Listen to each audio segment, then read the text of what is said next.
Hello, everybody, and welcome to a special episode of Next Week Now. I am your host, Tracky, and joining me is our ever-present co-host, Jfish. Jfish, hello. Howdy. How are you doing today? Doing good. Great to hear. Now, I said it was a special video. We've done only one of these before with Brothers War, and it's time for the Phyrexia All Will Be One Curiosity Set Review. Now, for those of you who are joining us and have no idea what Curiosity is a 40 card format using only cards from the most recent standard legal set. In this case, cards from Phyrexia All Will Be One. It has rarity restrictions, making it kind of a mix between a constructed format and a limited format. Basically, the kind of deck you'd be playing are the kinds, if you drafted them, you would be insanely happy, and you're probably going to get 7 wins with it. You may only have 2 max rares or mythics in the main board with singleton copies of each. For uncommons, you can have 6 max uncommons with 2 max of each uncommon in the main. Commons have no restriction in terms of the total number you can have. It's a 40 card format, but you can have more than that if you want to. Don't do that though. But you can only have 3 max of each common.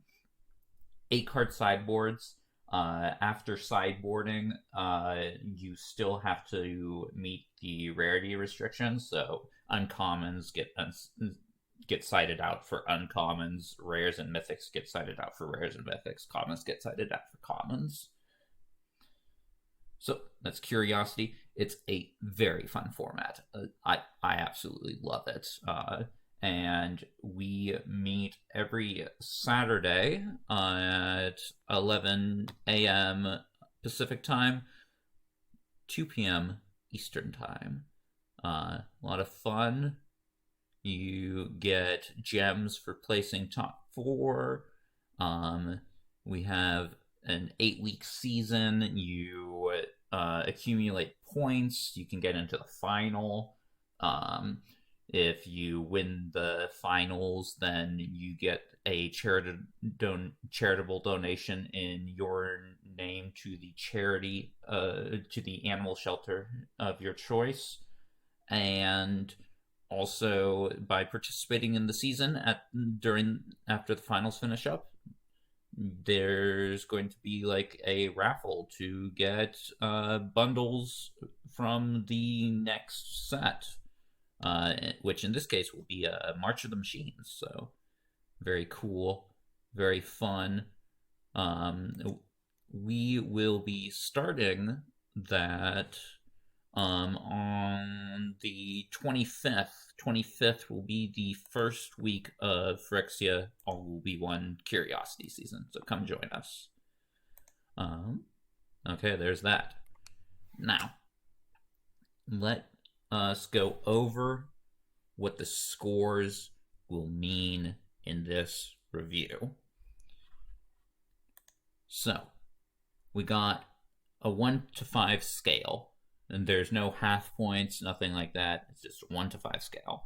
5, these are the cards that we think will be banned or like are ban worthy in Curiosity. The way bans work is that the winning rares / mythics for a week will be suspended. That means they can't be played the next week, but then after that they will be unsuspended. If they are suspended again, they will be banned. So that's for rares and mythics. For uncommons, there's no suspension rule, but if an uncommon has shown up in the main board of the winning deck list for 4 weeks, then that means the uncommon will get banned. It's very rare for an uncommon to get banned. It requires something really, really powerful. An example would be from Dominaria United, Wingmantle Chaplain. Then commons have no set banning criteria. Basically, a common would be banned if the community is just up in arms about it, and then the organizers of the tournament are just like, okay, yeah, we'll ban this common. Example of a common that has gotten banned in Curiosity would be Shambling Ghast from Adventures in Forgotten Realms. But commons are basically something that we do not expect to be banned, ever. We will not be rating any commons a 5. So yeah, that's a 5 rating. 4, these are the format staples. These are the very powerful cards that you will be seeing a lot of. If you are in those colors or in the archetype for that card, you are playing this card. These cards are amazing, and we'll be seeing a lot of them. 3s, those are they're still good cards. Those are cards that you can expect to see played during the season. They just won't be the auto includes in those decks. There's a good chance that if you're playing those colors, you'll probably be playing a 3, but it's not a guaranteed thing. And these are cards that do have some flaws that prevent them from being a 4. But overall, they're very good. 3s are also for sideboard staples, the kind of cards that you will just include in your sideboard for sure. 2s are cards that we don't expect to see much play, but there's still a chance, or we might just see the card show up as a 1 of or 2 of, maybe not in one of the top decks in the format, but maybe a deck that can consistently go 2 and 1 or something like that. So 2s are cards that still have a chance to see play, but we think it's very unlikely. Also cards that would be considered not sideboard staples, but cards that aren't fine in your sideboard. You won't automatically include them in your sideboard, but it's fine to do so. And then 1s are cards that we think will see absolutely no play at all. Okay. And finally, before we go into the actual cards, I'm going to quickly cover the 10 2-color archetypes for the set, because that will kind of guide what we want to do in this format. Now, there will be more archetypes than just these 10, but we will bring up those archetypes when we get to cards that are integral to those archetypes. So, we have blue-white artifacts. We have white-black corrupted, which is focused on poisoning the opponent until they have 3 poison counters, and then using the corrupted abilities. We have a white-red 4 Mirrodin list, which is heavily focused on equipments. We have white-green toxic aggro. We have blue-black proliferate control, which is going to be heavily focused on poison as well, proliferating those poison counters. We have blue-red spells, which is heavily focused upon oil counters.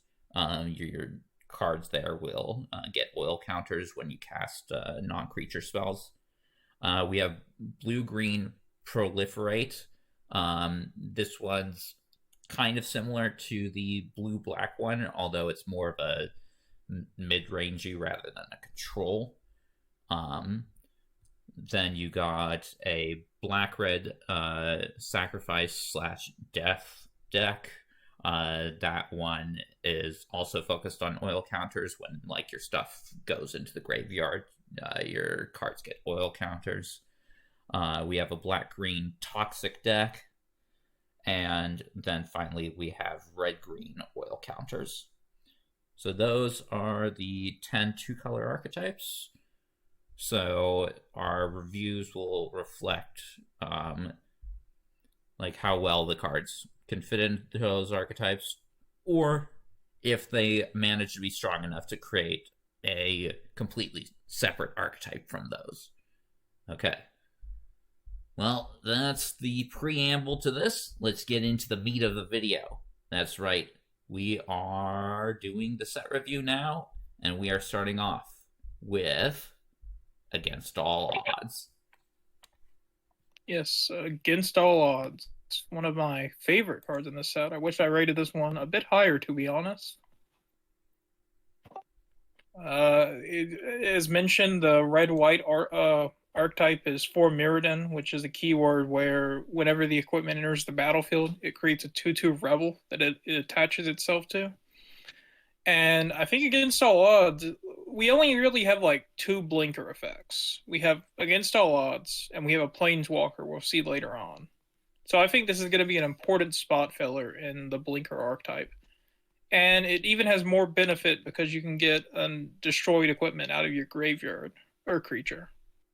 Yeah, but how often is an equipment going to get destroyed? Especially because like the equipments themselves, they're not really that great. Like it's the fact that they're attached to a creature that makes them playable. True. Playable.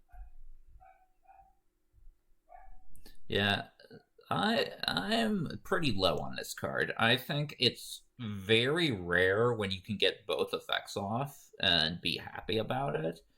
And you do need to have both effects go off in order for this card to be playable. Like if you are just getting like a 3 mana or less card from your graveyard to the battlefield, like you're like, okay, I spent 4 mana to get 3 mana. And if you're just blinking something, well, that's absolutely atrocious. I don't know. I don't think that red-white will have enough stuff being put into the graveyard to make this consistent enough. So I'm pretty low on this card. Okay. What would you give this card though? I gave this a 3. Yeah, I gave this a 1. I don't think it will see play. We'll see if I am proven wrong here. But, okay, so we had quite a bit of disagreement. We were quite at odds with each other. Ha, ha, ha, ha, ha, ha, ha. Okay, I'll move on to the next card now. Our next card is Annex Sentry. Now, Annex Sentry, these kind of effects are where you got a creature that enters the battlefield and exiles another creature. These kinds of effects are always great. Like, they've never been bad. And Annex Sentry, even though it only gets mana value 3 or less, this is looking to be an extremely aggressive format. So, mana value 3 or less is whatever. You exile a actually good creature in most cases, or an artifact, as the card says. And it also provides a strong defensive body as a 1/4. Annex Sentry, I would even go so far as to say, is the second best uncommon in the set. I have been extremely impressed with its performance, both on an aggro standpoint, removing a blocker. Your toxic creatures then get to go through for additional toxic damage. It can attack with toxic itself when the coast is clear. And when you need to be on the defensive, as I said, this card is great there. It's also an artifact creature, meaning it goes really well with the blue-white artifact archetype. And altogether, this is just a card that I think any white deck is going to play. Even white-red will at least consider this card. So I am very high on this card. What are your thoughts on it? Yeah, I very similar. I gave this one 3 stars because, well, just I don't know, felt more like a free. But now that we've gotten some time into playtest, I would agree that this should be a 4-star card. Yeah, and I am putting this at a 4. Yeah, it's easily one of the best uncommons in the set. This next one, not so much. Tell us about Apostle of Invasion. Yeah, Apostle of Invasion. It's a big creature, but it feels very unsynergistic, especially for an uncommon. It's very expensive, and while having double strike is nice, like it's like it wants you to play to an infect game plan, but it doesn't have not infect, but toxic. And it doesn't have toxic. If this gained toxic, I think it'd be a lot better. But as it is, I gave it a 1-star. Yeah, it's 6 mana. Like, that's so much mana, especially for a card that doesn't have any immediate like impact. So that's very much a 1 to me. I agree. Our next card is another angel, but this one's looking a lot better. How about Basilica Shepherd? Yes, Basilica Shepherd is definitely a lot better of an angel. It's a decent body for its cost, and it brings down 2 mites, so you go a bit wide. I think this is going to be a big player in the green-white toxic decks myself. I'm not so sure for green-white toxic just because it's 5 mana, but I like it a lot in the black-white toxic deck. It's also good in the artifacts list because it comes down as a 3/3 flyer and it creates 2 artifacts. And you're fine with this not having toxic because like the artifacts list is not a toxic deck. So that seems quite strong there. Yeah, it's a good card. I'd give it a 3 just because it's still a 5-drop. I don't think you're going to be playing like 3 copies of it. But I think like you're fine as playing it as a 1 or 2 of in your white decks. What about you? Yeah, I could see Fury, but I chose to give this one a 4 myself. Yeah, still, it's a good card. And much better than Apostle of Invasion. Our next card is Bladed Ambassador. Bladed Ambassador is a bit of a weird one because it is a good card. Like, that threat of activation on its ability is very strong. Like, you can't really attack into this, and it's also pretty good on the offense as well. The problem is that it's a white oil counter card, and the white decks are very much not an oil counter deck. Like, you are not getting like proliferate in your white decks, so it's basically only a one-time activation. So because of that, I can't rate it really that highly. It's not synergistic with the rest of what you're doing in white, so I give it a 2. Yeah, this is the worst Adanto Vanguard we have ever seen, I think. Like, you say you can't really attack into it, but I think you absolutely can. I don't think this is something you want to keep back on the defensive. Like, it's a free one. That's not great blocking stats. I don't know. Like, it requires something with more than 3 toughness to attack into it. Like, this is an aggressive. True, but like also just like, oh, there's like 6 mites coming at you. This is a real good blocker then. So I'm giving this one a 1-star. I don't think this will see any play. Okay, I'll give it a 2. I'm a bit higher on it, but yeah, it doesn't really fit with this format. Speaking of a bunch of mites, what's this next card, Jfish? Charge of the Mites. This card's great. You know, something about Curiosity, we often see these modal spells do quite a bit of work, I feel like. And this one has 2 very good effects. It's either a slightly expensive Raise the Alarm with 2 relevant keywords. This makes artifact creatures for the artifact deck, and it makes toxic creatures for the toxic deck. Yeah. Or you could just use it as a little bit of an overpriced removal spell. Right. And mentioning for the artifact list, it is one of the few ways to make an artifact at instant speed, which is important if you want your Eye of Malcator to defend. But yeah, I like it. The choices are good at different board states. If you have a lot of creatures, the removal portion is good. If you don't have a lot of creatures, the creating creature portion is good. So that flexibility and being useful in multiple different game states makes this quite a good card. I'm not going to give it a 4, but I'll give it a 3. I'm giving this one a 4. Okay. Slight disagreement on that front, but it's still a good card. Speaking of good cards, I love this next card. Complete Devotion. Last season we had a card, Moment of Defiance. We both gave it a 1 in our initial set review, but then when we played with it, we were like, oh my god, it's a combat trick that draws you a card. Like, that's actually really good. And I am not going to make the same mistake I did last time. I'm going to give this card a 4. This card is phenomenal in your toxic lists. This is a set where it's mainly sorcery speed removal. There's like 3 instant speed removal spells that we'll see play, mainly when you're playing against red. But if you're not playing against red, then a combat trick can basically go in unhindered. And this will win you a combat, and it will replace itself. Like, it is fantastic in the toxic decks.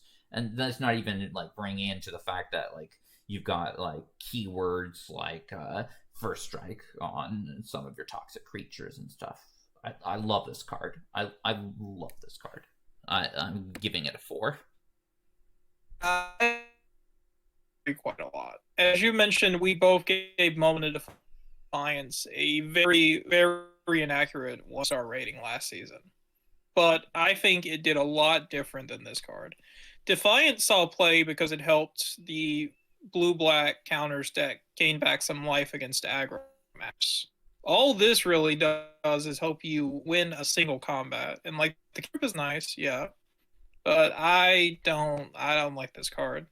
So gives. Sorry, what was that? Sorry. Yeah. I just don't think this is I don't like it. It's just a one-time combat trick. Like, the thing that made Moment of Defiance good was the lifelink. This is just not that, so I'm giving it 2 stars. I disagree. I think the like green, white, and black, white toxic decks will be aggressive enough to want this, especially since your toxic creatures, they are a bit on the smaller side to account for the toxic keyword. So this does a lot to make up for that. Like this next creature, one of the most horrifying things I have ever seen, Crawling Chorus. And it's also horrifying when I play against it. I think this is the best common in the set, in all honesty. Like, it's so important to the toxic decks. Playing a 1-drop, getting in for toxic, brings you so far to getting to that important 3 toxic that you need for Corrupted. And Crawling Chorus, like, if they don't have a 1-drop or a 2-drop, your opponent's basically dead. And for a 2-drop, they need to have something that has more than 1 toughness, because you are not wanting to trade off against this thing. And there's enough X1s in the set that Crawling Chorus is going to perform extremely well. And that's not even taking into account like any additional buffs you give it, which makes it like even more and more of a losing proposition to block against this card. This is phenomenal. And as I said, it's, in my opinion, the best common in the set. So I'm giving it a 4. Yeah, this is one I definitely underrated the first while we were making all these scores. Like I looked at this, I said, okay, that's a card, and then I just moved on. But when I actually got to play with the set, this thing is crazy. Like as you mentioned, there were so many X1s that it's just stonewalls. So I would also give this a 4 if I was making these now. Yeah. Uh, it's another very good toxic card. You might notice a pattern here. Toxic cards are quite good. It's a Duelist of Deep Faith. It attacks as a 2/2 first striker with toxic. A 2/2 first striker is very hard to block, especially if you give it buffs through things like Slaughter Singer or just any like Incisor Glider, things like that. And because it's hard to block, your opponent's not going to block it. You're going to get it in for toxic. Like this card is also phenomenal. Like I'm also giving this card a 4. Yeah, this one's very good. It can help you get in that first hit of toxic damage, but I worry in the mid to late game this kind of gets walled out. So I give this one 3 stars. Okay, it's still a good card though, and most toxic decks will be playing this. Um, we got our next card, which is the face card of this set. That's right. It's Dami Mommy, Elish Norn, Mother of Machines. I've got to interrupt you here. I've just realized that it's Elish Norn mom, and I that just took me aback for a second. She is. She embodies the Dami Mommy, and I mean, like, look at her. She surrounded herself with just like very attractive people. Like, she's like, I am going to sit on these very attractive people. I am in complete troll boss mode.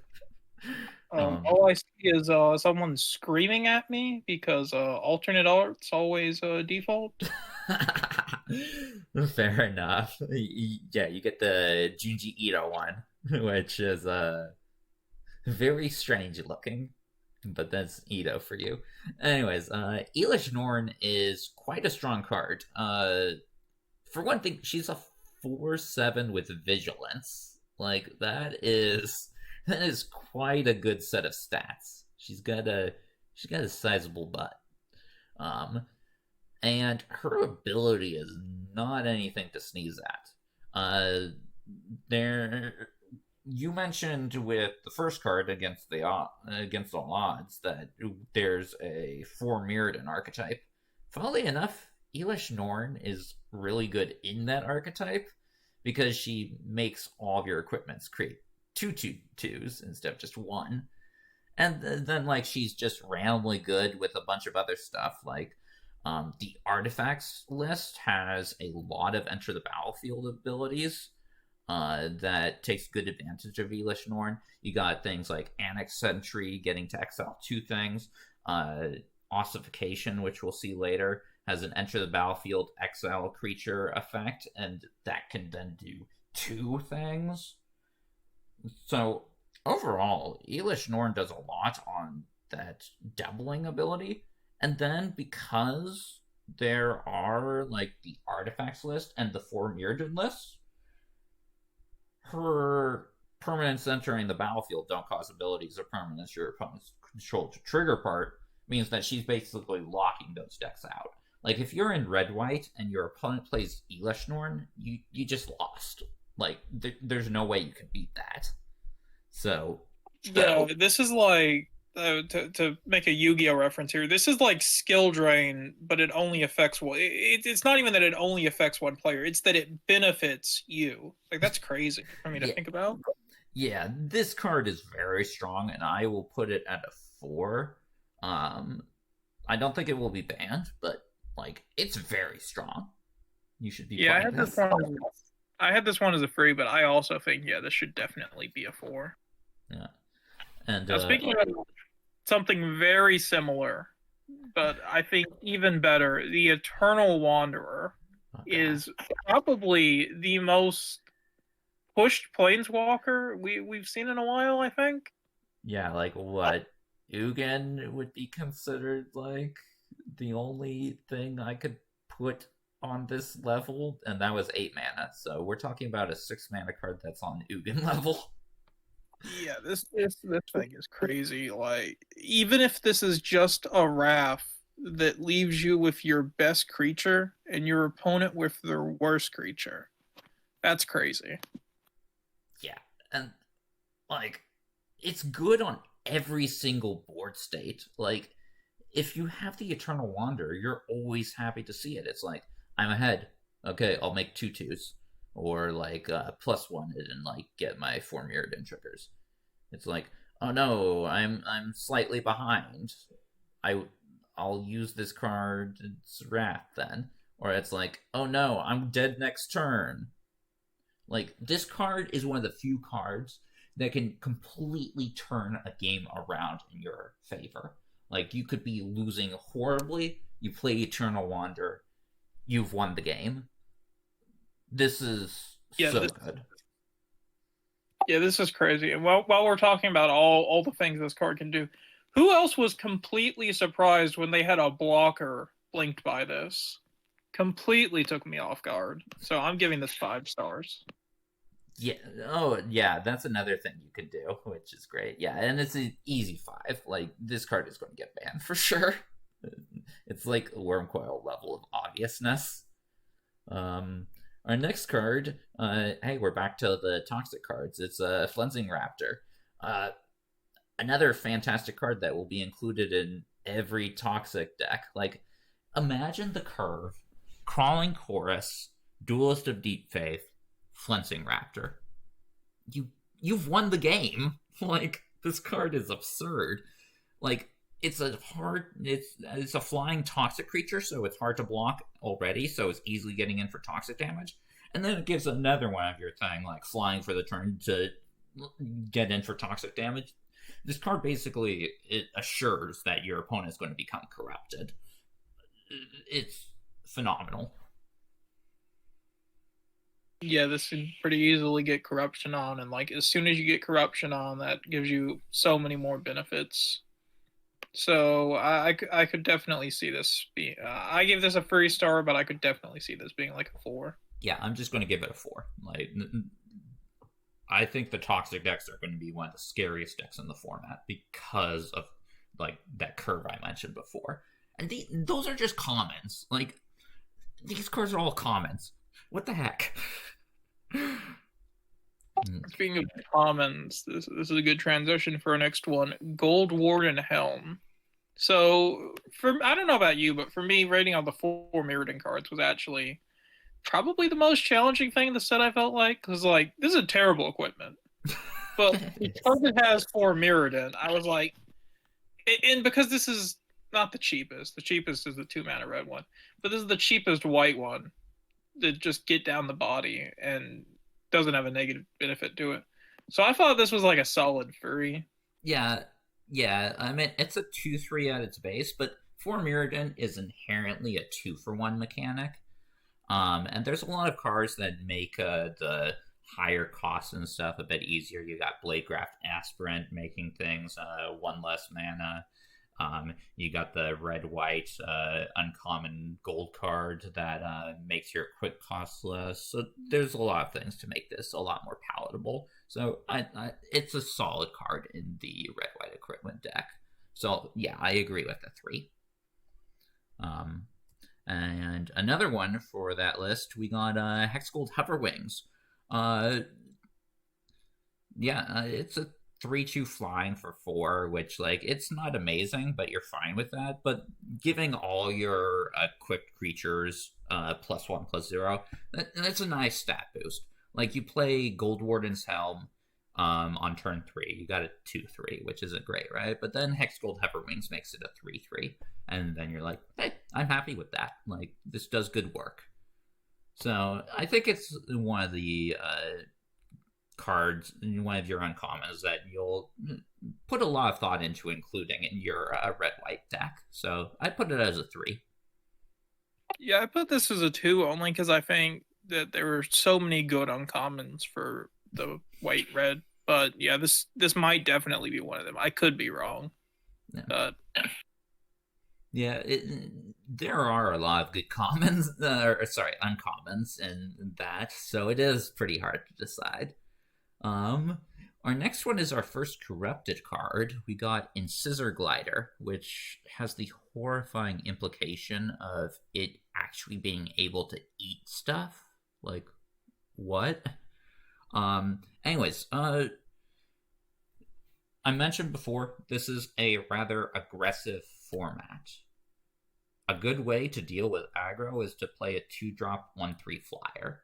Like, all those toxic cards we mentioned earlier, like Scissor Glider blocks them. Like, even Flinching Raptor. But, like, it's really good in the toxic lists because, as I mentioned before, their sizes, they're slightly smaller than your average creature in this era because of the benefit of toxic.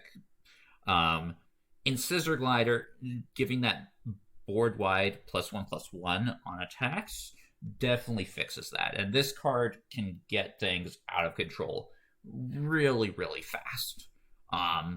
We had last set, we had Ambush Paratrooper, and this is like, this can't like use the ability on defense like Ambush Paratrooper could, but we saw how good a +1/+1 to your entire board was on a flying creature.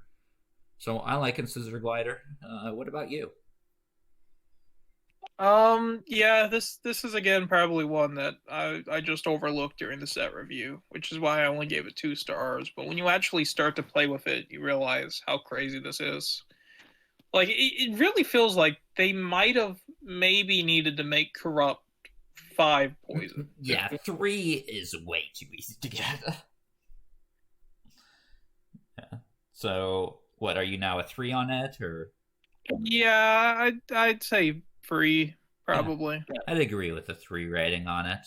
It's also an artifact, so like you could just play it in the artifact list to have a 1/3 flyer for 2 mana. So consider that. We got Indoctrination Attendant as our next card, another toxic card. Tell us about that. Yes, he's here to attend me for saying that corrupt should have been 5 poison. But yeah, this is just a solid guy, and you can use him to pick up your Formirrid and stuff, but I think that's a little bit too slow. Yeah, mainly you're going to use it with the like prodigious amount of enchantment based removal that is available in white and blue. And like it's a 3/4. That's yeah. I've definitely picked up a lot of the 2 mana enchant land exile effect, but like in a constructed format, like that's a lot worse than in limited. Because like you're probably giving them something back to exile something better. Well, no, I mean more like your opponent like plays a planar disruption on your creature, and then it's like, okay, I play Indoctrination Attendant to get my stuff actually back. Oh, true, yeah. So, what are you thinking for this card? Yeah, I'm thinking furry. Yeah, I'll give it a 3. It's just a solid card. Like, there's nothing too amazing about it, but it does its job quite well. I like this next card. Tell us about Infested Flesh Cutter. Infested Flesh Cutter, it looks pretty. It does. It gives the usual +2/+0 stats, but it costs free to equip, so it's not very good. Yeah. Note this card. Yeah. Note this card does not have 4 Mirrodin, so you're basically paying 5 mana to use this, which that's quite expensive. Sorry. If this had 4 Mirrodin, I gotta question the implications of that. And, hey, I guess chucking it off his sword, maybe? Who knows? Maybe Skrelv has decided to rebel against Elish Norn. It's like, 4 Mirrodin! Let's go, my fellow mates! Yeah, I'm going to rate it a 1. I don't see a deck you're going to be playing this card in. You're just going to be playing your 4 Mirrodin cards instead. Yeah, this is pretty terrible. I'd also agree with a 1 if I was redoing my scores. Next one though is pretty good. It's a Jawbone Duelist. So tell us about this guy. This one, I originally thought this was going to be pretty good. He's got double strike and toxic 1, and that's super good. Like, because you get 2 procs of toxic. And playing against this thing in standard is very annoying, also, at least from my experience. But I've actually turned around and think that in Curiosity, this is not a good uncommon. What? I think it goes perfectly fine in the toxic list. Like you're playing your Flensing Raptors, your Slaughter Singers, your Scissor Gliders, your Complete Devotions. Like, and sure, it's a 1/1, but like you've got ways to buff it up enough, and like your opponent just can't not block it. It's a double striker with toxic, so they kind of have to, die. Yeah, if you can get this on turn 2 into a Raptor, you're gonna feel good. But I just think my initial score of 4 was too high for this card. I could see that. So what, a 3 then? Yeah, probably around a 3. Yeah, I'd agree with that. Ooh, this card is good though. Tell us about Kemba. Did I? I I don't know why I gave this card 5 stars. What? Well, like it's nice. It's a good mana sink. You need those, but like I really don't know why I said Kimba. That's 5 stars. I think this is why don't you say why you think this is 5 stars? Okay. Like, you're playing the 4 Mirrodin deck, right? All your stuff is basically going to be equipped. You're going to be playing very few, like, actual creatures. Like, you're going to be playing your Bladegraft Aspirants, and I guess your Mandible Justiciars, and then Kemba. And all your things now get +1/+1. We mentioned before how, like, stats on something like Goldward's Helm, it wasn't the greatest. Like, it's a 2/3 for 3. Now it's a 3/4 for 3. Your Bar Battlefist, it's a 4/2 for 2 mana. Like, your Double Strike Uncommon, that's now a 3/3 Double Striker. Like, just there's a bunch going on with a +1/+1, and it's so easy to do. All for a 2 mana creature. Like, it's a 2 mana lord. That's 2 mana lords are traditionally quite good, and this one's a very easy card to build around. Add to that the fact that you got the 5 mana make 2/2s, and also that it when your cats enter the battlefield, they basically are like, hey, this 4 Mirrodin equipment, like, its creature died. Now it's like fairly expensive. Like, Bladehold War Whip is like 5 mana to equip. Kemba or one of its cats comes down and it's like, hey, come to me. You are now equipped again. And it's a very good way to save on mana, make your cards good, and also has that just late game, like, I'm making 2/2s.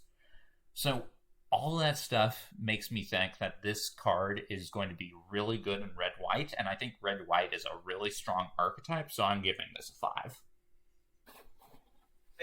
I just think this is too big of a target, really. Like, it's only a 2/2. You mentioned it's a lord, but it's a rare, so you only get one of it. I think this would just die too often, too easily. So I think I have to get this like a 3. I don't know what I was thinking at the time that said 5 stars, but I don't feel it now. Just play against the odds and like return it. I mean, you can get it back against the odds. That's nice. That's what we want. Okay. So quite a big difference of opinion there. I think it's going to get banned. Jfish thinks it's a good card, but not like super amazing. We got another cat. It's Leonin Lightbringer, which not high on this cat because, like, as I said, the equip costs are quite expensive. So actually getting this thing equipped is a pretty big ask. And you're not getting too much benefit out of it. Like, yeah, it's got ward, which is nice, but it's a cheap enough ward, and the removal spells are cheap enough in this set that it's still pretty easy to just kill Leon and Lightbringer. So I don't think it will see play in the equipment deck. I would just rather play like a 4 Mirrodin card. So I give this card a 1. Yeah, I agree this isn't very good, but I do kind of disagree with the ward statement. Like, Ward 2, from what I remember at least, we've only really seen a ward card see play in Kamigawa in Patchwork Automaton. Yeah, and that was like unkillable. Yeah, but that was also unkillable because it could actually become like a really big card. But But yeah, so I wouldn't sell out the mechanic, but this is not a good card. 1 star. Okay, cool. And let's go on to our next card. I mentioned this a bit as a card you would play in the red-white list. It's Mandible Justiciar. At least I hope I'm pronouncing that right. I like cards with lifelink. It's less good in this set because you have like archetypes that like don't care about killing you through life loss. They care about killing you through toxic. But this is still like a good card, and it's also a good set of stats. Like in the 4 Mirrodin deck, you're playing a bunch of equipment, so like you're triggering the +1/+1 easily enough. And because it's lifelinker, it also greatly benefits from putting equipment on it. And of course, we have the blue-white artifacts list where like this card can get really big really fast. So overall, I like this card a lot. What are your thoughts on it? Yeah, this is good. In most sets, I feel like I'd probably give this like a 4, but because toxic is so big and this doesn't really help you fight against that, I'm giving this a 3. Okay, I'm still giving it a 4, but yes, because lifelink is not as good as it would be in a normal set. We've been talking about a bunch of 4 Mirrodin cards. Here's a fairly expensive one. Tell us about the Bardiche. Yeah, Bardiche, it's I think this is probably the common equipment you want to run. It gives relevant stats and a relevant keyword, and it is expensive. It's too expensive even for against all odds. So there's some weird deck building I think you got to do. But I think if you want a common 4 Mirrodin equipment, I think you want to go with this one most of the time. So I'm going to give this 2 stars. Yeah, I disagree that this will see any play. It's 5 mana, and it gives you a 4/3. The equipment, like, gives good stats and stuff, but it's also 4 mana to equip. Like, ugh. And that's way too much. Like, yeah, I guess it's fine if you got, like, Kemba going down, but otherwise, it's like, ugh. I think this is too much mana, and I think the red-white list wants to be far more aggressive than what this offers. So I'm giving this a 1. Well, next up, we got something else that I think goes in the red-white list. Mondrag, Glory Dominus. This is just what if Anointed Procession was on a wheel, a star, one of the light attribute guys from Duel Monsters. Biblical angel. Oh yeah, yeah. It's just a biblically accurate angel. Yeah. Also, not dual monsters. Dual masters.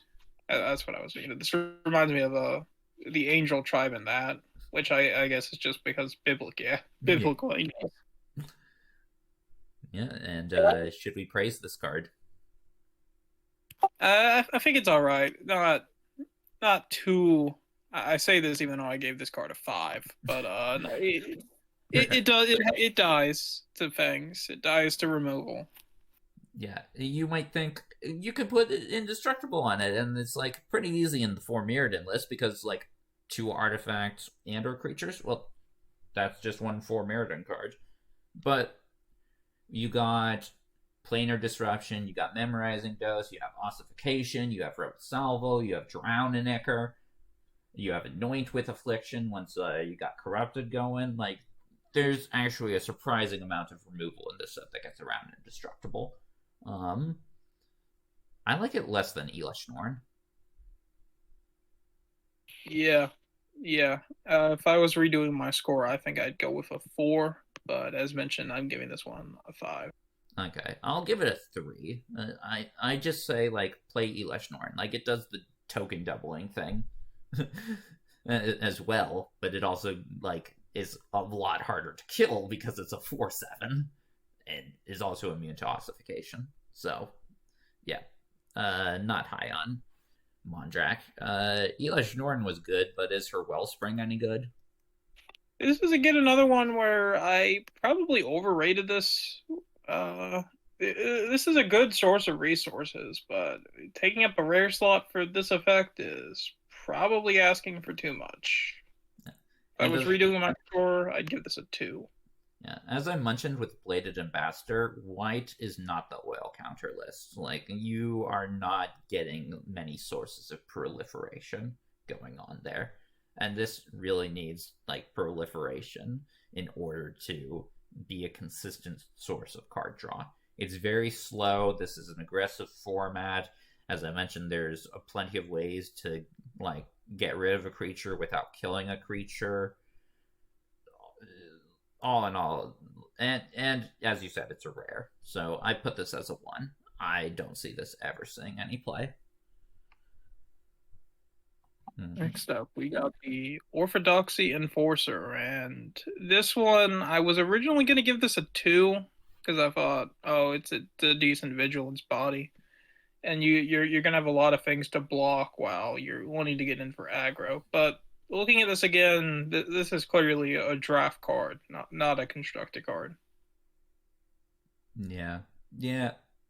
You would think it'd be a lot better than it was, because, like, you read it and go, 4/4 for 4 with vigilance. Wow, that's good. And then it's like, yeah, it's not an artifact, though. So I'd rather play an artifact in the artifact decks. Yeah, I don't think it's very good. What are you going to give it then? A 1? Yeah. This should really be a 1. Okay, 1 for Orthodoxy Enforcer. Man, how, like, pushed have cards gotten in recent years that a potential 4/4 for 4 with vigilance and white is getting a 1? Well, it doesn't gain me 4 life when it ETBs, or when it's on ETBs, because it's not a beast, even though no one played that deck ever. Yeah, you promised me beast decks in I didn't have the rare. I didn't have a rare wild card. I was poor. We didn't get prize support last season, but it's back. Prize support is back. Well, we got retroactive prize support, but it wasn't available until, like, February because Maturino screwed up. But yeah. Yeah, well, it's good. It's better to get it later than never. Right. Here's a card I've been mentioning a lot. It's Ossification, which is just like a premium white removal spell. It's like 2 mana, exile target creature or planeswalker, and, like, it doubles with Elish Norn, which is really cool. And it gets past, like, death triggers. Like, yeah, you're just playing this in your decks as a removal spell. Like, yeah, it's an easy 4. Your premium removal spells are 4s, so this card's a 4. Yep, super solid removal. Definitely a 4. Okay, very uncontroversial card here. It's the white Phyrexian Obliterator. It is the Vindicator. Tell us about this. Yeah, so this is the white Phyrexian Vindicator. This card's been, and this cycle's been, I don't know. This cycle's it's like, what's that term for it, where it's a cycle that is over multiple sets, I guess, like, kind of retroactively. I thought there was a term for this stuff where they, like, go back to a card and do it years later. There probably is. Like, you're talking about, like, similar to the Magus cycle and stuff, but yeah. Anyways, let's get to the let's ignore that time so let's get to the card. Yeah, so this card is not it's not even as good as its cousin. Like it's okay, but you don't want to have that much of a 4 white restriction for your deck building to play this on curve. Yeah, like you are not playing this unless you're mono white, and I don't think mono white's going to be an archetype in this set.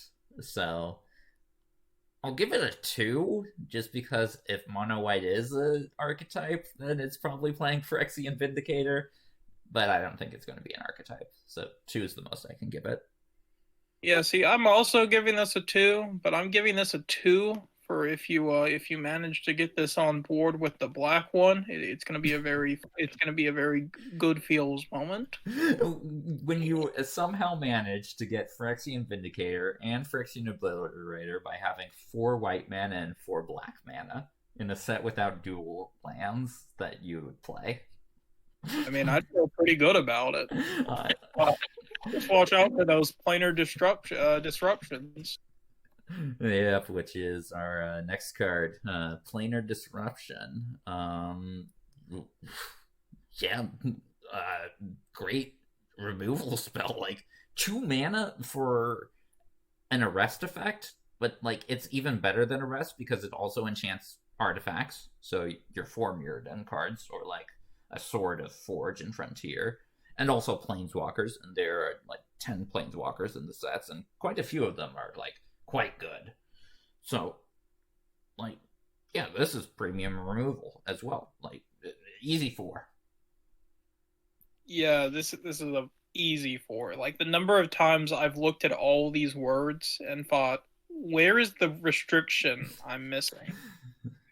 Right, like, man, how far has pacifism gone in years? Like, this is so good. But yeah, okay, easy 4 for that. Not so much for Plated Onslaught. Plated Onslaught, it's cool to see Infinity for artifacts back, but it's on an Inspiring Charge, and Inspiring Charge is like pretty close to unplayable at common. At uncommon, it is unplayable. So, yeah, this card's not something you play. It's a 1. Yeah, this is not made. This is both not made with curiosity in mind, as Well, it's an nothing uncommon. is, but Look, we're gonna get something one day, and that's how you know we've made it. actually, wait, there is one card that has curiosity in the name. That card is made for curiosity. Right? It's a sweet little spirit cat. Wait, no, there's one in the set. There's a curiosity in this. Well, I've forgotten it. I don't know names. I'm terrible with names. Well, we'll get to that later, but yeah, so 1 for Plated Onslaught. Yeah, 1 star. Okay. Next is Porcelain Zealot. It's a 4 mana 2/3, which is rough. And like, but the ability is pretty solid. Like, if you're using this on a toxic creature, giving your toxic creature +2/+2 each turn is quite a significant set of stats. So that helps make up for the fact that it's a 2/3, but still, it's a 2/3. It dies pretty easily to removal. So I can't be that high on it. I don't think it's unplayable, but it's not good either. So, what do you think? What do you think? I think this is unplayable. I also wouldn't say unplayable, but like, you're really you couldn't find a better uncommon for your deck. Fair enough. I'll give it a 2, but it's a very low 2. It's straddling that one. Yeah, I'll also give it a 2. Okay. Koth, you son of a bitch. Glad to see ya. It's Resistance Reunited. Yeah, this Resistance Reunited, and like, I don't know. I mean, I think if there's a white combat trick to play, I think it's this one. And uncommon though. That's why I'm not rating this too high. But yeah, like it can theoretically give your whole board indestructible. That's a super powerful effect. So I'm giving this a 2. I'll probably sideboard it. is that a really powerful effect? Like, I don't I mean, know. there are playable rafts in this format. Like your opponent tries to raft and clear the board, and you just drop this. I don't know. I feel like since you're playing it on the equipment deck, like it already has the innate wrath protection of, you know, leaving behind a bunch of equipments. So I don't think this is good. I think this is a one. Plus, it's only like White Sun's Twilight that like wraths in such a way to like actually destroy your stuff. Like the Wanderer is sacrifice based, so Isn't there well, no, there's a red deal one to everything. That often wouldn't kill your four Mirrodin rebel. So yeah, I guess it really is only White Sun's Twilight. yeah, which it doesn't matter if they're not wrapping your board. They're also creating a bunch of mites, so you're probably losing to that card anyways. Especially if they're not dead by the time they play it down. You're in red white. They should be dead by that point. So yeah, I'm gonna give this one a 2 still, though. I think. Okay. Are we human or are we dancer? Well, this one's not a human. It's a Phyrexian. Is a sinew, whatever that is. I'm not too familiar with the lore. This is also one I gave a 2, but like now that I played with the set, I'd for sure go lower. This is not really what you want out of a constructed card.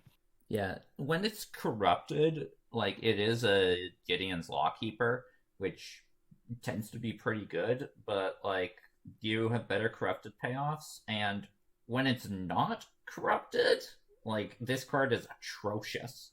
Like 4 mana to tap something is way too much. Just play Crawling Horse instead. Yeah, this is a 1. Speaking of 1, not for grade, but for its mana cost, we got Skrelv, the Defector Mite. He's so cute. I love you, Skrelv. Skrelv is a good card. Like, the Toxic decks want to have those 1-drops down because, like, you know, your opponent's unlikely to be playing, like, other 1-drops unless they're also in the Toxic deck and they got their own Crawling Choruses, in which case you're just, like, trading off your Crawling Choruses, which is fine. But, like, yeah, if you're playing against somebody that doesn't play 1-drops, your 1-drop Toxic creatures make it really easy to corrupt your opponent and get in for toxic damage, especially if, like, they don't have a 2-drop. And Skrelv is really good at getting in for toxic because he makes it so that your creature can't actually be blocked, and it gives it Toxic 1, and Toxic gets additive, so it's basically like, I play Crawling Chorus, and oh no, like, it's stuff that's bigger than Crawling Chorus now. It's okay, Skrelv will make it so it can't be blocked, and get in for 2 toxic damage now. Like, that's really good. Yeah, this is very solid.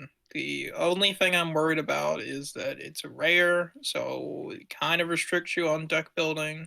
So I'm gonna give this 3 stars. Yeah, I'll also give it a 3 because, yes, you want your rares to be very high impact because you only get 2 of them. But I think Skrelv is high enough impact to warrant a 3. But I don't think it's as good as his Hive. Which, yeah, so speaking of impact, this is like this card's crazy. Like, you have to have an answer for this, or it's going to outvalue every other deck in the format, I think. Right. Like, just it pumps out a guy, and eventually your guys get lifelink. It's so crazy. Yeah, so if you get the lifelink, it's basically you have to be playing a toxic deck in order to actually win against this card. Like, if you're not playing a toxic deck, you just might as well give up if you got your opponent's corrupted. And yeah, it just easily creates a swarm of mites. Feel free to just attack with them. A lot of people I've played against are way too cautious with this card. They need to be attacking, like, heavily. And it's fine if, like, a couple of mites die because you're getting in for toxic damage. And you really want to be getting in for that toxic damage, especially to get the corrupted trigger. But yeah, this is a great card. What are you going to give it? Yeah, I'm gonna give this a 4, just because I think there's a bit too much to remove it instantly without you getting any effect off of it to guarantee it will get banned. But I also would not be surprised if this gets banned. Yeah, I'll also give it a 4. It is a bit on the iffier side if you draw it later.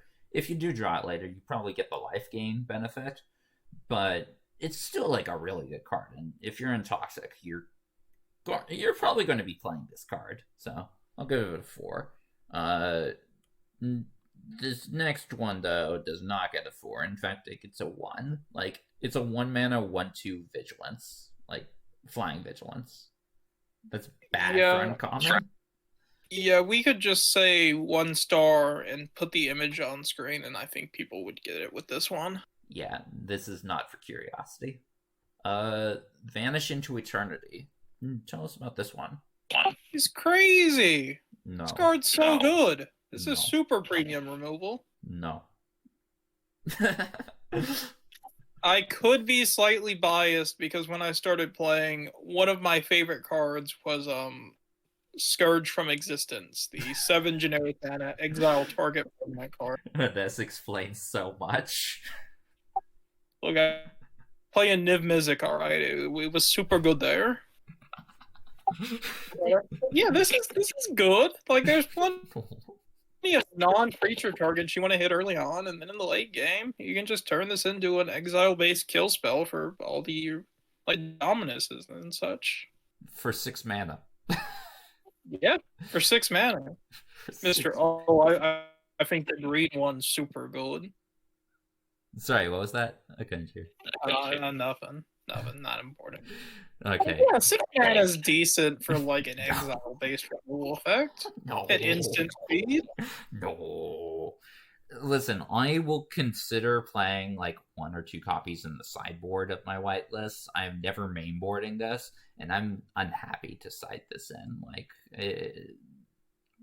yeah, if they've got like some really good like enchantment or like the Sword of Forge and Frontier, like then yeah, it's solid. But like only non-land permanents, it's significantly worse than like just straight up saying like artifact as well, because you're not getting artifact creatures. This card's way too expensive for what it does. I don't rate it highly. I give it a 2. How about you? Oh, sorry. Yeah, I'm giving this one a 4. And if I could give a common a 5, I wouldn't do it here. Yeah, I think you're way too high on this card. Next is a Veil of Assimilation, which I've lost to in draft and was kind of upset about it because it's not a good card. Yeah, I've kind of got a similar thing going on. Like I saw someone get 2 of these down with the guy to get +1/+1 whenever artifact ETBs. Right, man. Yeah, and then he went Charge of the Might and got like +6, +8/+8. So I'm giving this a 2, even though I think that it's definitely probably too slow. Yeah, I think that's just for draft though, where you can have like as many uncommons as you want. In curiosity, I don't want to waste my uncommon slot on this, so I give it a 1. Yeah. This next card though is quite strong. It is White Sun's Twilight, and man, if you get this for X=5, you just win the game. Like destroying all other creatures and gaining 5 life and also like creating 5 mites, like your opponent can't win. So if you get it for X=5, like you win. But it's also good just like for like X=5. Like you're getting a swarm of mites, you're gaining a decent chunk of life. Like in like your artifacts list, like you play this with Mandible Justiciar, and all of a sudden, like, if you're playing it for X=3, your Mandible Justiciar is now a 5/4. You're basically gaining 8 life that turn. It's all just really strong. And then just like the times where you play it for 7 mana and win the game are like things that happen. So I like this card a lot. Yeah, you never love to play this for less than 5, but you also don't hate it. So I'm giving this a 4. Yeah, I give it a 4 as well. Quite a good card, and yeah, it is a card that will win the game for X=5. Next is our final white card. It is Zealot's Conviction. Tell us about that. Yeah, so this is again another great combat trick, I think, for the Toxic deck. Like, I actually like this one because it leaves behind permanent boost, theoretically permanent. They could always kill the creature while you're trying to target it. That's the downside with enchantments. But less sorcery speed removal, or instant speed removal in this set, unless you're playing against red. So that is a thing.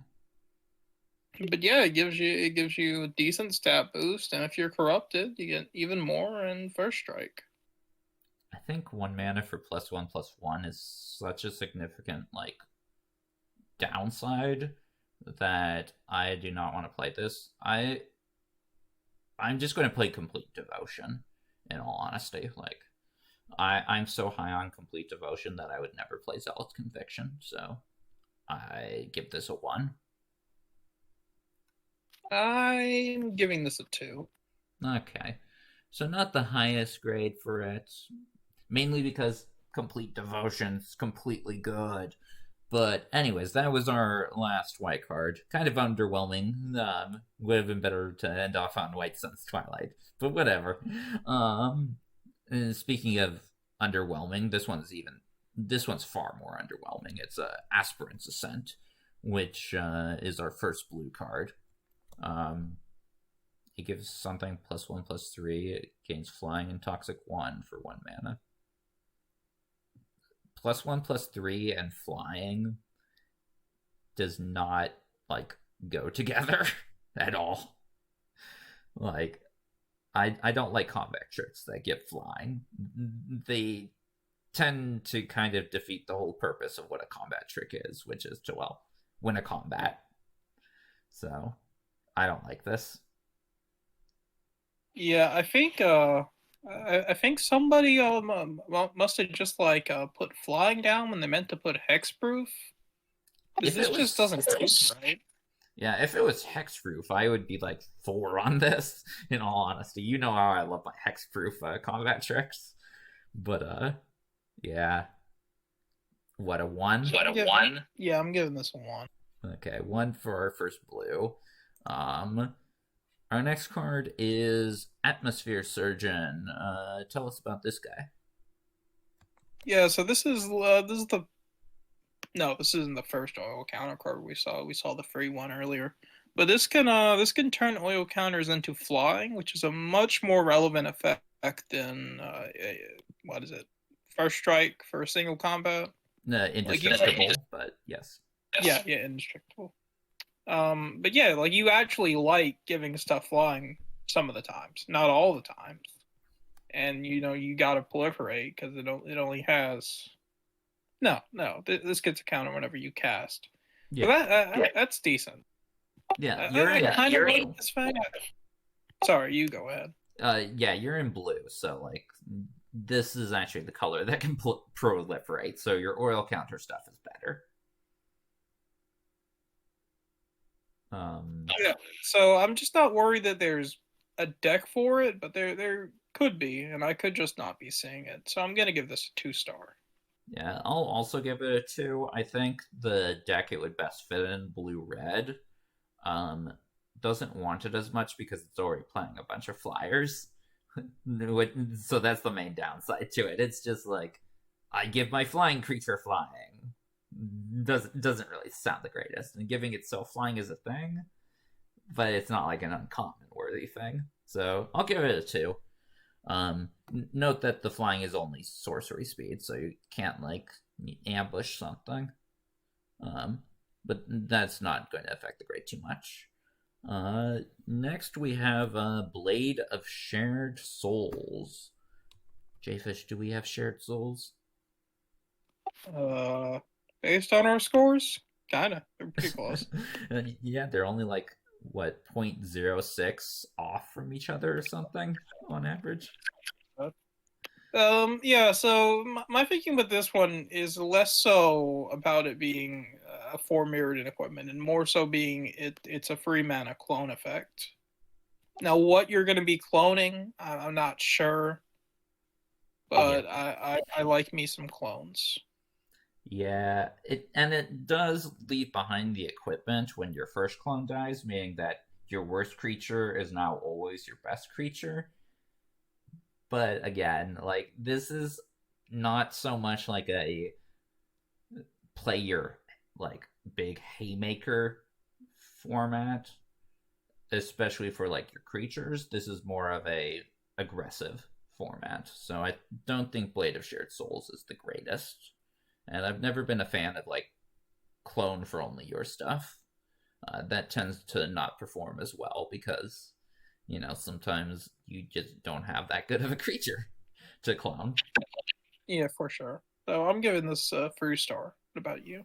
I'll give it a 2. I can definitely see it getting some play, but I don't think it will see like. I find it unlikely to see much play. Um, Unlike this next card, which it's another one of the Twilights. It's Blue Sun's Twilight. It's not as devastating as White Sun's Twilight, but it's still pretty devastating. Like 2 blue and X to just gain control of target creature with mana value X or less is already a good card on its own. Like we saw that before in Ixalan with Entrancing Melody, and yes, like we've significantly progressed in power level since Ixalan. But that was like a good card and is still a good card to this day because mind control effects are inherently 2-for-1s. This one, if you get to X equals 5, this one becomes a 3-for-1 because it creates a copy of that creature. So that's a really good spell. And one that I would heavily consider in any blue deck as your rare of choice. Just take their best thing, get a 2-for-1. Late game, you get like multiple of their best thing. I like it. You can also use it on your own thing if you want to copy your own thing. You're unlikely to do that, but it is a thing. Yeah, like I think this one's maybe probably not the strongest Twilight. Right. I It's think I'm probably gonna have to white. go White with that. But this one is probably the most feels baddie Twilight. Like, oh, you've stolen my rare and you've also copied it. Yeah. Yeah, it's a very good card. I don't think it goes into the 5 territory, although I think it's pretty close, but I'll put it at a 4. I'm also gonna go with a 4. Okay. We're going to bring the ending, even though we're only into the blue cards. It's just like after we finish this card, it's by people. No, I'm just kidding. What's this card? Yeah, so this is a mana leak, and we've seen mana leaks before in Curiosity. They're Well, not that good because we use open deck lists, so you know what's in your opponent's deck. actually it's a But quench. right. So also, sorry about that. As you might notice, my dogs are barking. That's okay. People say hi to Jfish's doggies. Hi, doggies.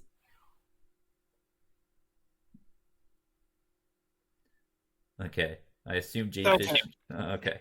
Yeah, that's been taken care of. I have brought the ending to that. Yeah, like you can.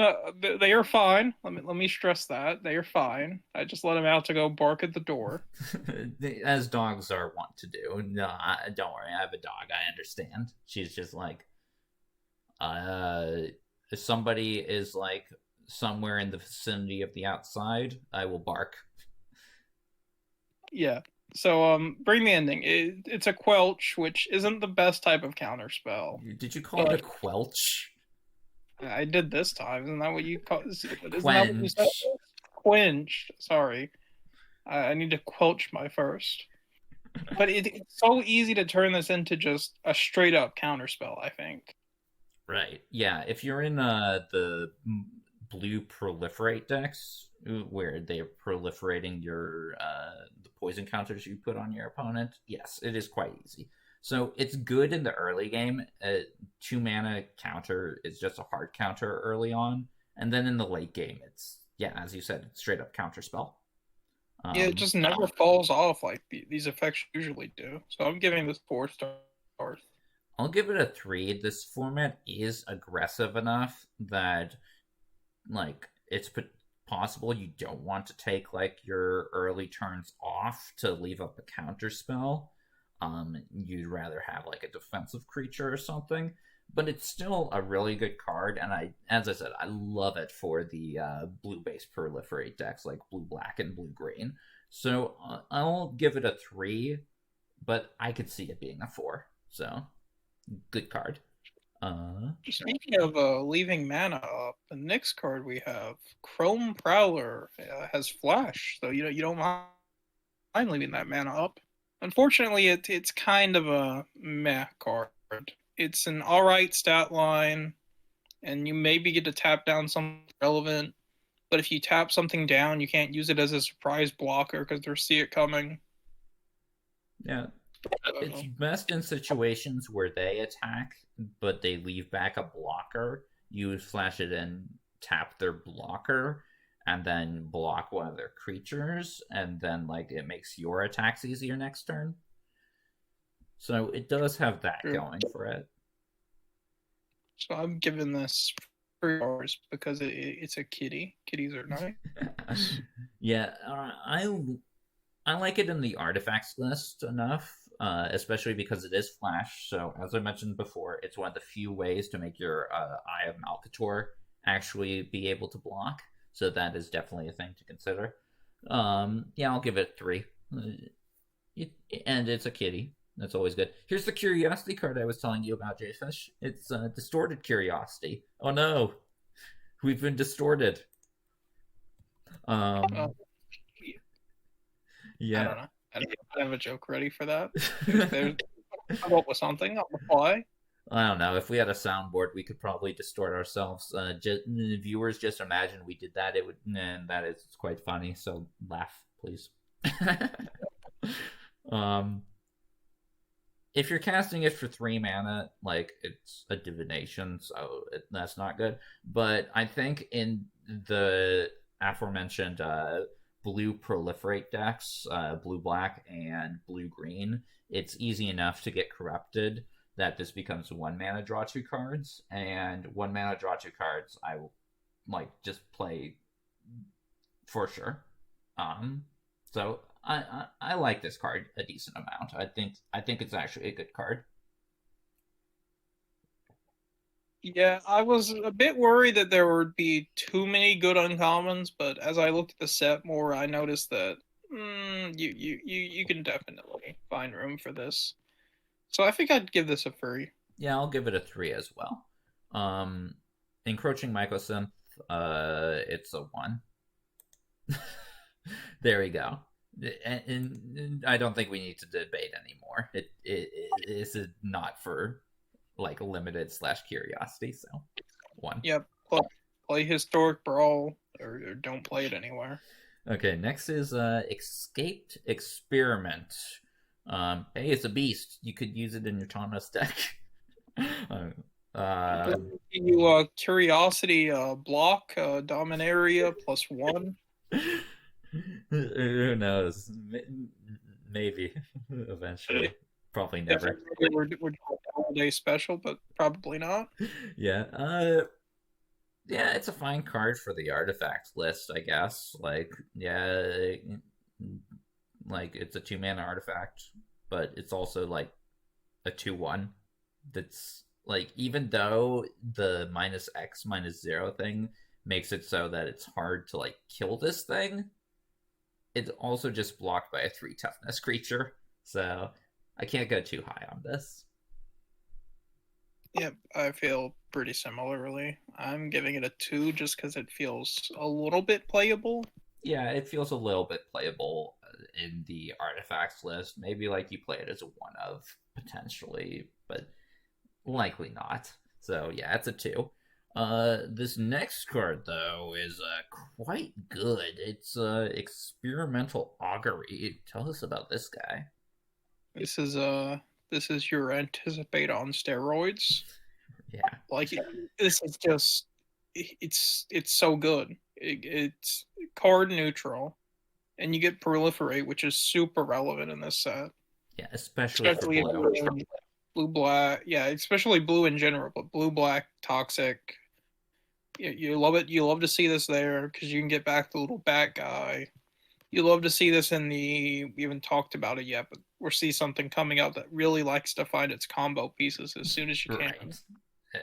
And it also proliferates a bunch as well, in order to get corrupted for distorted curiosity and bring the ending, which is great. And then in blue-red spells, like it puts 2 oil counters on things, right? So yeah, so many times have I seen this in blue-red spells where it's just been like, oh, get 1 billion counters, okay.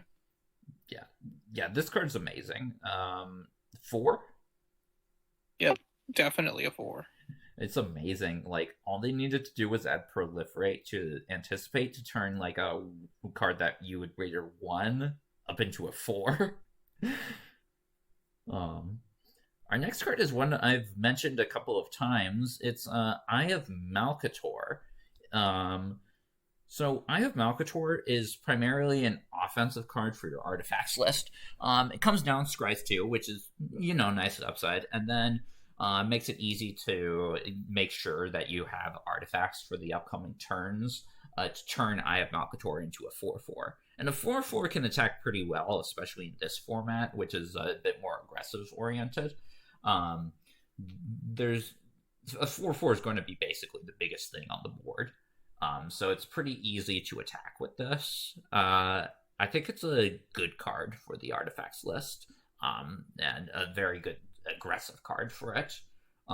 If you need to go on the defense, though, it's not great. You have Chrome Prowler, Charge of the Mites for that, but it's a bit iffy on that front. But still, I think this is good in artifacts. What are your thoughts on it?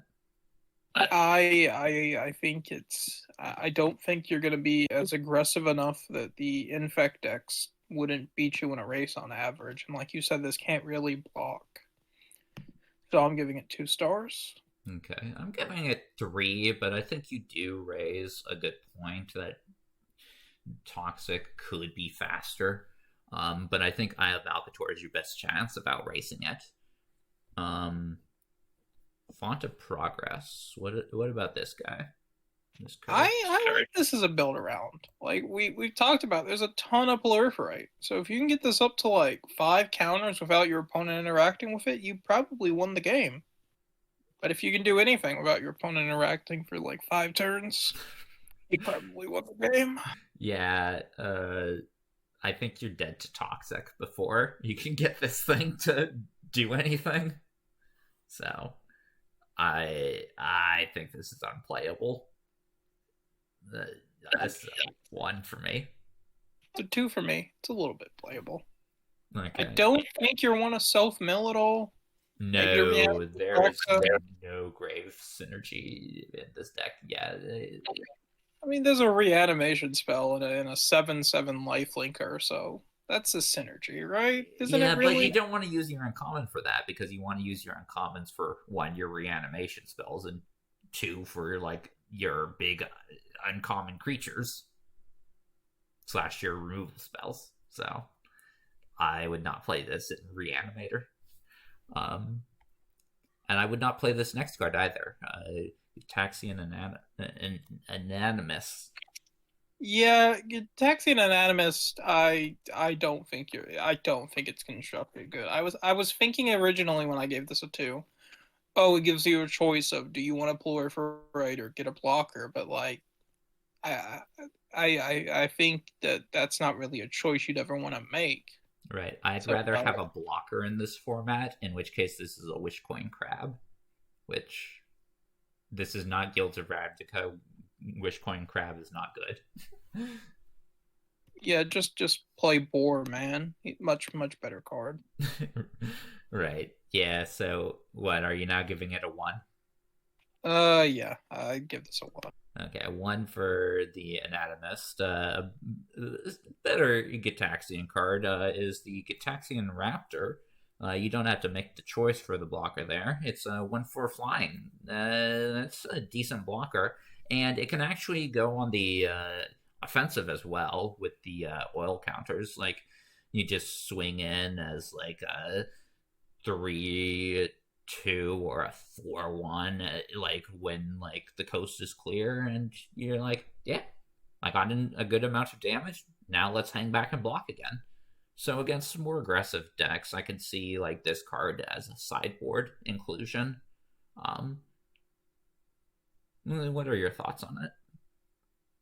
Yeah, it's all right. Just be careful out there when you're doing your triggers. Don't wanna overhit it. So I want to say 2 stars. Yeah, I'll give it 2 stars. As I said, it's mainly a sideboard card and not one you're going to auto include, which is what 2 is for. Our next card, also very defensively oriented, is Glistener Seer. 0/3 that can scry one. Where have I seen this before? Of course, it's the classic scry fish. Yes, technically this is like limited in the number of times you can scry, but like you're blue. Like you basically have infinite oil counters. And it's a good blocker in the early game. Like a 0/3 does do good blocks against the toxic deck, and then it like allows you to smooth out your draws, make sure like you're actually drawing into gas and stuff or lands if you need to. Um, I could see this seeing play. Yeah, personal preference. I'd rather play the red big booty guy who Yes, has I oil would that counters. as well. But this is definitely one that could. I'd give it 2 stars. Yeah, I'll give it 2 stars. I think blue green, where it doesn't have access to Axiom Engraver, is going to be the most likely one to play this. Where I think it's fine there. But yeah, 2 stars for Glistener Seer. Next we got Ichor Synthesizer, which like you read it and right away go, oh, this is for blue red. like, it's a 1/3 blocker in the early game, and getting 4 oil counters on it, which is just like playing 2 experimental auguries, or like a free from flesh and then like one other spell. So 4 oil counters is not hard in blue red. Like that's actually, it's not like the easiest thing possible, but it's pretty easy. And then you get a 3/3 unblockable, which is that's a good offensive threat. Yeah, I think you'll play this in blue red for sure. Yeah, it's pretty easy to turn on, and once you get it turned on, it's pretty good. But I think the numbers just don't quite hit up to where I want to play it all the time. Like it's never going to take 4 spells. You're always going to have Right. at least one that proliferates. But unless you have 2 that proliferate, Or the you're free from kind of flesh. yeah, okay, yeah, free from flesh. That makes it. It's still 2. So yeah, I don't love the number game of getting the counters, but it's all right. I'd give it 2 stars. I'll give it a 3. I think it's good enough in blue red that it warrants the 3 rating.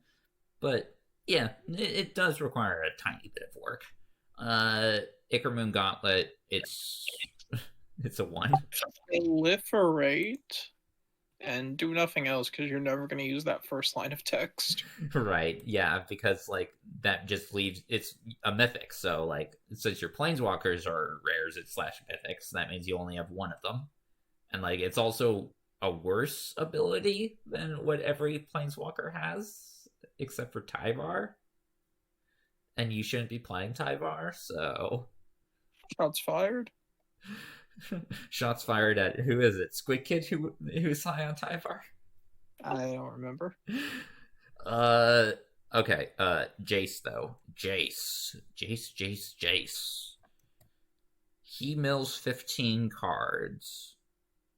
There is a combo where you play Unnatural Restoration, which returns a permanent from your graveyard to your hand. You play Jace, you mill 15 cards from your opponent. You bring him back with Unnatural Restoration. You play Jace again, you mill another 15 cards. Your opponent is dead because this is a 40-card format. That is very scary. Yeah, I like Jace a ton. Yeah, I think Jace is for sure going to be banned. 5 stars, possibly within even the first 3 weeks, I'd say. Yeah, and I mean, like, even if you don't have the combo, it's still just a good card in like your average proliferate deck, right? Like, it starts off 5 loyalty, you tick it up to 6, and then eventually like you just mill out your opponent. So, like, and even without Unnatural Restoration, because like maybe you don't want to be in blue green, because blue green isn't the greatest color combination in this set, in my opinion. You could still play it with Serum Snare, in which case you would do X equals 4, then Serum Snare it back to your hand, and then play it again, which will be 27 cards that you mill, which is still going to kill your opponent by the time like you get the combo going. So like that's still a thing. Yeah, it's a 5. Very strong card. Next is Malcator's Watcher. I like it for the artifacts list. Like, it's just a cheap artifact. Like, it pings in for like a bit of damage, and then eventually, like, you throw it under something, and it replaces itself. Like, that's generally what you want from the artifacts list. Plus, there's a card called Unctus's Retrofitter that can turn an artifact into a 4/4. So if you use it on Malcator's Watcher, you're turning it into a Sarah Angel, which is definitely something that is quite strong. I like this card in the artifacts list, so I'm giving it a 3. Yeah, that's for sure a nice combo I hadn't thought of, but I don't love this card. I think I'm more of a 2. Okay. Would you play it in artifacts, though? Like, what would you play over this? I don't know. I haven't really tried artifacts yet. I've mostly been playing a lot of Wanderer decks. Okay. Fair enough. So 3 from me, 2 from Jfish. Next one, tell us about this next card, Jfish. I wish this one cost 3 mana, so it could be an against all odds instant combo piece. In which case, I would actually like this card. But yeah, as it stands, this is only kind of okay in a theoretical white-blue flicker, which even I haven't gotten around to testing yet.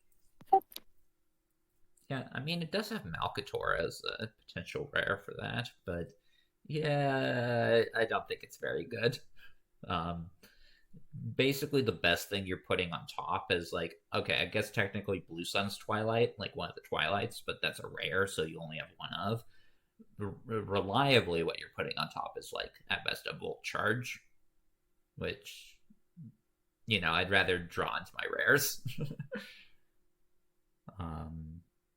What are you going to give it? I'm giving it a 2. A 2? Okay. I'll give it a 1. I don't see myself ever playing this or anybody else playing this, but yeah. Nor this next card, Mildweb Strider. What about this guy?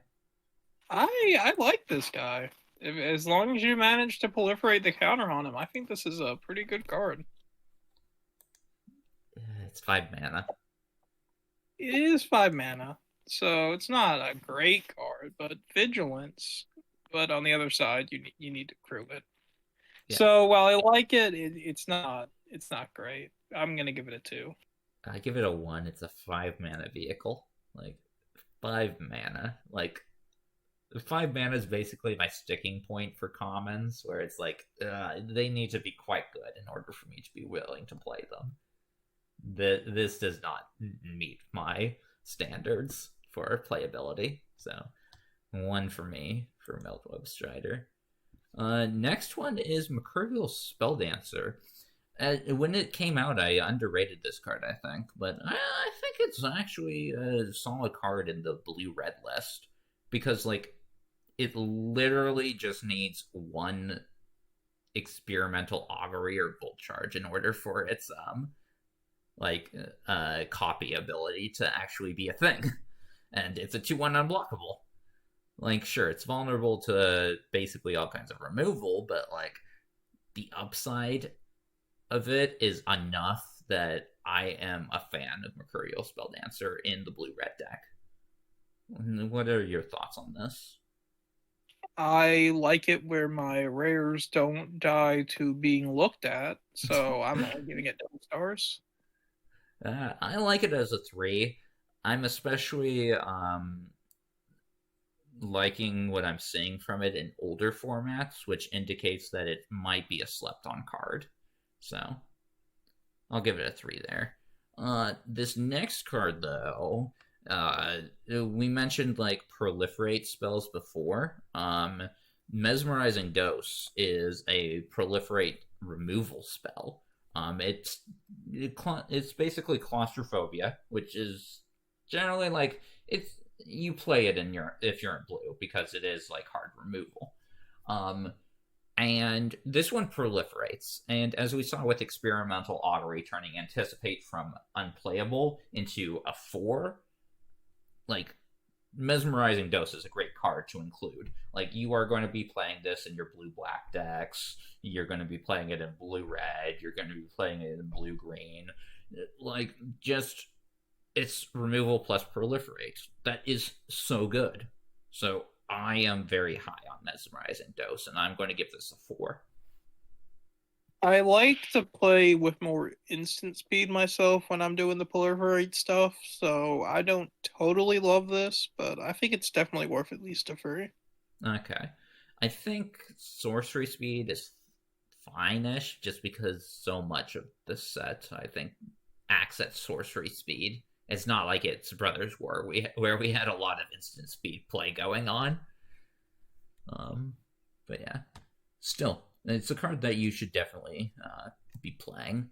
Unlike this next card, Mind Splice Apparatus, it's a rare that just makes your instants and sorceries cheaper, which, like, there aren't really expensive instants and sorceries that you would play in uncommon and common. And even if there were, this card would still be bad because it provides no board impact. So this is a 1. Yeah, I've mentioned it before. I like Niv Mizzix, but I don't like this. Yeah, so 1 from you as well. Speaking of 1s, this card counters the 1 stuff. Tell us about Minor Misstep. Yeah, Minor Misstep. It says no to 1 in the set called 1, which is ironic. But this is an uncommon, so it's unplayable. But let me just ask you a hypothetical. If this was a common, do you think you'd play it? No. Okay, well, you heard it here first, folks. Yeah, it's not able to counter the 1 rating that we're giving it. Okay. This next card, though, tell us about a prologue to the Phyresis? Phyresis? Prologue to Phyresis is probably right, I guess. Okay. Is bonkers. You want to play 3 copies of this in the Proliferate deck because it's where you get the first poison counter. Yeah. You always want to see this before you see anything else. All right. Yes, for sure. I'm giving this 4 stars just because you want to see it. You always want to see it. I'm not going to go that high on it. I'm going to give it a 3, but yes, blue-black and blue-green definitely are playing the full 3 copies of it. So, you know what? I could foreseeably give this a 4. It's like in between a 3 or a 4 for me. You know what? I'll give it a 4. I'm joining you, Jfish. I'm changing my grade right now. I won't be changing my grade for this next one. What is Quicksilver Fisher about? So you need a way to get a Traxa into your graveyard. No. This is a limited card, not a constructed card, but Yeah. that's pretty much it. I'm giving it a 2 just because I want to reanimate a Traxa, maybe. I don't know. It is a 4-power flyer, but 5 mana for 3 toughness in an aggressive format like this is not where you want to be. Like, this dies to Volt Charge. So, I give this a 1. Are we going to reject Imperfection? Let's see. It's a cancel with upside. Which, like, yes, you might play a cancel to cancel the Wandering Emperor or like White Sun's Twilight. There are some pretty big bombs in the set, but it's also a cancel at uncommon, so in an aggressive format. It's not unplayable. Yeah, it's just, I think it's not unplayable, but it's really overshadowed by Bring the End in. Yeah. I don't know. Like, maybe in blue-black control, you could foreseeably play this, but probably not. And you're just going to stick to your Bring the Endings. A 2? Yep, a 2. And, I mean, I personally feel pretty similar about the next card we'll be talking about. Yeah, Serum Snare. I mentioned this before. I'm giving it a 3 simply because it combos well with Jace. And I think Jace is a strong enough card that a card that combos with Jace at least warrants a 3. So that's why I'm giving it a 3. Yeah, I hadn't considered that. Now that you say that, that does sound good. I think I'd also go up to a 3. Okay, cool. Yeah, and it's not like it's unplayable without Jace. Like, yeah, you bounce and proliferate. Like, in blue-red, that seems fine. Or blue-black, that seems fine. So, yeah, 3 for that. Next, we got Tamiyo's Immobilizer. What is Tamiyo into? I mean, it's sort of like an Icy Manipulator, which is cool. I'm not sure if this is the format for an Icy Manipulator, but Icy Manipulator, like, Dominaria was, like, an absolute stone cold bomb. And, like, we're not even going to talk about, like, Icy Manipulator historically. But, yeah, I could see this, like, at least coming in as a sideboard card.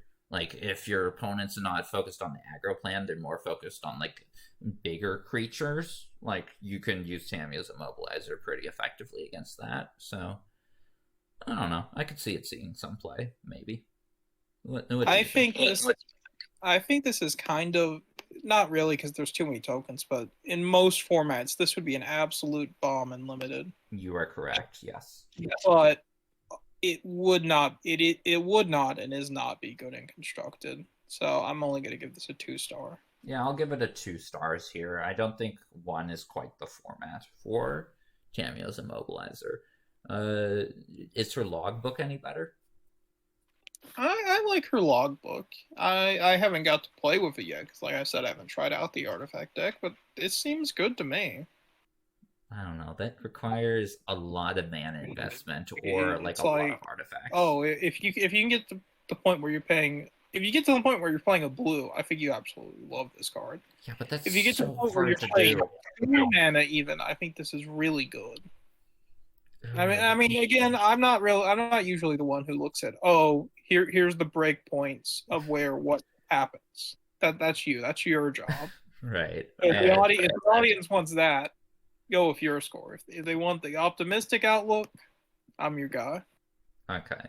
Yeah, I think from when I've played, getting 5 artifacts down and keeping them down, especially because you're mostly going to be playing, like, artifact, like, creatures. Like, this goes in blue-white. It does not go in, like, any other deck. And it's hard enough to get it cheap enough. And even if it is for like 1 mana, I'm still not sure if that's the greatest in this format. Like, we're going to see Phyrexian Arena later, and I'm going to be surprisingly low on that card. So I'm even lower on Tamio's logbook. In fact, I'm a 1 on Tamio's logbook. I'm gonna go with a 2, I think. Okay. So potential from you. Next we got Tekuthal. He's like us. He's just like a regular old person. He likes to play with his action figures. Tell us about Tekuthal. This is what I'm very interested to see how it will play out. If you would proliferate twice instead is a very interesting effect. I don't know how good it will be. Like I think about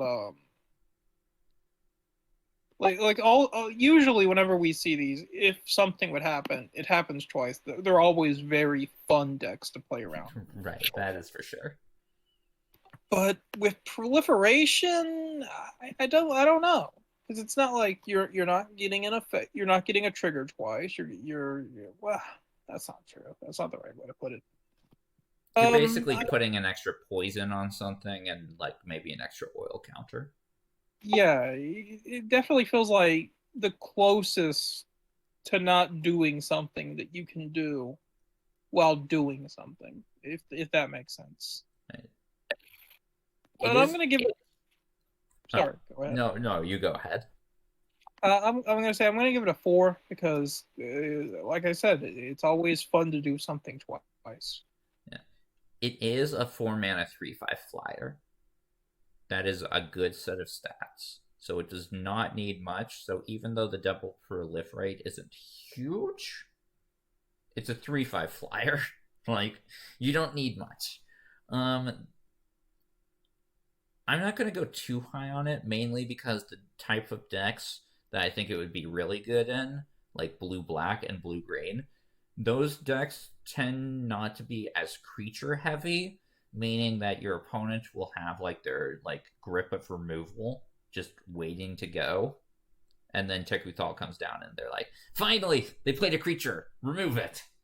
That's like, yeah, that happened. And because you're not playing creatures, you're also not being able to give it indestructible because like you don't have 3 counters from things to remove.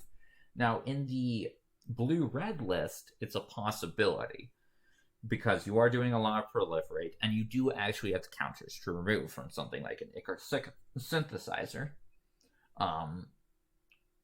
But you might rather just play like a spell thing instead. Still, I'm not going to go as high as a 4, but I'll go with a 3 on Tekuthal. Next, we got a reprint. Yeah, speaking of proliferating, it's one of my commander buddies' favorite card for his bird tribal deck. Frumming Bird. It doubles feather counters. Yeah. Yeah, it's nice to always see these. It's always nice to see reprints, but I don't think this is the format for Frumming Bird. I'm giving it 2 stars. Yeah, I'd agree with 2 stars. It doesn't have enough board impact considering the aggressiveness of the format to warrant a higher grade. But, you know, it's still Thrumming Bird. Thrumming Bird's not a bad card, so yeah, 2. You like these kinds of effects where you put cards from your graveyard on the bottom of your library, so tell us about Transplant Theorist. I always love these cards. Let me recycle my good cards. Even if I know, I'm never going to see the cards. It's not going to happen. We do have Terramorphic Expanse to shuffle them back in. We do. We got Terramorphic Expanse this season for the first time in forever. Right. So if this card sees any play, it's going to be in like blue-black Reanimator. You're either going to be getting back the 6/6 guy, or you're going to be getting out an Atraxa, but that it's probably going to be too slow most of the time. Yeah, plus if you are in Reanimator, you're probably not in blue-black. You're probably in like black-green, I think. Really? You think so? Yeah, because then you also get like better green targets. You get your ramp spells. So, yeah. I mean, I get the argument for the ramp, but Maybe like even I in said, black-red reanimator, if that's going to be a thing. But I don't think it's going to be blue-black. hmm, I don't know. I like blue. I like being able to dig for your certain combo pieces and loot them away. Yeah. But who knows? We'll let the audience figure out. Or the players, yeah. Yeah. I give it a 1. I'm not as high on these effects as you are. I'm giving it a 2. Okay. Next we got Trawler Drake. Um it starts off as only a 1/1, but it's like in blue red it's so easy to make this thing huge.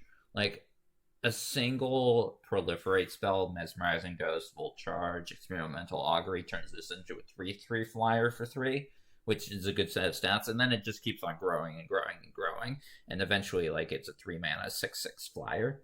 Like, yeah, this is a card that your opponent needs to answer, and they need to answer it fast.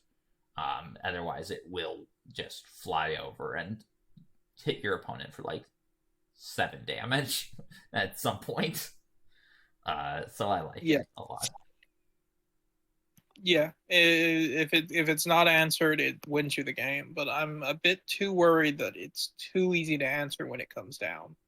And if you have to wait till later, you're just maybe being too slow with it. I'm fine with waiting till turn 4 because you can play Trawler Drake and then you can leave up Free From Flesh.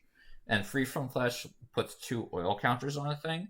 So this bit, it basically gives it +3/+3, plus the +2/+2 until end of turn, which puts it on the range of damage-based removal. So, like, I think that's a strong enough play that you are going to do that most of the time with Trawler Drake. But there's plenty of non-damage based removal. Like this could get oxidized, or planar distortion isn't great because presumably you're gonna have a way to bounce the Drake.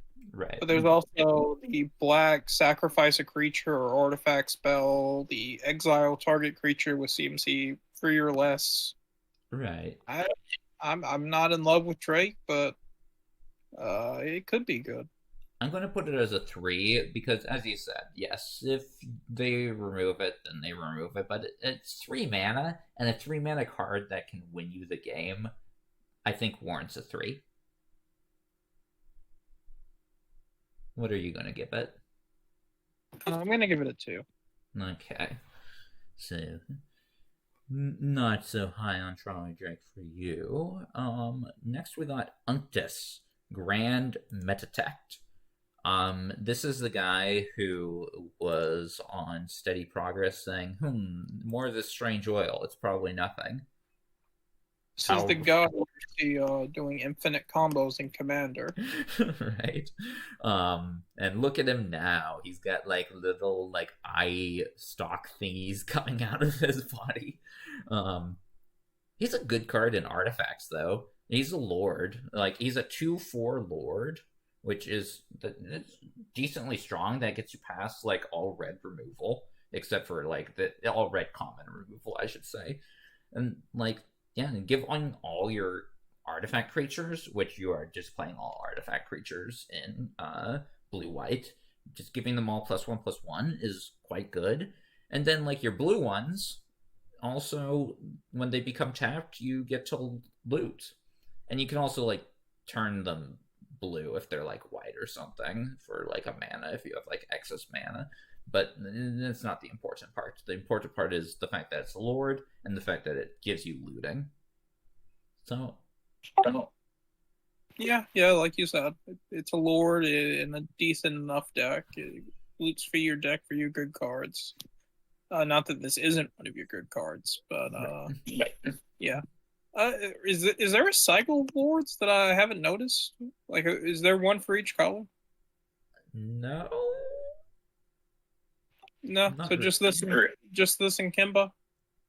Yeah, I think there might be some other cards that are similar to this ish, but yeah, it's not a cycle of lords or anything. So I am rating this the best lord above the cat one, 3 stars. Okay, I'll also give it 3 stars.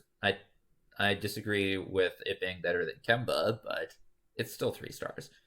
This next one, though, I think his retrofitter is even better than him. Unctus's retrofitter, fantastic card in the artifacts list. Making first off, it's a 2/3 for 3. That's like not a bad set of stats, right? Like, so it doesn't need much. Making an artifact into a 4/4, we saw last season how good that was, and this season will also be very good. You put it on Malcator's Watcher, you got a Sarah Angel. You put it on your Mandible Justiciar, you got a 4/4 lifelinker that gets +1/+1 with each additional artifact you control, or that you play. Sorry. You just played it on one of your Skull Bombs. It turns like your 1-mana artifact into a 4/4 creature now. Like, there's a ton of cards that go really well with Unctus's Retrofitter. And again, it's a 2/3 for 3. Like, it doesn't need, like, much, and it gives you much. So, I love this card. I think it's incredible. Yeah, this is very good. And yeah, just very good. I'm giving it 3 stars, but I could easily see this being 4. Yeah, I'm just going to give it a 4 straight up. I think this might be the best card in the artifacts list. Like, I think it's better than any rare you can play in that deck. Well, Wandering Emperor is like a better card, but it's also like, it's the Wandering Emperor. It doesn't count. Or sorry, Eternal Wanderer. What about this next card? Vivisurgeon's Insight. I like this as a one-up to give a deck some late game gas, but you're not going to want to play too many copies of this. It does have proliferate, which is nice. You don't think you're going to play any of this? No, it's 5 mana, draw 3 at Sorcery Speed. If it was an instant, I would definitely then. If this was an instant, I'd give this like a 4-star. But at Sorcery, I still think it's a little bit playable, so I'm going to give it 2. Yeah, I'm going to give it a 1. Yeah, not high on that. Not high on this card either. Watchful Blister Zoa. Yeah, it's 6 mana. And yes, when you die, you get to draw cards equal to the number of oil counters on it. But I've mentioned before, there are a lot of ways to deal with a creature in this set that aren't killing it. And when this thing gets, like, played or disrupted, then it's like, I spent 6 mana only for it to be stopped by a 2-mana removal spell. I lose. Yeah, this is not good. This is a 1. True. Also going to give it a 1. But let me ask you a question. Do you think Ned Bob will deck themselves out with this? They did do it with Flash of Knowledge a couple of times, so it's a possibility. But no, this is not that. Like, that was actually a good card. So, like, this is not a good card because it's a creature. So no. That was actually our last blue card, though, which brings us to black. And our first black card is Ambulatory Edifice. I think this is a deceptively playable card in the sideboard because we've mentioned a few times there's a decent number of X1s in the set, and against X1s, like, this is just like pay 2 life and kill it on a 3/2 creature. So that seems sideboard playable to me. Not great, but sideboard playable. What do you think? Yeah. I think I might sideboard this. You make a good argument. I'd give this 2 stars. What about you? Yeah, I'll also give it 2. Like, it's not a sideboard staple, but it's a sideboard playable. Next we got Annihilating Glare. Oh man, remember what was it called in Brothers War that was like just way worse than this? Oh, Power Stone Fracture. Look at it now. Yeah, this is crazy, in my opinion. Like there are if you're in a deck that wants to play this, you're gonna have so many mites going around that this is basically free, is what I'm thinking. Which is why I gave this 4 stars. I'll give it a 3, but yes, I do think it's quite good, especially in a black-white, because you are playing like your crawling choruses, you're playing your cards that create mites, and you're playing your blight belly rats, and it's good to sacrifice all that stuff. And then like you do have the option of paying 5 mana for this, which is always nice to see. So the main reason I give it a 3 is I think it faces stiff competition from one of the cards that actually the card we'll be talking about next. So let's talk about that card next. It's Anoint with Affliction. Oh my god, this card. Yeah, this is also a crazy one. We talked about I mentioned this when we were talking about Drake a little bit ago, but yeah, this is crazy. This is crazy by itself, and if you can get on Corrupt, this is even more crazy. How is this a common? Like, what the hell? Yeah, I don't. I really think they must have thought getting Corrupt would have been harder than it is. Yeah, and it's strictly better than Smother, which is a traditionally good removal spell, just on its own. Like, exile target creature if it has mana value 3 or less is insane. Like, you don't even need to be corrupted for this card to be like one of the best commons in the set. The fact that it can exile anything is absurd. Yeah, this is the easiest 4 of all time, right? Yeah, super easy 4. Question. Honestly, I joked about it earlier. Sorry, you ask your question first. You go ahead and finish your statement, then I'll ask. I was gonna say I joked about it earlier. If I could give a common a 5, it would have been whatever bad common I was talking about. It would be this common. This is borderline a 5, I think. Yeah, it's insane. You're going to play this in a deck that like can't get corrupted, right? Like a black-red, right? Yeah, just because it's such efficient removal. You want to play this in almost any black deck, I think. Yeah, even if you're like not in the main, like at least it's going to be a sideboard staple in those black decks. And obviously, if you can get corrupted, like you're just mainboarding this and you are loving life. Yeah, okay. This card is incredible. Retreat of the Dross. It says it has a you lose the game condition on it, which like that can scare people away. But I am in on this card. I think that will never come up because your opponent's going to be dead before that happens. It is a 4 mana 6/6 flyer, and whenever a creature an opponent control dies, its a controller loses 2 life. This card ends the game without a doubt. I have a story to tell about this one. Okay. The other day, I fired up a draft. Pack 1, pick 1 was the Wandering Emperor. Pack 2, pick 1 was Kaya. And then somewhere in Pack 2, I got Archfiend of the Dross. That whole draft, I don't think I ever once played one of those Planeswalkers. I just stuck a turn 4 Archfiend, and the game was always over by like turn 6. Yeah. This is such a crazy card. I'm giving it 5 stars. Okay. I'm giving it a 4, but I could easily see it going into the 5 range. So, yes, we're both high on this card. Like, you aren't going to lose to this. Like, even if they stick a Planar Disruption or a Mesmerizing Dose on it, you're like, whatever. Like, I'll deal the 2 loss of life when your creatures die, and then when it's, like, close to killing me, I'll just sacrifice it with Annihilating Glare. Like, whatever. Or you just blink it somehow, like, or return it to your hand. Like, yeah. So good. This next card I'm also extremely high on. It's Bilious Skull Dweller. A 1 mana toxic creature I've mentioned before is very important for the toxic decks because you want to get your opponent corrupted as soon as possible. Bilious Skull Dweller is great for doing that, just as a 1 mana creature.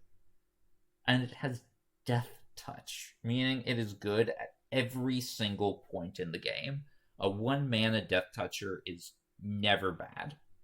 and often it's very good. In fact, I like Skull Dweller a huge amount in any of the black toxic lists. This is the one where I run the biggest risk of being wrong on, but I don't love this card. I feel like at uncommon, it's too high of a rarity when the chorus exists. I mean, you're just going to play both. You want as many one drops as you can. Yeah, you may play both. I got. You will play both. I'm gay. But I don't know.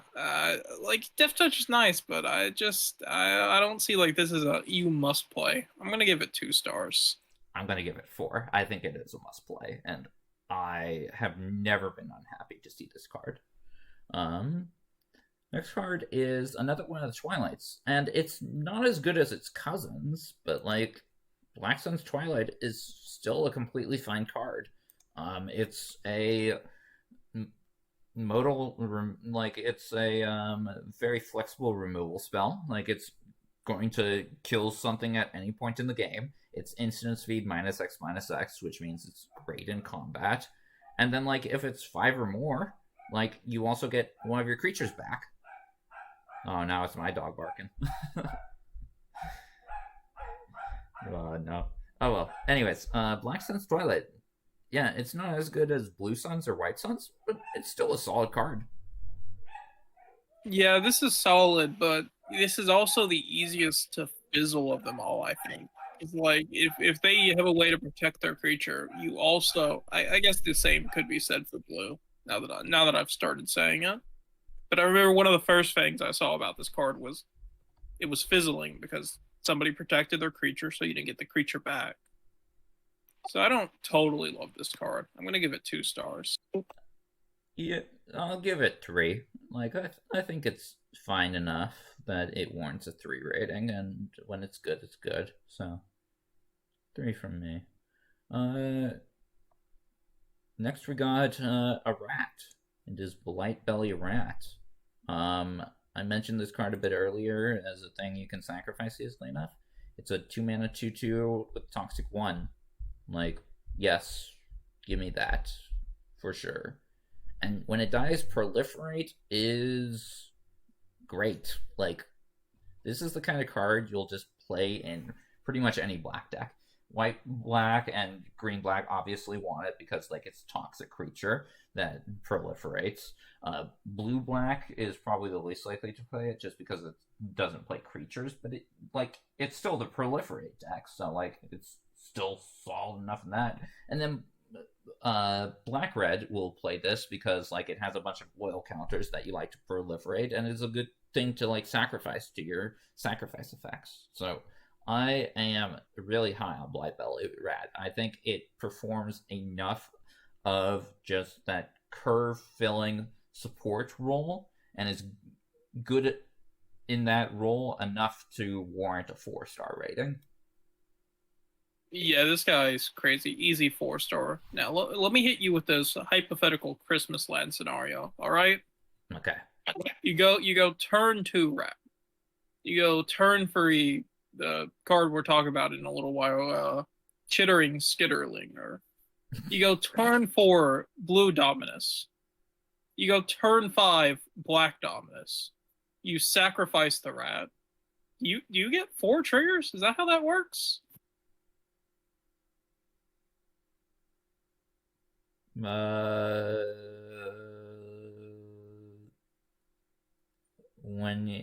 it would trigger twice instead. If you were proliferate twice instead. Double your trigger. So you wouldn't get. Yeah, you wouldn't get 4 triggers, but you would get 2. You would get 4 proliferate worth. Yes. Yeah.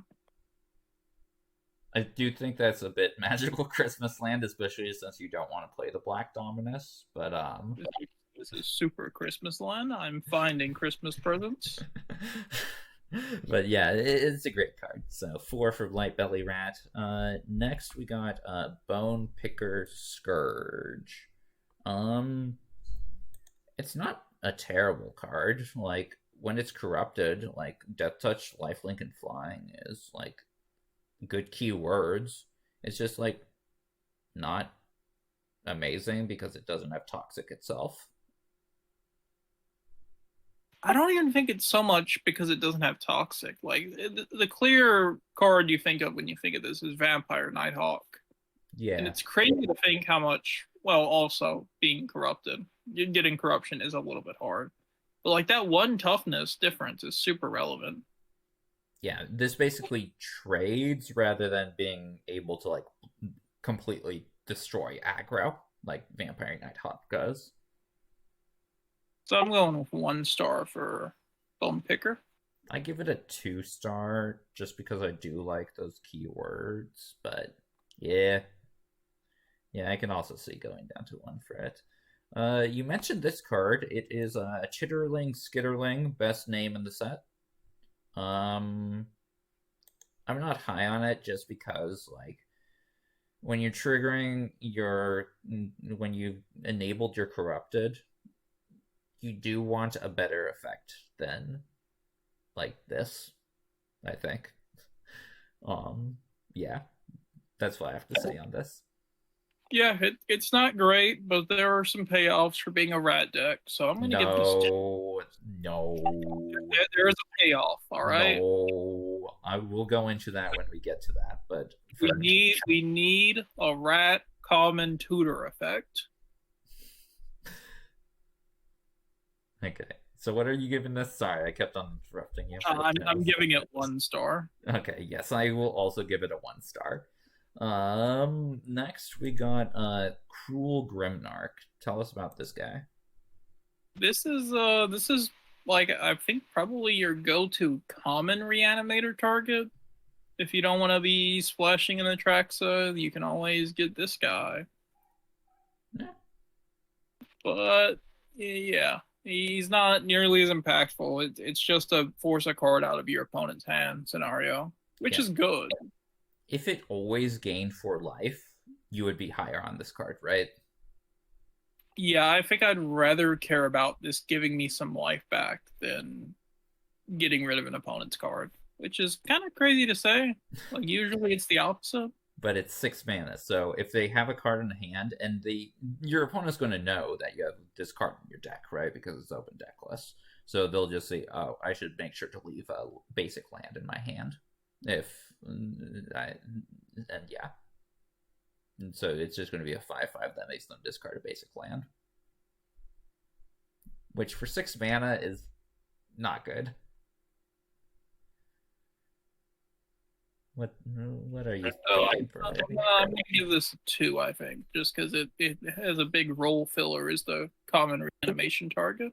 Yeah, I don't think the Reanimator deck is playable enough to warrant giving a bad card in the Reanimator deck a 2, so I'll give it a 1.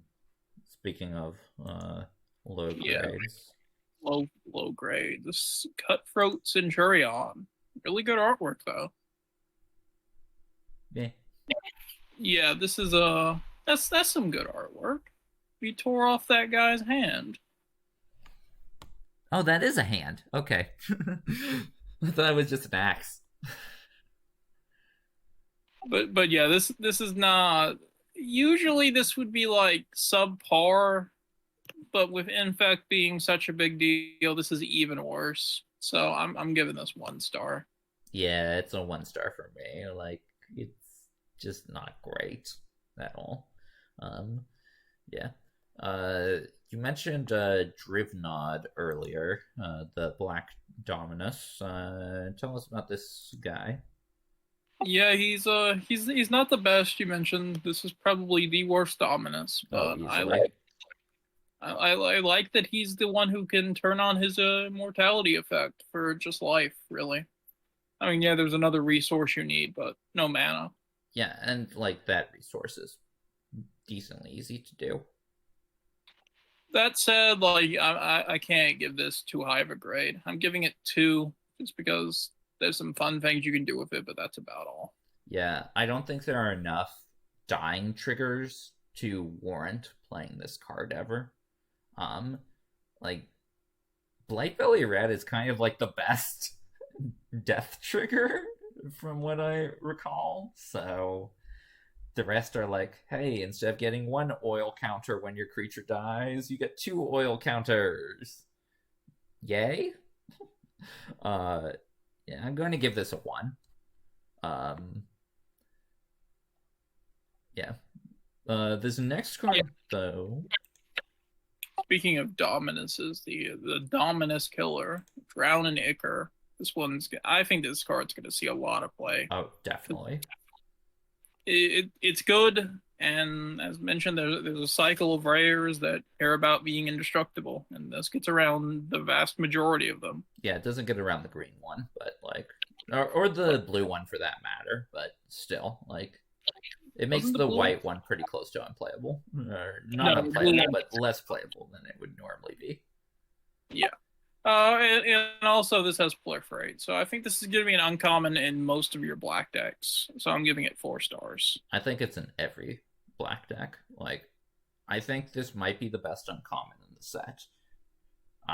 Yeah, it's a great removal spell even without proliferate, and proliferate just advances every single one of black's game plans. I love this card. Easy 4 stars. Best uncommon in the set, in my opinion. Next card, kind of a one we see in every set. Duress. This is not a Duress format. There are some good non-creature, non-land cards, but there's not too many of them. Right. Like, you bring it in against, like, the equipment deck, perhaps? Because it does get something for sure from the equipment deck. Yeah, probably. Especially if they're playing, like, the Eternal Wanderer, and you're just like, oh, I need to duress the Eternal Wanderer, otherwise I lose. Yeah, I guess you really bring this in against Jace, any of the Planeswalker decks. Yes, you also bring it against the Jace decks because, like, yeah, getting Jace or Unnatural Restoration or Serum Snare is important against that deck. But honestly, its biggest impact is probably being able to take a moment to talk about how you can use any version of the card printed on Magic Arena, just as long as you account for it being the rarity it is at in the set. Yes. So you can also play the uncommon Duress that was released in Strixhaven, but it's still treated as a common. It's the rarity that it is in the set for curiosity. But yeah, what are you going to rate Duress, though? I'm going to give it 2 stars. Yeah, I'll also give it 2 stars. It's a maybe in your sideboard. Never will see mainboard play, but it will see some sideboard play, so that's a 2-star card. Next we got Feed the Infection. This card is me. This is me when I'm hungry.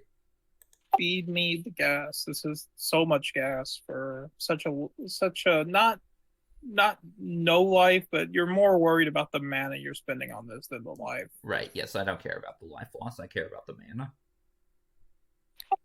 So yeah, I think this could be a pretty good card draw engine in black decks, but it's not amazing. I'd probably give this 2 stars. Yeah, I'll also give it 2 stars. It being uncommon is the main sticking point. You don't want to really use like a 4-mana draw 3 as your uncommon, but it does get you like your cards, so it's not unplayable.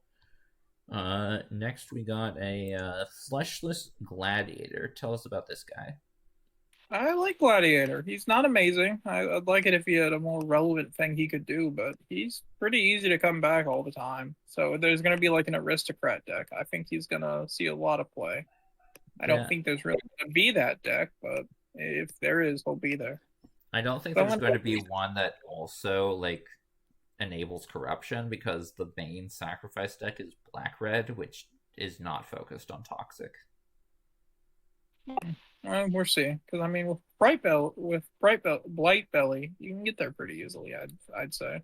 Yeah, not all the time. Basically, the only toxic card in the deck. I'm going to give this a 2 for people who are, better at figuring that out than me. Yeah, I'm going to give it a 1. I'm not thinking that this card it works right, and the kind of decks that like would like it, just kind of at odds with itself. Next is a card you're. Are you still high on this guy? I'm still high. I don't know how you think a free mana, you need one turn to get it off, reanimation effect is bad. Okay. Like, it's not even. Let's start by you telling the audience your score on this card. It's a 1. Is what I think we need. It's an easy 1. Do you want me to go into detail, or do you want to interject? No. I kind of want you to go into detail. Why do you think this is a 1? Okay, have you ever played with Heartless Summoning before? Yeah, you use it for combos. You don't care about the -1/-1. Okay. Geth is not really a combo thing, and the -1/-1 really hurts in your average deck. And it's not good in Reanimator because it's a rare. The problem with it as a rare it basically says you are only playing Atraxa as your Reanimator target. You cannot play anything else. You can't play your Zopandrel, your Tyrannex Rex, your we just whatever. Talked about old Grimnark. He's not amazing, but he's there. Yeah, I don't like Grimnark at all, though. Remember, I gave him a 1, so it's not worth it. Reanimating that, and like, he also just dies to removal. Like, I'd rather play an actual reanimation spell, and also because it like exiles the thing when it leaves. Like, then like you only get 1 reanimation out of your Atraxa. Okay, that is a good point. Which I'd say that's going to bring me down from my original 4 to a 3, but I still think this is a very good card. No, my experience with Heartless Summoning is such that you are enticed a lot by it at first, and then you actually play with the card, and it ends up being atrocious. So I give it a 1, as I mentioned before. Anyways, moving on to another magical Christmas land scenario. All right, you have Mom, and you have the Black Dominus, and now you have 4 proliferates. Oh my! What are your 4? Why hear me out. Hear me out. Let me cook. All right. If we go ahead a little bit, skip ahead, go to the future land. There's an artifact in this set that reanimates a creature for 4 mana and 4 oil counters. All right, that's basically infinite.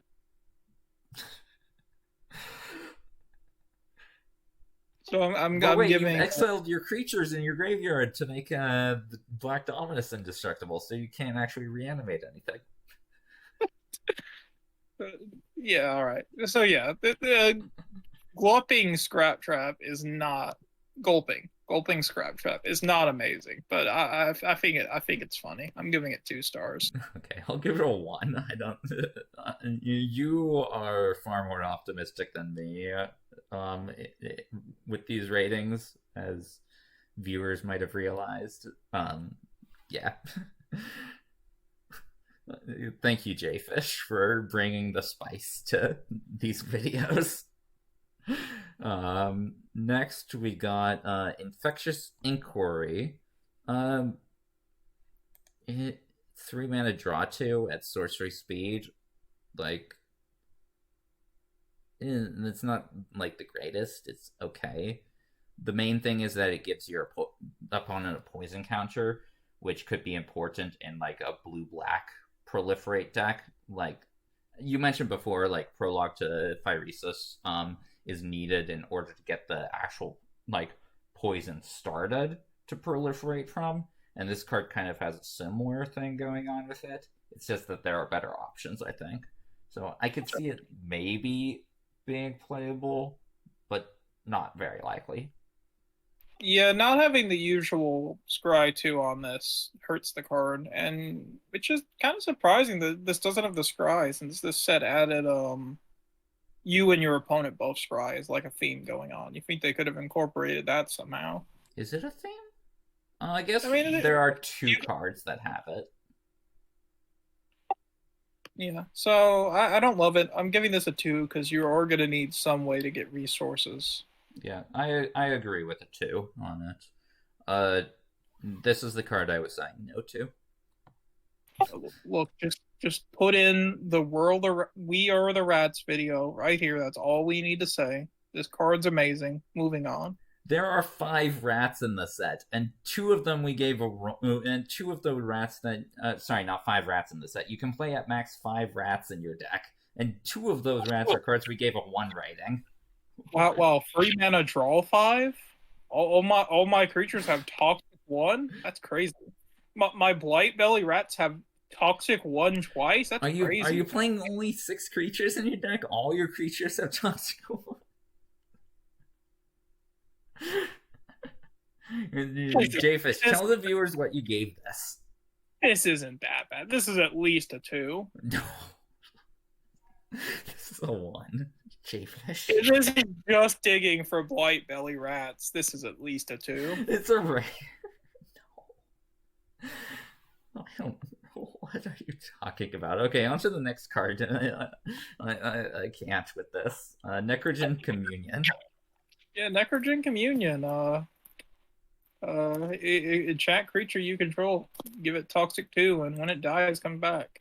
It's not great, but you know, it's not terrible. I gave it 2 stars. I think it is terrible because, as we've said a lot, there are a lot of ways of getting rid of a creature without killing it. In which case, Necrogen Communion is just atrocious. It's an uncommon. Is also a really bad sticking point for it. So, which isn't great. If this was a common, it'd be a lot higher on it. I still wouldn't be high on it at all, but I could maybe see it too. But as is, it's a 1.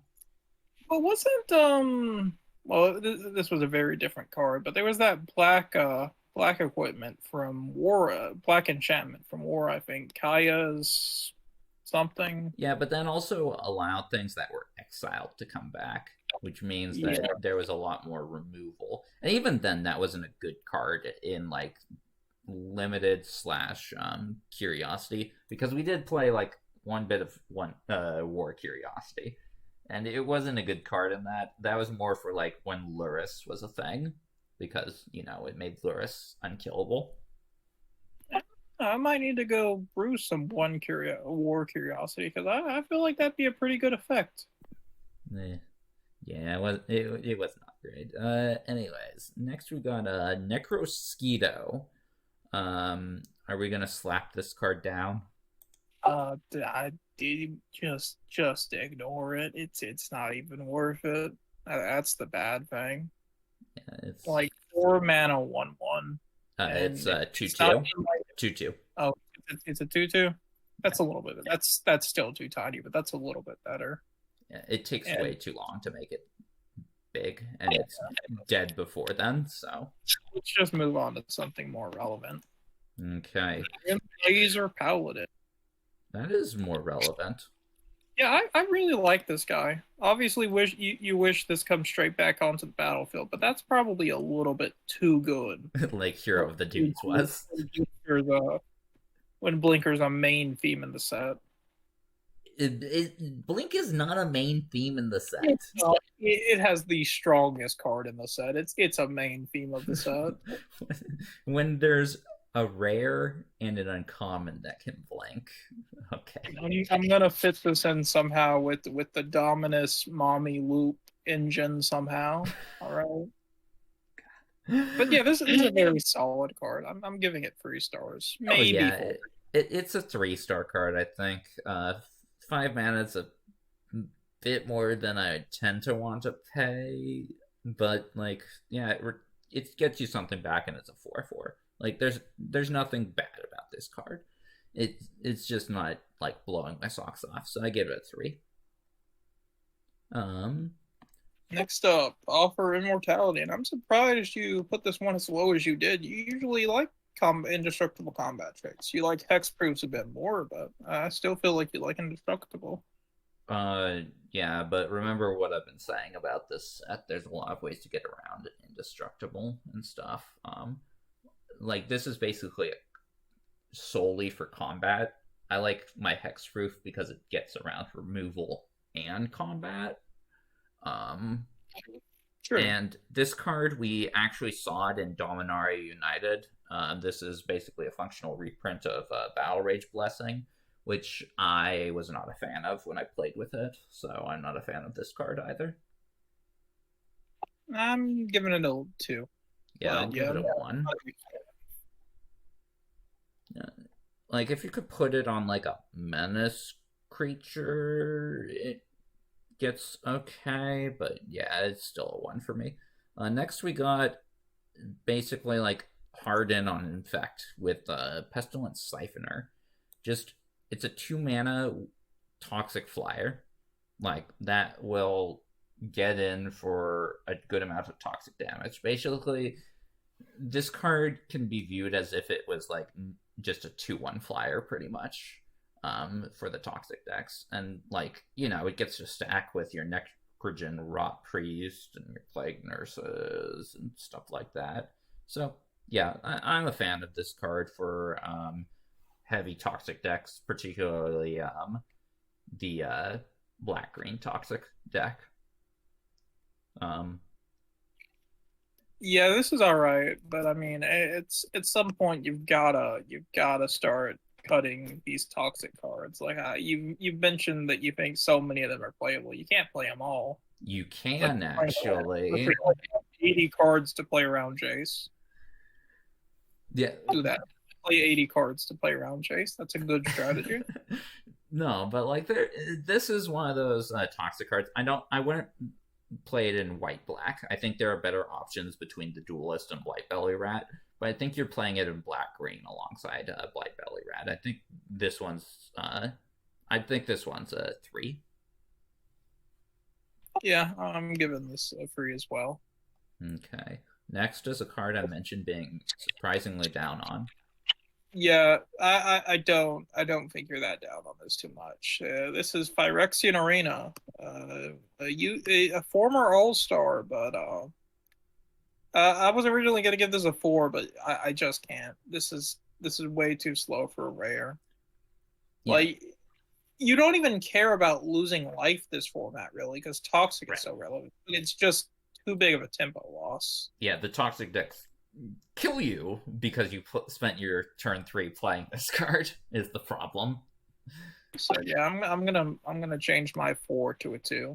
Yeah, I mean, there are some matchups where Phyrexian Arena could be good in. Like, you got like a long like control-y matchup going on, in which case Phyrexian Arena will overwhelm your opponent with card advantage. But yeah, I was also a 4 when like this card was spoiled. But then, like, actually playing with it, it's like, Phyrexian Arena, what happened to you? You used to be, like, good enough to see, like, competitive Commander play. Yeah. 2 for Phyrexian Arena. Next, we got another reprint and another Phyrexian reprint. What are your thoughts on the return of the Obliterator? Yeah. TG Goldfish just published a Phyrexian Fight Club video. Very, very good video. Very, very funny deck. Is there a fight spell in this format, actually? I might be tempted to try that out. There is Ruthless Predation. However, the issue with that is that we don't have the lands that you would in Standard to support that. Yeah, so this isn't great, but it's okay. It's solid. It does have the downside of, as you've said before, there are so many non-damaging ways to remove something. Yeah. But again, being an optimist here, I really like the idea of at least trying once to get both the Obliterators down. So I'm going to give it 2 stars. Yeah, I'll give it 2 stars. Honestly, in mono black, would you in mono black? Which would you prefer? The Archfiend or the Obliterator? Archfiend. Okay, yes, I very much agree with that. And when your card that costs 4 black is worse than a card that costs 4 mana but only 2 black, well, that's a really bad sign. but I'll still give it 2 stars. Maybe you play it alongside with the Archfiend in a mono black list, but you're also not playing mono black in this format. You don't have corrupt like you did in Brothers War. Next we got a Ravenous Necro Titan. It's a 4-mana 6/6, just like Archfiend was. But it's just a 4-mana 6/6, so it doesn't really do enough to warrant being played. It's just like above curve creature, but at 4 mana, that's the point where you want your cards to actually like do stuff. And if you end up having to sacrifice a creature, well, that's even worse. Yeah, not a great card anyway about it. Yeah, 1. Yeah, 1 stars. Okay, next we got a Scheming Aspirant. What are your thoughts on this guy? He's kind of weird, or she, but yeah, I can't tell. But this is pretty good in like standard and such. But like in curiosity, I think it's not that you don't want to use an uncommon on it. It's that you're not going to have many other creatures. So all of your opponents are almost always going to have removal for this. Exactly. Yes, that's one of the problems. Also, it's kind of weird, right? How to proliferate wins through poison when you're playing blue-black, right? Yeah, but you just need the life to stay alive sometimes. Yeah, I guess that's true. Like the life loss, you can kind of ignore it. It's basically like if it said proliferate, gain 2 life, like it'd basically be the same card. In all honesty. But yeah. So what are you going to give it? I'm going to give it a 2. Yeah, I'll give it a 2. It's like a maybe, but like, yeah, like it's a removal magnet. Next we got Shieldred's Edict, which is the best edict we've ever seen. Yes, however, I have an edict from Team Cat gamers that wanted to talk about how Shieldred is a ban from the format, but that might be getting a little ahead of ourselves here. Yes, we will get to that when we get to Shieldred at the very, very, very end of the video. But I'm actually kind of sold on Shieldred's Edict. Like, each opponent sacrifices a non-token creature, ensures that you are actually getting a card from the deal. Now, it's bad against an opponent who's playing Crawling Chorus, but if your opponent's like not playing Crawling Chorus, I could see this being a solid removal spell, especially since each opponent sacrifices a Planeswalker. Can be really useful to get rid of the Eternal Wanderer. And it's also like the only way you can get rid of Kaya. I don't think Kaya's going to see like much play, but like, you know, it's a thing. So yeah, I think most of Shieldred's Edict will be seeing play removing Planeswalkers, but unfortunately, a lot of those Planeswalkers, by the time they've came down, have already had their impacts. Like Wanderer might have already wrapped your board. Nissa has already killed you, probably. It does mean that, like, if they just play Nissa on an empty board, you can make them sacrifice the token and then just attack Nissa. That's a thing. Yeah. As long as they're not using the ult right away, this is pretty good. Yeah. But there are so many of those ults you can just use right away. Yeah. I think it's a solid enough removal spell to potentially see main board play, and I think it's going to see enough sideboard play as well to warrant a 3. Yeah, I'm at a 2 right now, but I could see a 3. Okay, 2, maybe a 3 for Shieldred's Edict. How about her head cleaver? Yeah, her head cleaver cleaved her head out of the format. If this was a little bit cheaper, maybe had a little less power, toughness, this would be really good. But as it stands, it's too slow for curiosity, I think. Yeah, 4 mana, 2/4. Like, that's just easily double blocked and killed. By like a couple of X3s. Yeah, so I'm going 1 star. Yeah, it's a 1 star. This card, but higher on though. It's tell us about Sting Hive Master. Yeah, so if you have the Black Dominus out, Stop it. this is infinite reanimation with the artifact. God. Okay. But Okay. even if you're not trying to infinitely reanimate with Vial of Rebirth, this is good on his own. He's a decent, not great, but decent toxic party who leaves behind a mite. Yeah, like if I think he's mainly going to see play in a black green because that doesn't have access to Fluncing Raptor as your 3 drop. And it's a solid toxic creature. A 3/2, you're likely to trade with that. If not, like, yeah, you get in for toxic damage and it's nice. And when it does trade, you do get the might. And it's good with like a annihilating glare as well. So there are things to like about Singing Hive Master. It's a solid filler card. A 3? Yeah, I'm gonna go with 3. Okay, cool. Next we got Testament Bearer. 1 toughness is rough, but the ability is pretty cool. And you like Reanimator stuff, right? This would be like a card you play in like Reanimator, right? I don't know. I think I'd rather just loot. Uh, this really just does not do it for me. Being a 4/1 who, yeah, she replaces herself, but that's a lot of mana for a not great stat line. So what are you on her? I'm gonna give it a 2, and I think even that's being optimistic. Yeah, yeah, I'm also on that low 2 score for Testament Bearer. Let's talk about our 2 reanimation spells. Yes, Val Emergence. It's just Rise from the Grave. Yeah. Is that it?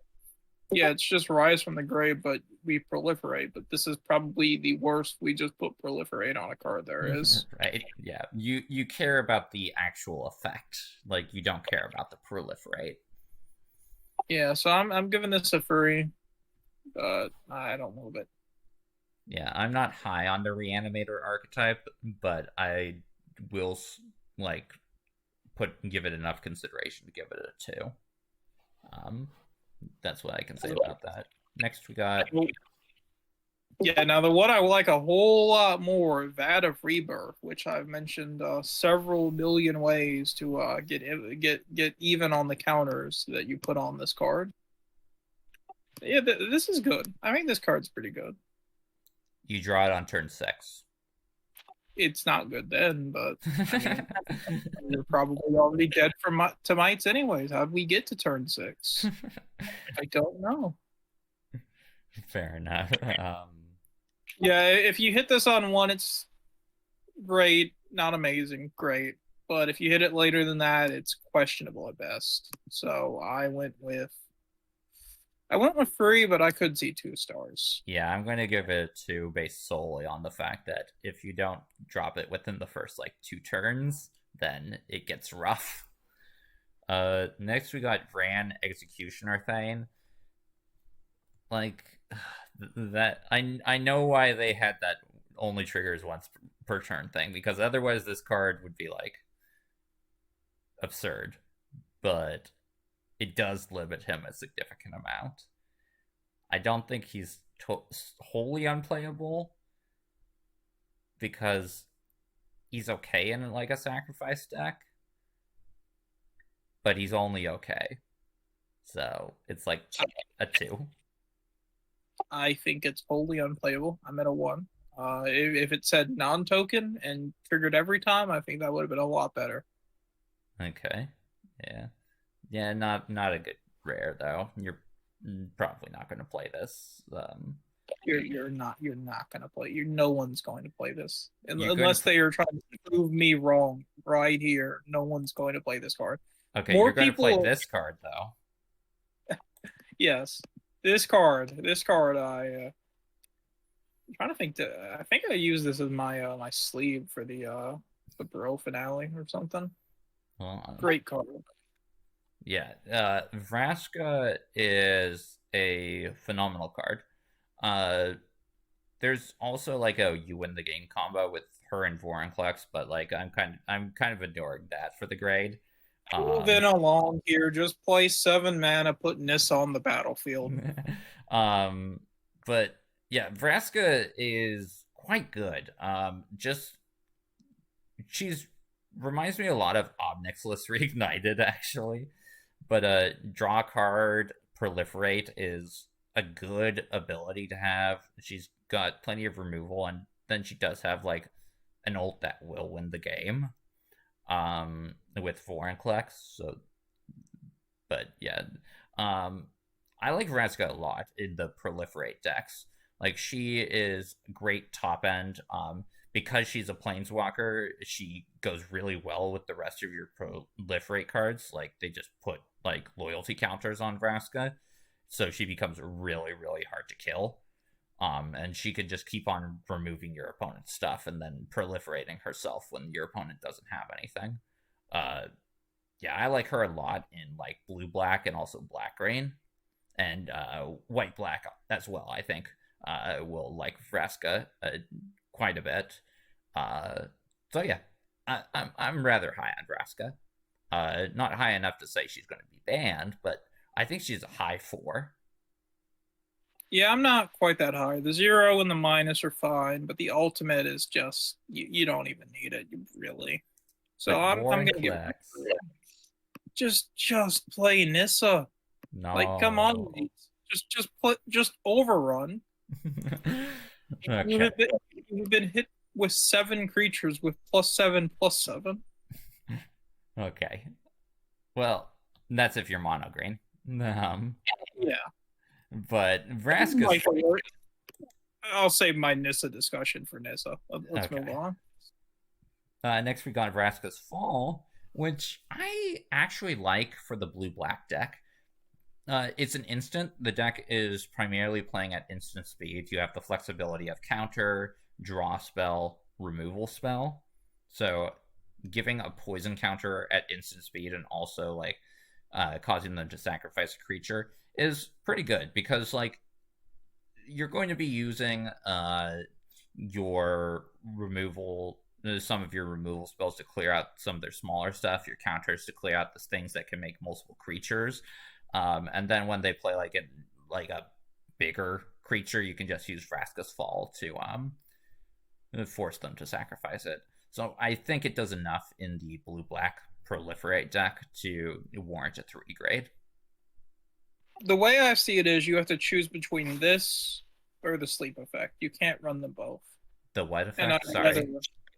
The claustrophobia, sleep, whatever you want to call it. No, I run them both in my blue-black list.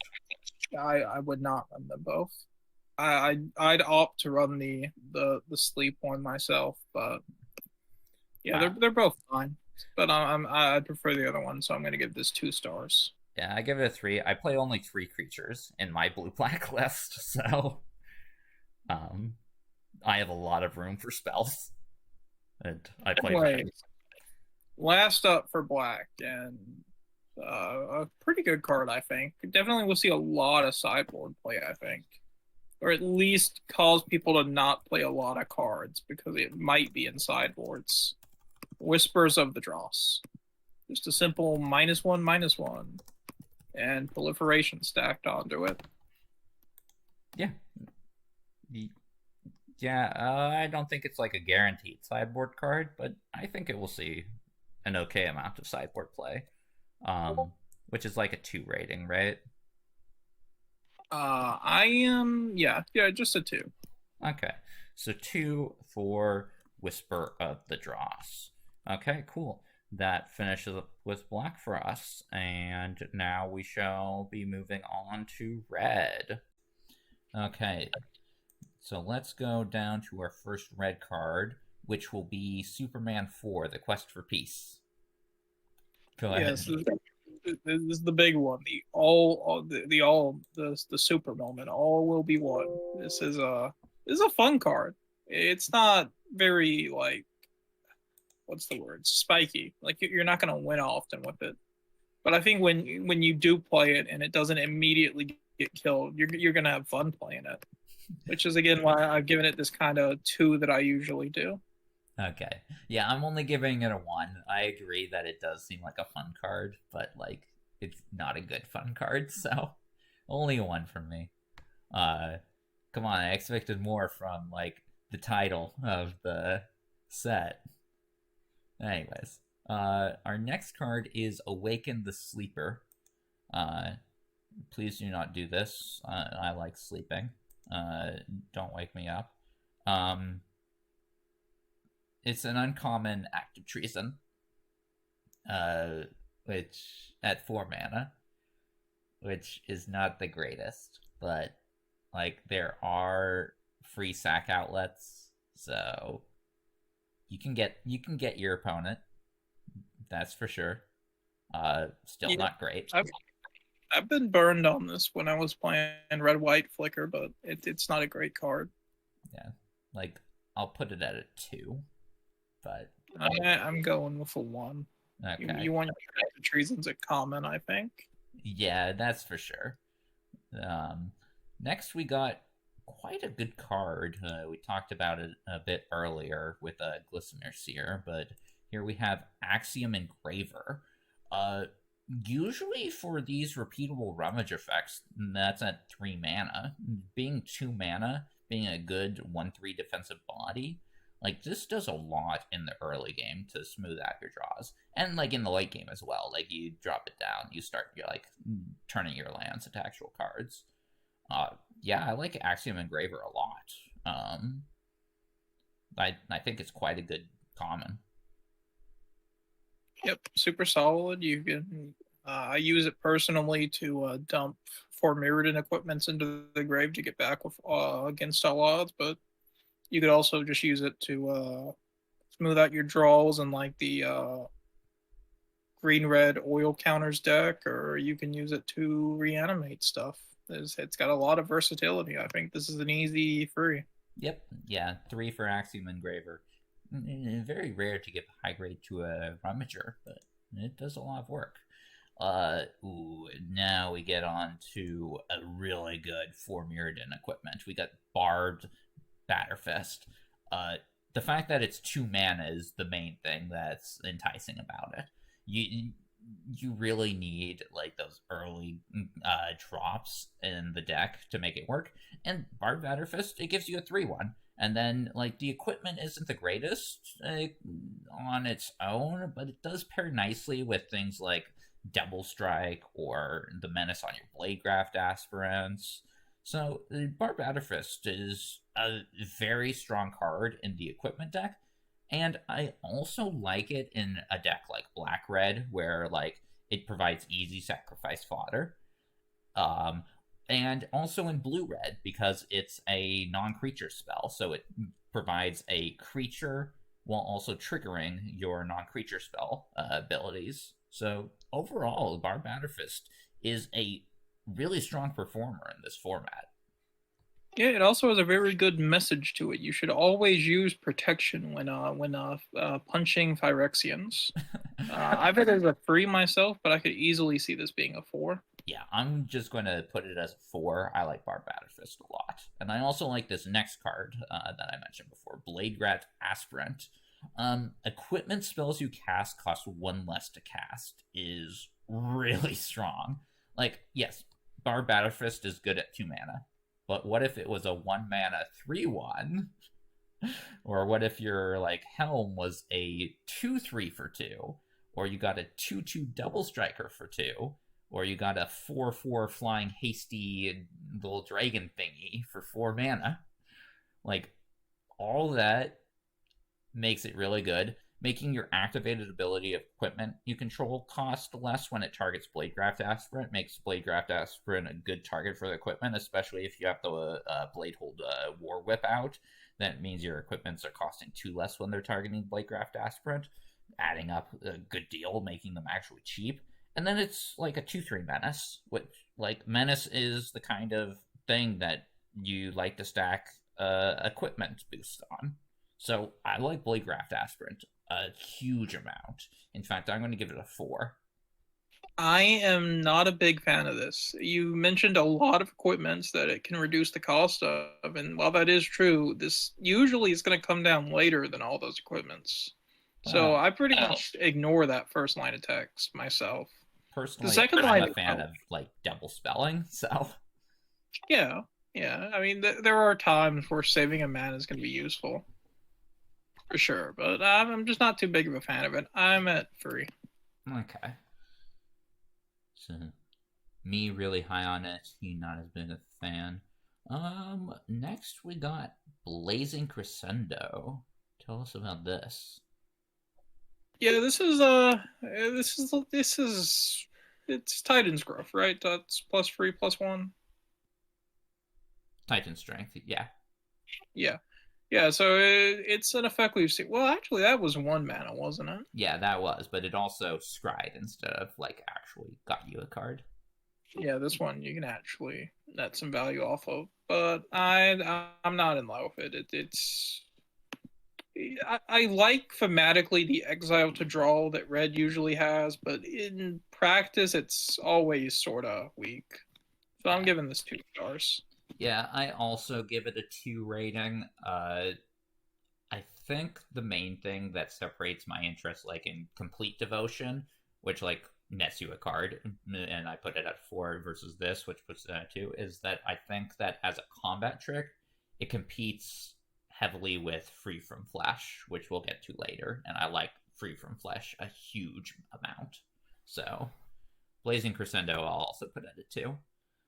Next, we got Cacophony Scamp. What about this?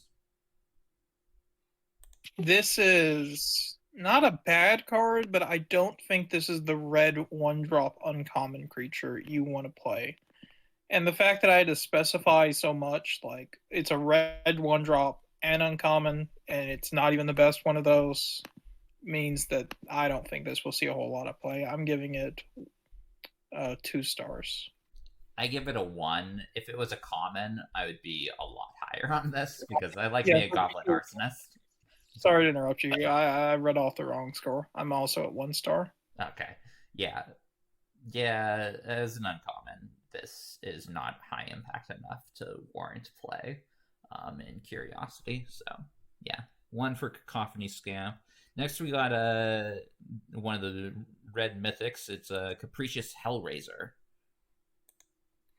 Yeah, I like this. I've mentioned I'm a big fan of the Wanderer. You can blink this with the Wanderer. Uh, it's not a great card in that strategy, I think, but I want to play around with it a bit more, try it out. So I'm giving it an optimistic 2. Yeah, I give it a 1. For one thing, you're never going to have 9 or more cards in your graveyard in this format, I think. Like, yeah, for sure.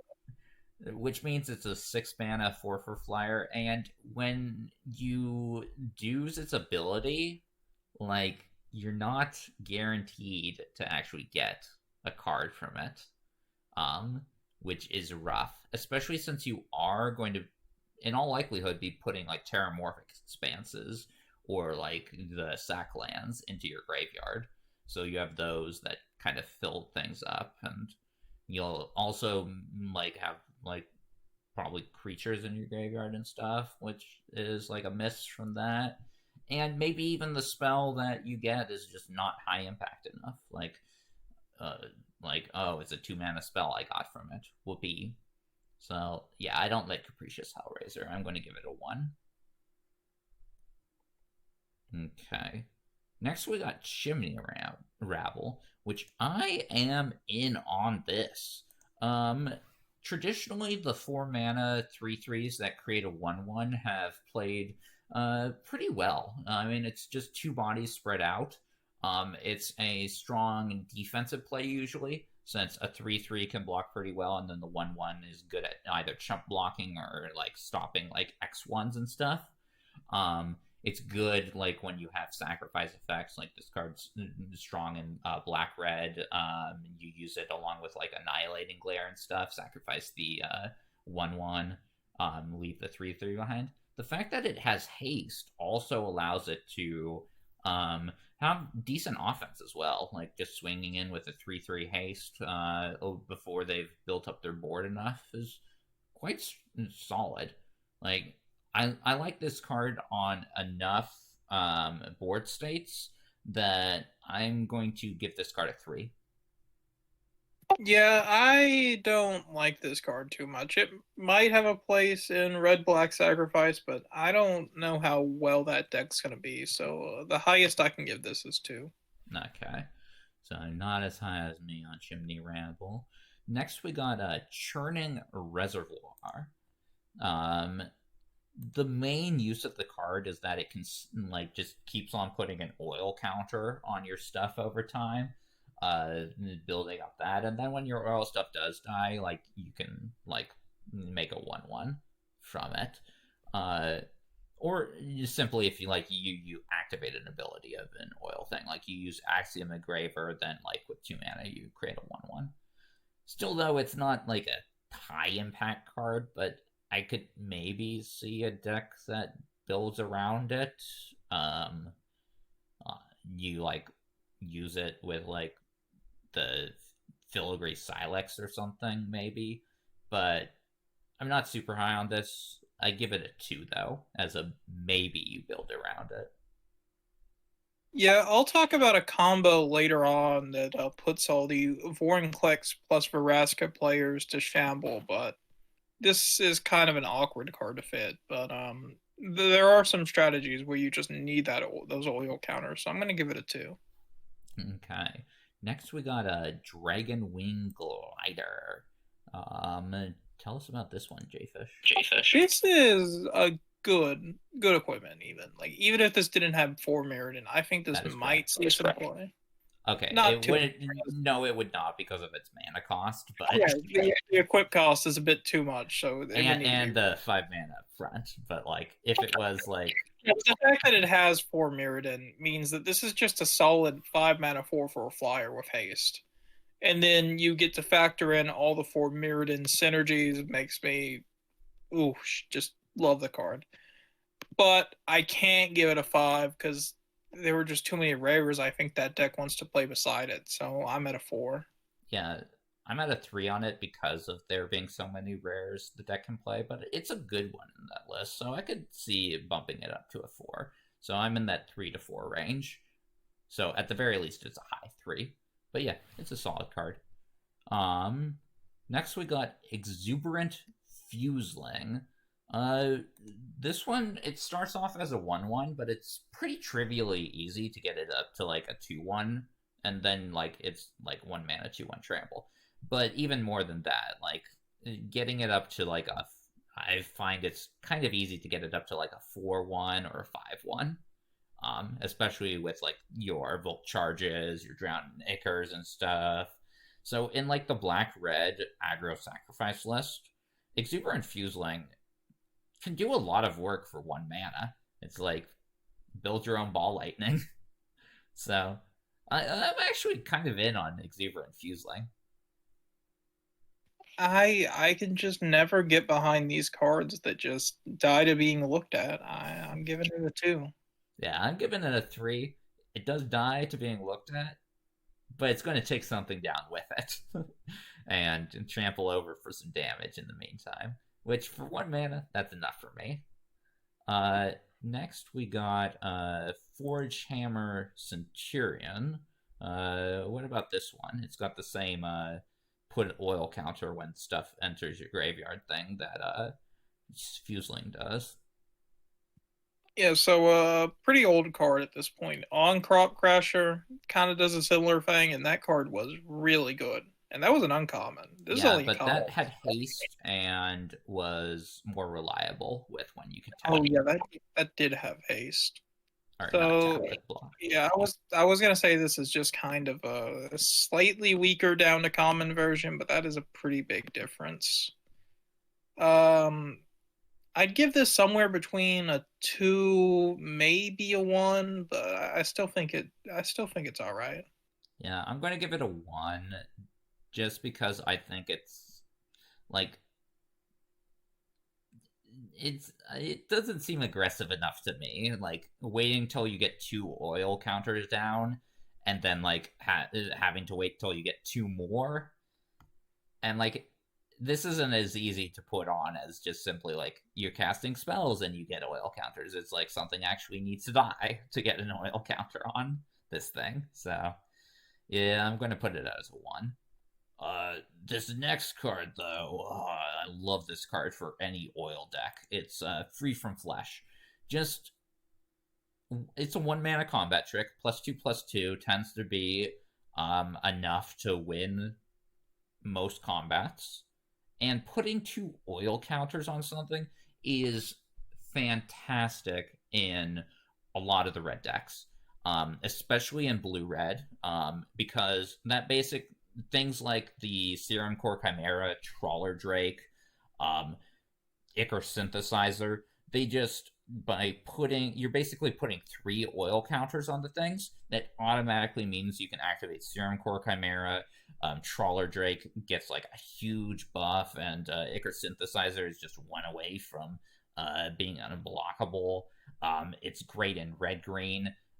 Red-green's going to be bashing like, with big creatures a bunch, so combat tricks tend to be pretty good in that situation. And like you put it on your evolving adaptive, and like you're giving your evolving adaptive like +4/+4 until end of turn, with 2 of them being permanent, and you're refreshing your oil counters on all your stuff, and just it does a lot of work for just 1 mana.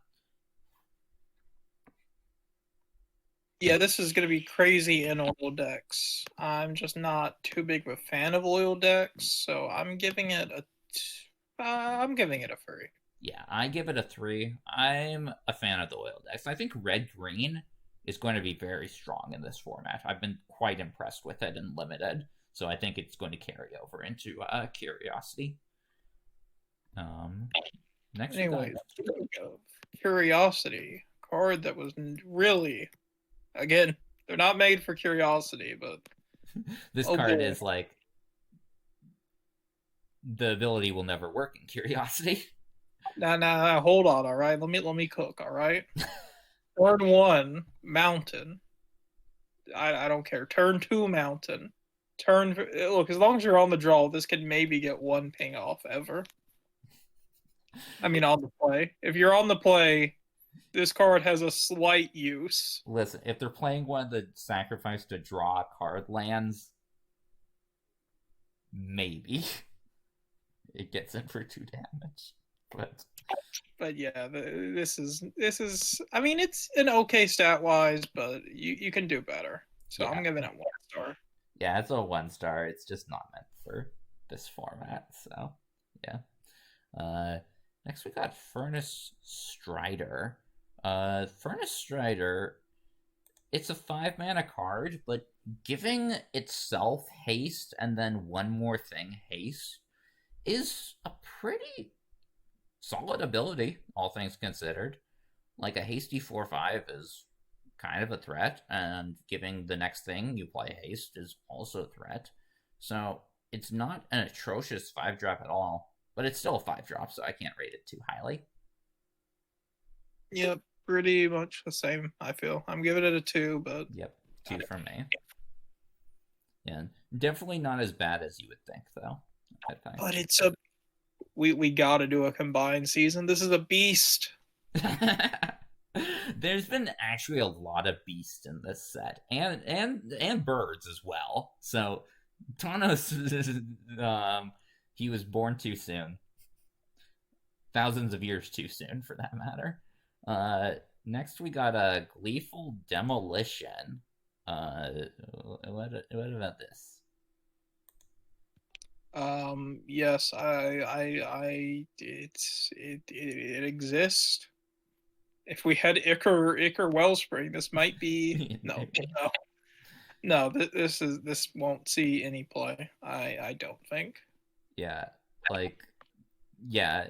If it was common and there was Ichor Wellspring, yes, I would be in on this. But as is, it's a 1.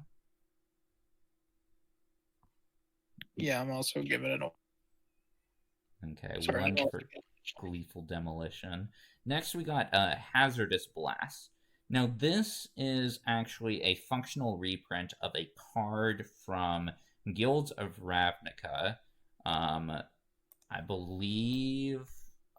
what was it called? It was like electrostatic something or other. You said guilds? Yeah, Guilds of Ravnica. Blanking on the name. But still, this is a deceptively strong card in an aggressive deck. Because it clears away, like, all the little things that your opponent has, which, you know, that's solid if you don't end up killing them straight off, which, when you're playing this card, you're going to be using it to kill them straight off. Like, it just says, creatures your opponent's control can't block this turn. Turn sideways, kill your opponent. Ta-da. It's not something you would mainboard, and as a sideboard card, you're still only playing it as, like, a one-of in the sideboard. But for any red aggressive deck, you are going to probably want this as a one-of in your sideboard. This card is deceptively strong. Yeah, I got blown out by this one. It feels bad when it happens, but I don't like this card too much. Like, I wish it either cost one less and didn't have the blocking so I could clear mites, or... Well, the blocking thing is the main part of it. Like, the one damage is just, like, it's okay, but, like, it doesn't do too much. It's all about you play this card, you attack for the win. And people get got by this card. It's deceptive, and how, like, feel bad it is when your opponent plays this and just kills you. Still, I only give it a 2. I'm only giving it a 1. Oh, really? Yeah, I don't know. I don't think I'd ever sideboard it. I don't know why anyone would, but it is definitely a feels bad moment if it happens. Yeah, it basically breaks down, like, it makes board stalls impossible. Next we got a Hexgold Halberd. It's another 2 mana for Mirrodin equipment. It is.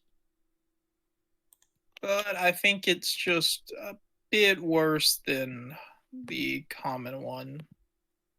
Like, you'd rather run that just about any time, so you could... Well, right, but we also have, like, 2 different, like, slots. They're not really competing with each other. They're not really competing, but it's competing with other uncommons. And if there's a common that can do its job, I think you just do that, personally. I personally would play both, because I think you want to get those 2 drops down early to get the aggro beats going down. And 2/2 First Strike Trample, like, that's something that can actually take stat buffs pretty well. Like, you move your Barbed Batterfist to this, and now you got a 3/1 First Strike Trampler. Like, that's good. Sure. So I'm going to go with a 3. Yeah, I also go with a 3. Like, I'm not super high on this, and it does have competition in the uncommon slot, but I think it's a worthy consideration for it. Hexgold Slash is our next card, and Hexgold Slash is, like, just great common removal. Like, 1 mana, deal 2 damage. Like, that's perfectly fine. Like, that's a playable card on its own. 1 mana, deal 4 damage. Now that's a lot. This is a card that will be very, very strong against the toxic decks, because it just takes down whatever their toxic creature is. Like, even if it's been buffed by, like, complete devotion, like, Hexgold Slash still, like, takes down the creature, although you would use Hexgold Slash before the complete devotion, I guess, so it doesn't really matter. But anyways, yeah, there's a lot of versatility. It's just a solid removal option for red this format. I think it's an easy 4 stars. Yep, your premium removal is always going to be a 4-star card, and Hexgold Slash is no exception. Next, we have the Return of Koth. Lots of people love this guy. Like, maybe not in terms of the actual card, but in terms of the character. But what about the card? I don't think the card's that bad. You do this on turn 4, you tick it up, he's at 6 loyalty. If nothing happens to him and you have some way to proliferate, you can ultimate on turn 5. That's crazy to me. Yeah. Is it going to happen? Not often, no. You play this in mono red only, though, right? No, no, I think you could play this in blue-red. You need to go more predominantly mountains than islands, but I think you could make it work. Okay. I don't know. I don't see it being in like a blue-red list. I think you'd rather have some other rares instead. And in which case, like, I don't think mono red will see play. So I'm only putting this as a 2. I'm going to go with 3. Okay, 2 or 3 for cost. Next, we got this guy. He's a Laugh Riot. It is our Kadotha Cackler. What about this? Yes, so this raises the philosophical question of what separates a Phyrexian hyena from a Phyrexian beast? The Grand Creature type update. Okay. I think this card's alright. Like, if you can get enough counters on board, this can get pretty scary. It is a little bit slow at 3 mana, though, so it's not great. But I'm giving it 2 stars. I'm giving it 1 star. I think the main deck that could consider that, red-green, would just rather play a card that actually has oil counters on it. So, yeah, I give it a 1. Speaking of a card that has oil counters on it, Magmatic Sprinter. This is I don't think it will have oil counters on it, but you'll put things on. I mean, not often, but you could stick them on there in a certain... but that's not what you want to do. Yeah, you really want to put this on something to just accumulate counters on board for stuff to do later. But it's a decent card. I'm giving it 2 stars. I give it a 1. I do like it with Evolving Adaptive. Like, that can add up really quickly. But I think it's not building up your board state enough. And it's just like, it's 3 mana, like, a turn and stuff. And, I'd rather play, like, actual, like, on-curve creatures that build up my board state rather than just play around with putting oil counters on things. So I put it as a 1. Okay. 2 for Next up, a less premium removal spell, but one that does have some, not really a good enough upside, but an upside. Yeah, Molten Rebuke, you could maybe sideboard for the equipment deck.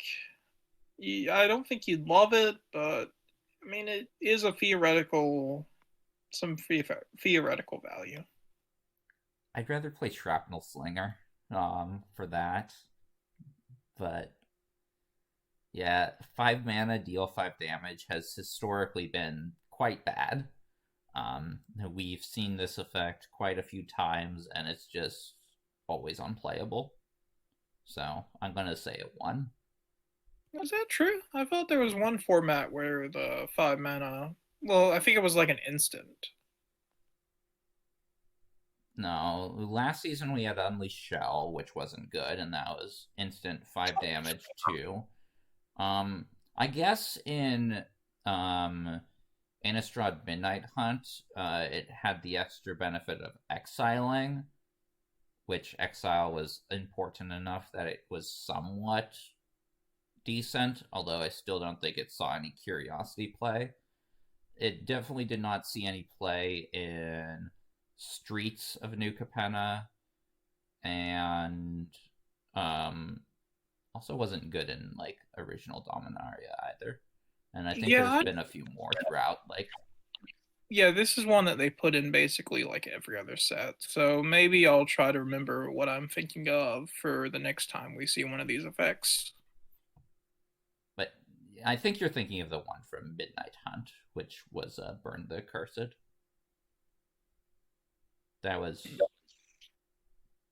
like, it wasn't good because red wasn't good, but like it was marginally playable. Anyways, let's move on to Nahiri's sacrifice. She sacrificed herself in vain. This card is bad. Like, yes, I guess you can sacrifice one of your equipments, but you'd rather just be playing an equipment in the uncommon slot.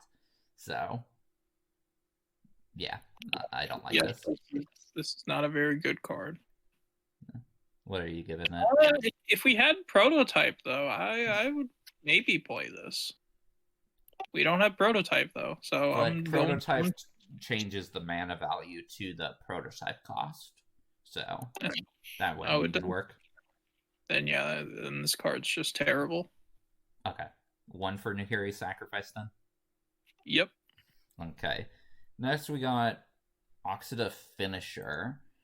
What about this guy? So let's see. You drop an equipment on turn 2. You drop 1 on turn 3. You drop 2 on turn 4. You can play this guy for what? 3 mana? That's pretty good. Yeah, but still, the earliest it can come down, as you said, is turn 5. Yeah, so not a great card. You won't often ram into it, and it's a pretty mediocre body. Still, I'm gonna go with 2.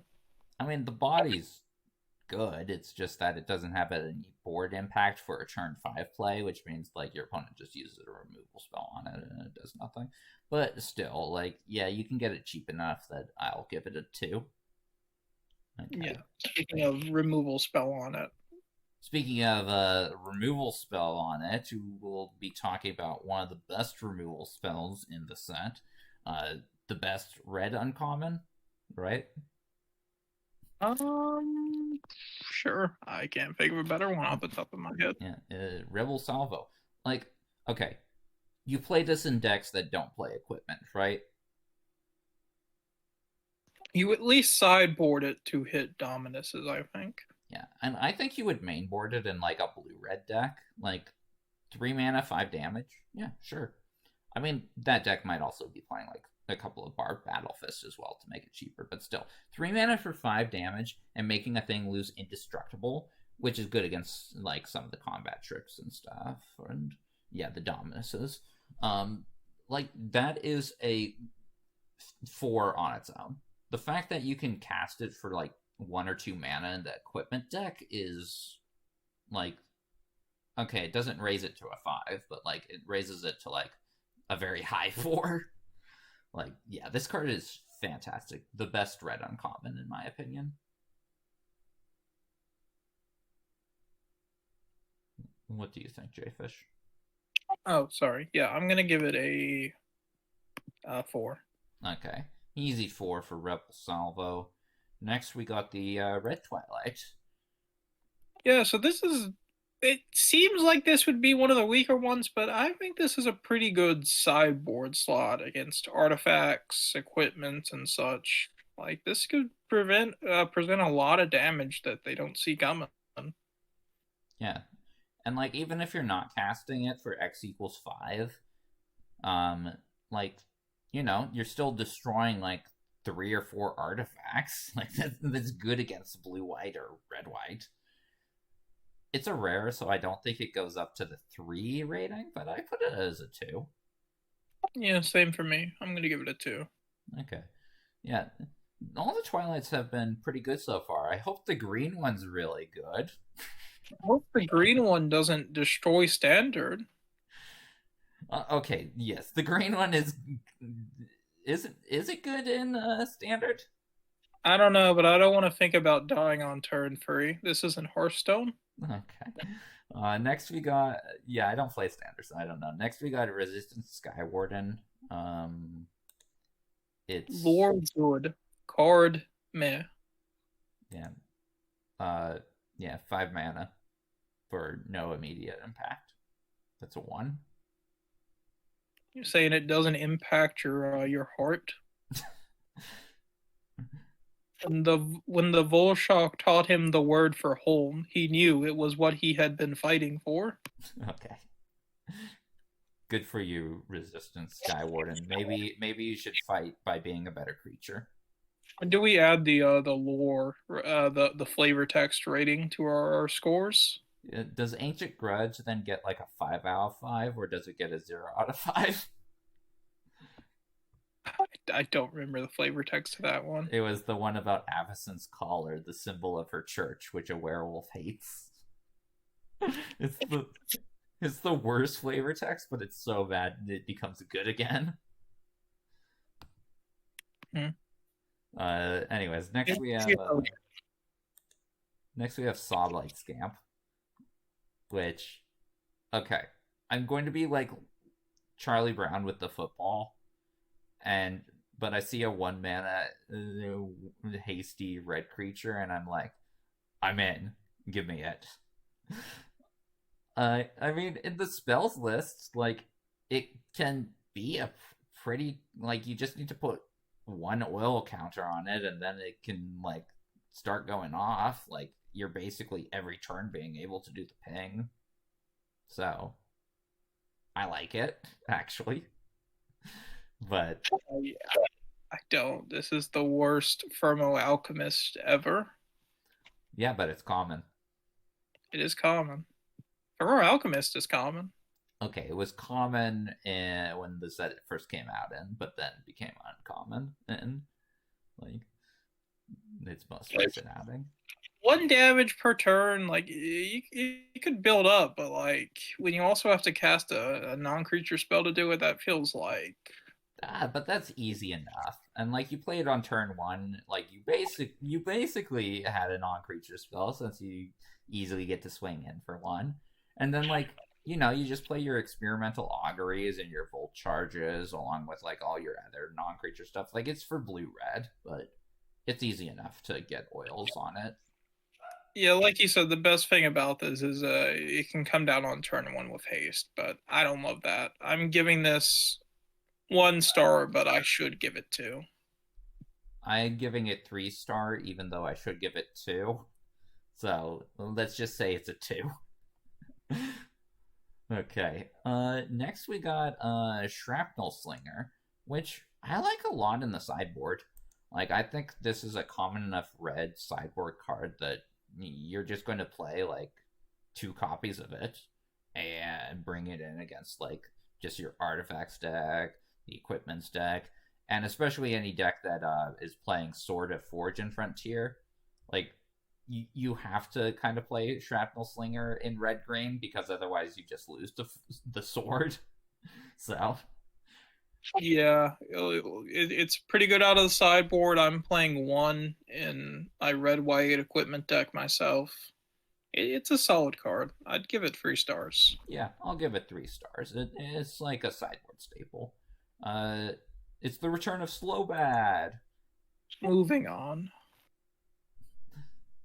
Yeah, not for curiosity. 1 for Slowbad. Not for anything, really. Maybe Commander? He has combo potential? I don't know. I mean, he's got lore potential, I guess, for the lore commanders. Yeah, I mean, it's pretty cool. He became Phyrexian because he wanted to hang out with Glissa. And he was like, Glissa's also Phyrexian. Oh, I'm so happy. Anyways, next we got the Red Dominus. Sulfim Mayhem Dominus. Yeah, it's a 4-mana 5/4, so it doesn't need much, and making your volt charges deal 6 damage, which can go to face pretty easily, making your Hexgold slashes like 4 damage against non-toxic decks is nice. Sawblade Scamp becomes like deal 2 damage. So, and I mean, if you're playing Sulfim, you're probably playing like blue-red. And it's decently easy to give it indestructible in the late game. Like, you just discard 2 lands, and, like, yeah, you gave it indestructible. It's pretty nice. And you had something you want to say about Sulfim. Yeah, so as you mentioned, you can just run this out on its own. I personally think I think it'd be a good idea to just use this and card we're seeing later on, Filigree Silex, for an instant 20 damage combo out of hand. I think that's going to be pretty neat. Yeah, and that's something you would play in blue-red, right? So, like, yeah, probably blue-red. I mean, you could really do it maybe in blue-green, but you might have trouble getting the counter. So blue-green? Red-green. Yes. Yeah, I think in that case you want to be going more on the aggro, so I think blue-red's the deck to do that in. And, like, as I mentioned, Solfim's, like, it's a good card already, so, like, the fact that you have the instant win potential is nice. So, what do you want to rate it? I'm going to go with a 4. Yeah, I will also go with the 4, and I will go so far as to say it's the best Dominus. This card is not quite thrilling, now is it? It does have possibilities. Okay. And the possibilities are you never draw your Traxa. Yeah. So yeah, you pretty much want to play this in Reanimator and nothing else, I think, because like blue-red spells just has better card filtering. Yeah. So the card has possibility. We've seen Thrill possibility, see like scattered play before. But yes, there tend to be better options nowadays. So 2? So 2, yeah, 2. Okay. 2 for Thrill possibility. Next we've got Urbrass Anointer. Urbrass Anointer, it's a solid uncommon for the red-green deck. You don't want to have too many cards that don't come with oil counters, but having a couple, like an Urbrass Anointer, could be perfectly fine. And all you really need is like X equals 2 in order to be quite happy with this card. Like if I'm shocking something, then I am just like, that you did good work, Urbrass Anointer. Great job. And like, it's not out of the question to get like X equals 3, in which case you're like, man, my Urbrass Anointer just bolted something. Like I am like doing really well. So, you know, it's a solid card. I just can't help but think that this is not Flame Tongue Kavu. Oh no, it's not, of course, but it doesn't need to be good. Yeah, like Flame Tongue Kavu is like easy A, arguably. That's a 5. Yeah. Yeah. So, but yeah, so I couldn't play this without thinking, oh, how the mighty have fallen. But I think this is still a 3. Yeah, it's still a 3. I mean, we've seen these kind of like weaker Flame Tongue Kavu effects before, and they tend to be solid.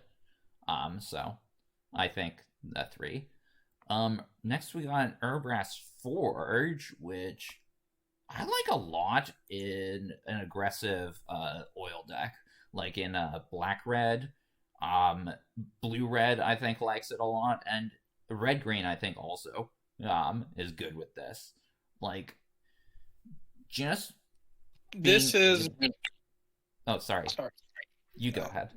No, you go ahead. No, you go ahead. No, you go ahead. No, you go ahead. Okay. I have negative things to say. It would be better for the ending. Yeah. Really, you just need, like, to proliferate, like, once or twice, and then, like, it's a threat that your opponent is going to have a lot of trouble with unless, you know, they have, like, a first strike or double strike or blocker.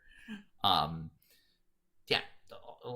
And then you can easily sacrifice the tokens in like black-red to good effect, which also means that like your cards that care about your creatures dying, it will get their oil counters and stuff.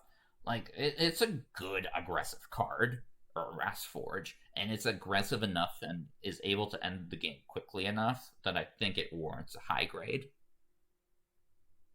I think the vast majority of the time you're going to play this and it's going to be not immediately blown up because you play this pre-combat, so you get one guy out of it. I think at most you might get 4 guys max. I don't think that's enough to win the game. I'm giving it 2. How is it going to get blown up though in game 1? Maybe in game 2, but in game 1 it's not going to get blown up. There's not enough main board artifact removal for that. Nah, there's plenty. Like what? Just play one shrapnel guy. In your main board? Yeah. I'm not so sure about that. Like, you can't just expect your opponent to be playing Urbrass Forge. Play one Vanish to Eternity. That's what I do anyway. No, don't play Vanish to Eternity in your main war. What are you talking about? Anyways, I am in on our Rest Forge, and I'm giving it a 4. I think it will just end games. And from my experience, it does just end games. Next we have Vindictive Flame Stoker. Yeah, like being able to get a full grip of 4 cards again, like that's not bad at all. And honestly, I don't think it's as hard to activate its ability as you would think, based off rating it as 7 mana. Like, it's pretty easy to get 3 oil counters on this thing, and then when you're doing 4 mana to draw 4 cards, it's a thing. It's still not good because it's a rare, but, you know, it does stuff. It's too easy to interrupt. I'm giving it 1 star. I give it a 2. So, like, I do like drawing 4 cards, but yeah, you're probably not going to play it.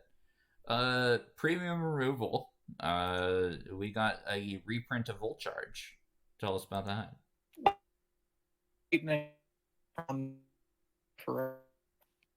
This is good. This is really good. We're going to see a lot of this card. Yes. Every red deck will play it. Well, okay, blue or white, red, white won't play it, but like, besides white, red, you're playing Full Charge, right?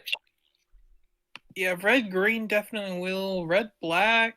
Red, black is heavily focused on oil, so yes. Yeah, probably. And then blue, red obviously plays this, so yeah, it's a 4. Yep, easy 4. Okay. What about Full Shock Splitter? I think it's not the best equipment. I don't think you should really be prioritizing this for your equipment deck. Yep. It's there. Yeah. 4 mana 4/2. It dies a bit too easily. The +2/+0 is okay, but again, it's kind of expensive. You'd rather be playing your cheaper equips. So yeah, so 2 stars? Yeah, 2 stars. Like, it's not completely unplayable. Okay, and that was the final red card, which will bring us to green, where we got our first card, which is Adaptive Spore Singer.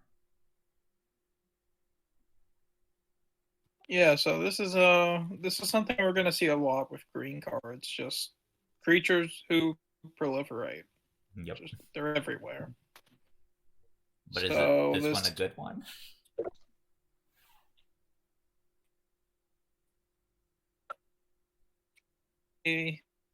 Sorry, what was that? I'm gonna give it... J-Fish. Yeah, J-Fish. okay, let me read that. Your hello, can you hear me now? Yes, I can hear you now. Okay. Can you say that one more time? Yeah. So yeah, we're gonna see a lot of green proliferation. So while this might seem good at the first glance, I think this is more of like CD card than... Yeah, I don't think this is too great. I'm giving it 2 stars, but that's it. Yeah, I give it a 1. Like, I'd rather have other cards instead of this. Like it competes with Contagious Vorak in the 3-drop slot, so you're just never going to play this over that, right? Contagious. That's the 3/3. Yeah. You're never gonna play this over that. Yeah. So yeah, I give Spore Singer a 1. Next we got one of the very few sources of ramp in the deck. It's Armored Scrap Orger, and because it's one of the very few sources of ramp, like already I'm high on it.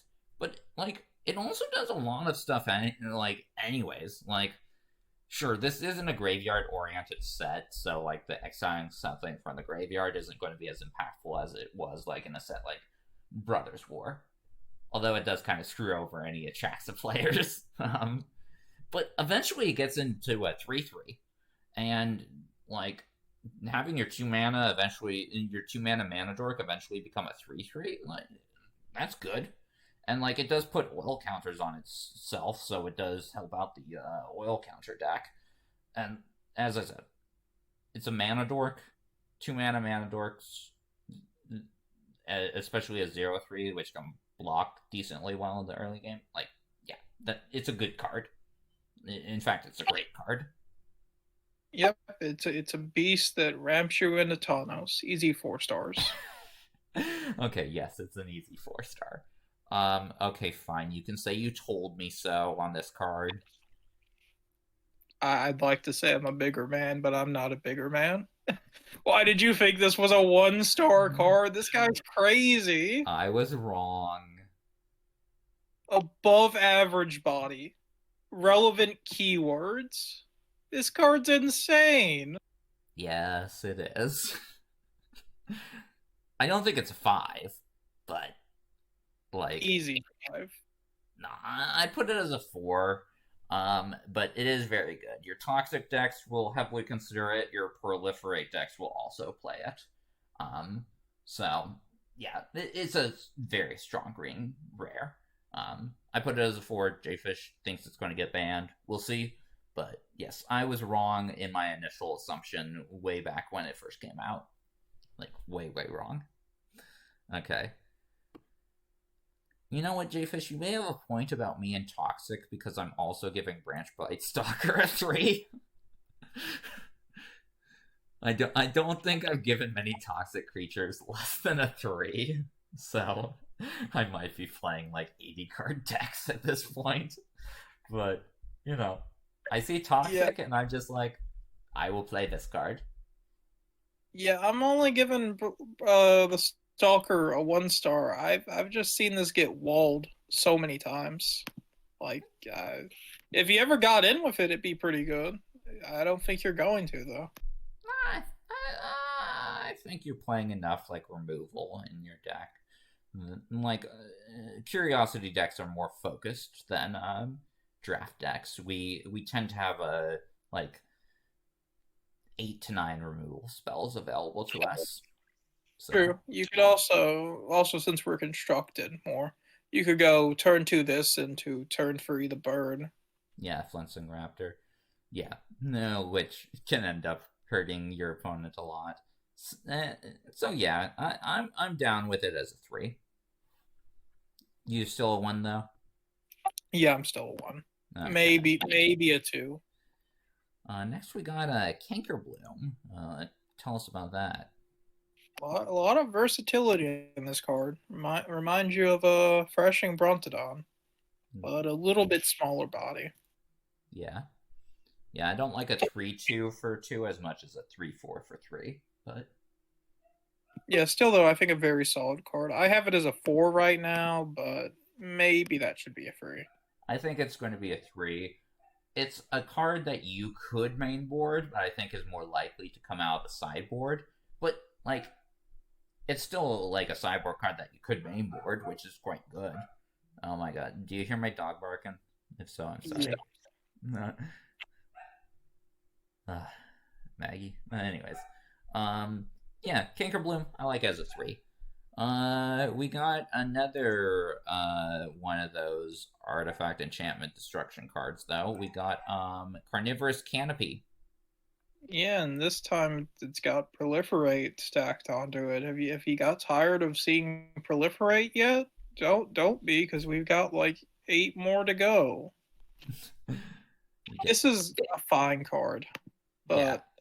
I can't, like we're gonna see so much Proliferate. I can't say too much about it. 3 stars. Yeah, it's 3 stars. And these cards, you're not always happy to be playing them in your sideboard, but you're like, I'm playing 2 or 3 of them in my sideboard anyways. Next is Conduit of Worlds. Yeah, it might be a fun challenge to try and play, but there's just too much to blow it up with. Yeah, and like the one spell per turn limit is rough. That's for sure. True. Um, Sarah's Paragon. This is not. yeah, and it for 4 mana, yeah, that's a bit much. I give it a 1. Easy one. Yeah. This card is very much not a 1. In fact, it's the best green common. Contagious Vorak. It's a 3 mana 3/3 that either gets you a land or it proliferates. Like, this card is great. It's not the best 3/3 for 3 green card we've ever seen because that was Jewel Thief, but it gets pretty close to the level of Jewel Thief. Pretty far apart, I'd say. The ramp was kind of relevant on Jewel Thief. Also, this is arguably a lot better because this is a beast, and this is going to find you red mana for your red splashes. Why is it both a boar and a beast? I'm thinking about it, and I'm thinking maybe beast is the term used for like doesn't have a real world counterpart. But it's a boar. Yes, this is also a boar beast. What is going on here? Hearthstone players know. Dual minion types. It's a Murloc pirate. How does a Naga breed with a Quillboar? Wait, are Quillboars now like a thing? Like as in like actual creature type? They're just in battlegrounds mostly. There's a couple in Standard. Okay. Anyways, what rating are you gonna give this card? Super 4. Yeah, it's easy 4. Best green common, yeah. Yeah, okay. Probably. Cool. Boy, it's more proliferate this time on a spider. It's a 1/3 with reach for 2 mana. Like, yeah, that's not a terrible body. Yeah, you don't mainboard it, but you play like a copy in the sideboard against like toxic decks, and it does its job. So, a 2. Yeah, 2 sounds right. Okay, cool. Next, we got Evolve Spinoderm. I love seeing this guy. Yeah, this is also a callback to something, I think. Yeah, it's a callback to Blastoderm, which was quite the card back in the day. Yeah, probably hasn't aged the best, but I still think this one could see some play, so I've given it 3 stars. Yeah. I like it in the red-green deck a lot. Now, here's the question for you. This card has just gone down to 2 oil counters and is attacking. You have a Rebel Salvo in your hand. Your opponent has open mana. Do you use your Rebel Salvo on the Evolve Spinoderm? I checked the colors they have open and also their deck tech, but deckless, but probably not. Yeah, because this card basically has hexproof as long as you have open mana, because you just use Volt Charge or Free from Flesh, and all of a sudden it has hexproof again. So, like, it both has trample and hexproof at some point in the game, which is quite good. Yeah, I don't think you have to worry about it running out of oil counters either. Like, in the deck you're playing, you're just going to have a constant source of oil counters on this thing through Proliferate and Free from Flesh. So, yeah. Speaking of oil, that's a good segue to our next thing. The millionth 1-drop that enters with a single oil counter. Evolving Adaptive. But this one gets a lot of oil pretty quickly. This does get a lot of oil. Some may say too much oil. Nah, more of that strange oil. Probably not. Yeah. This is a very solid one. Easy 1-drop. Just get it down, start growing it. I think this is a solid free. Yeah. Yeah. I mean, it grows naturally on its own. Proliferate gives it +1/+1, and Free from Flesh gives it like permanent +2/+2. Yeah, I like it. 3 for me as well. Good in red green. Next we have Expand the Sphere. Tell me about this one. Yeah, so this is I think our only search land card in the format. And it doesn't reliably get you 2 lands either. Yeah, but it does give you the chance to proliferate if you don't. Do you want to proliferate more? Are you sick of this mechanic yet? I'd much rather play this if it was Explosive Vegetation. Yeah. Also, that would be a common, and well, I think that one's sometimes an uncommon. Explosive usually is always uncommon. Always an uncommon. Yeah, so I don't think this will see too much play. I'm giving it 2 stars. I give it a 2. Maybe you consider it in like mono green ramp, but probably not. It's the Green Twilight. The other Twilights were like playable cards and good cards. This one must be good then, right?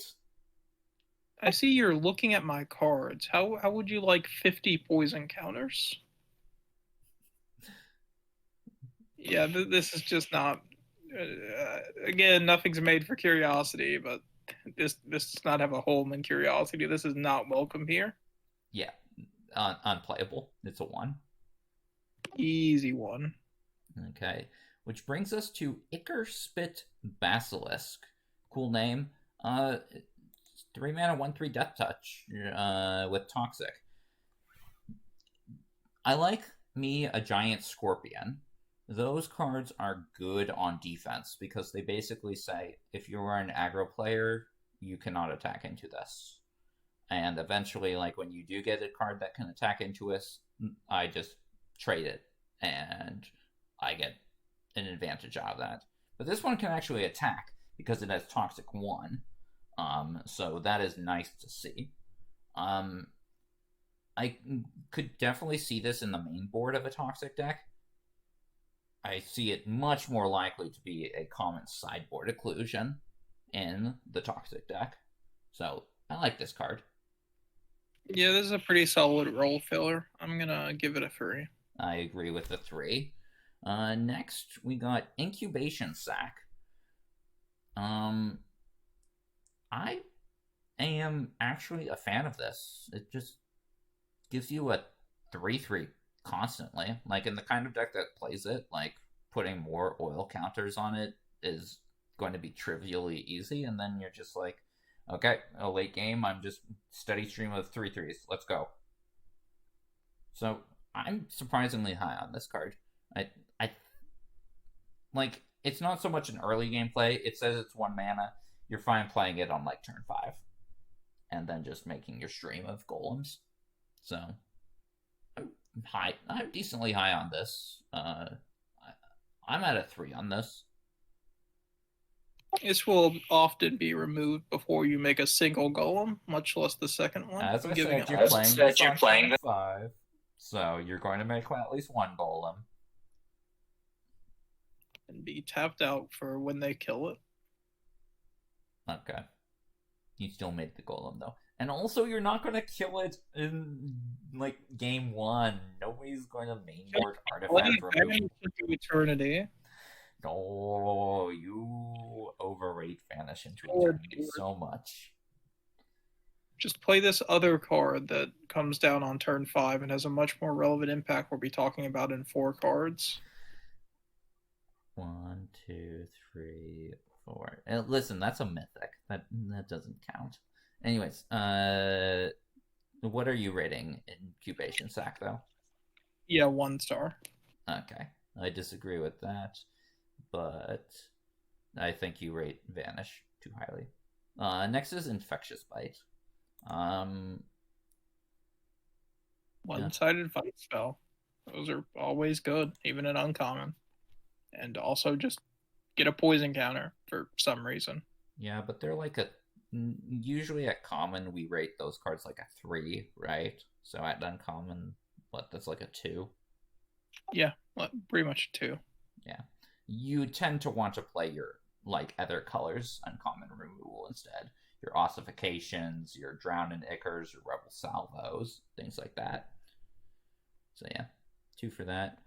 Next we have Lattice Blade Mantis, which I like a lot for the red-green deck. Remember, I'm pretty high on the red-green deck. It's very strong and limited, and I think that will carry over to Curiosity as well. And Lattice Blade Mantis, it's basically a 5/4 attacker, and then it blocks it like gives itself pseudo vigilance, and like it only blocks as a 4/3, but a 4/3 can block like the cheaper stuff, so it can still hold back and threaten your opponent as well, while being a very good aggressive card. And a 4 mana for a 5/4, I am in for that. So I like this a lot in the red-green oil deck. Yeah, it's very solid. I don't love it too much. I've only got it down as a 2. Okay, I give it a 3. But yeah. Next we have Maze's Mantle. What are they wearing? Mantle. Is this practical at all? Like, their front, like their back is protected, but look at their front. It's like it's like they're going to the BDSM club. You'd be so focused on the back that you never think about stabbing the front. Okay. Yeah. Anyway, so this is the hex proof of the set. Maybe a little bit expensive for a combat trick, but hexproof is good usually. So I'm giving it 2. Yeah, it's only for toxic though. Like it's unplayable in non-toxic decks. Yeah, so many I think things. toxic would rather play like actual removal spells or complete devotion instead. So, but I'll give it a 2. I'll bring it in sometimes for the sideboard. Okay, talk about Nissa. I have 7 mana. You have no life. This card's crazy. This card's actually crazy. There's no way this isn't being banned. You either play it on turn 7 and kill someone, or play it on turn 5, make a 5/5, and start doing that until you kill someone. No way this card isn't being banned. I don't think it will be banned, but I'll put it at a 4. It's an incredibly strong card. Okay. Yeah, play Nissa. It's quite good. Noxious Assault is next. It's only slightly worse than Nissa. This kind of plays on 2 fronts. You can get in there for actual damage, or you can just get poison counters if they block your creatures. Obviously, they're always going to pick the better outcome, but you know. And I mean, if you're playing all toxic creatures, then like they don't really have a choice in the matter, do they? True, but at 5 mana and uncommon, you probably don't want to play this. Yeah. So I'd say 1 star.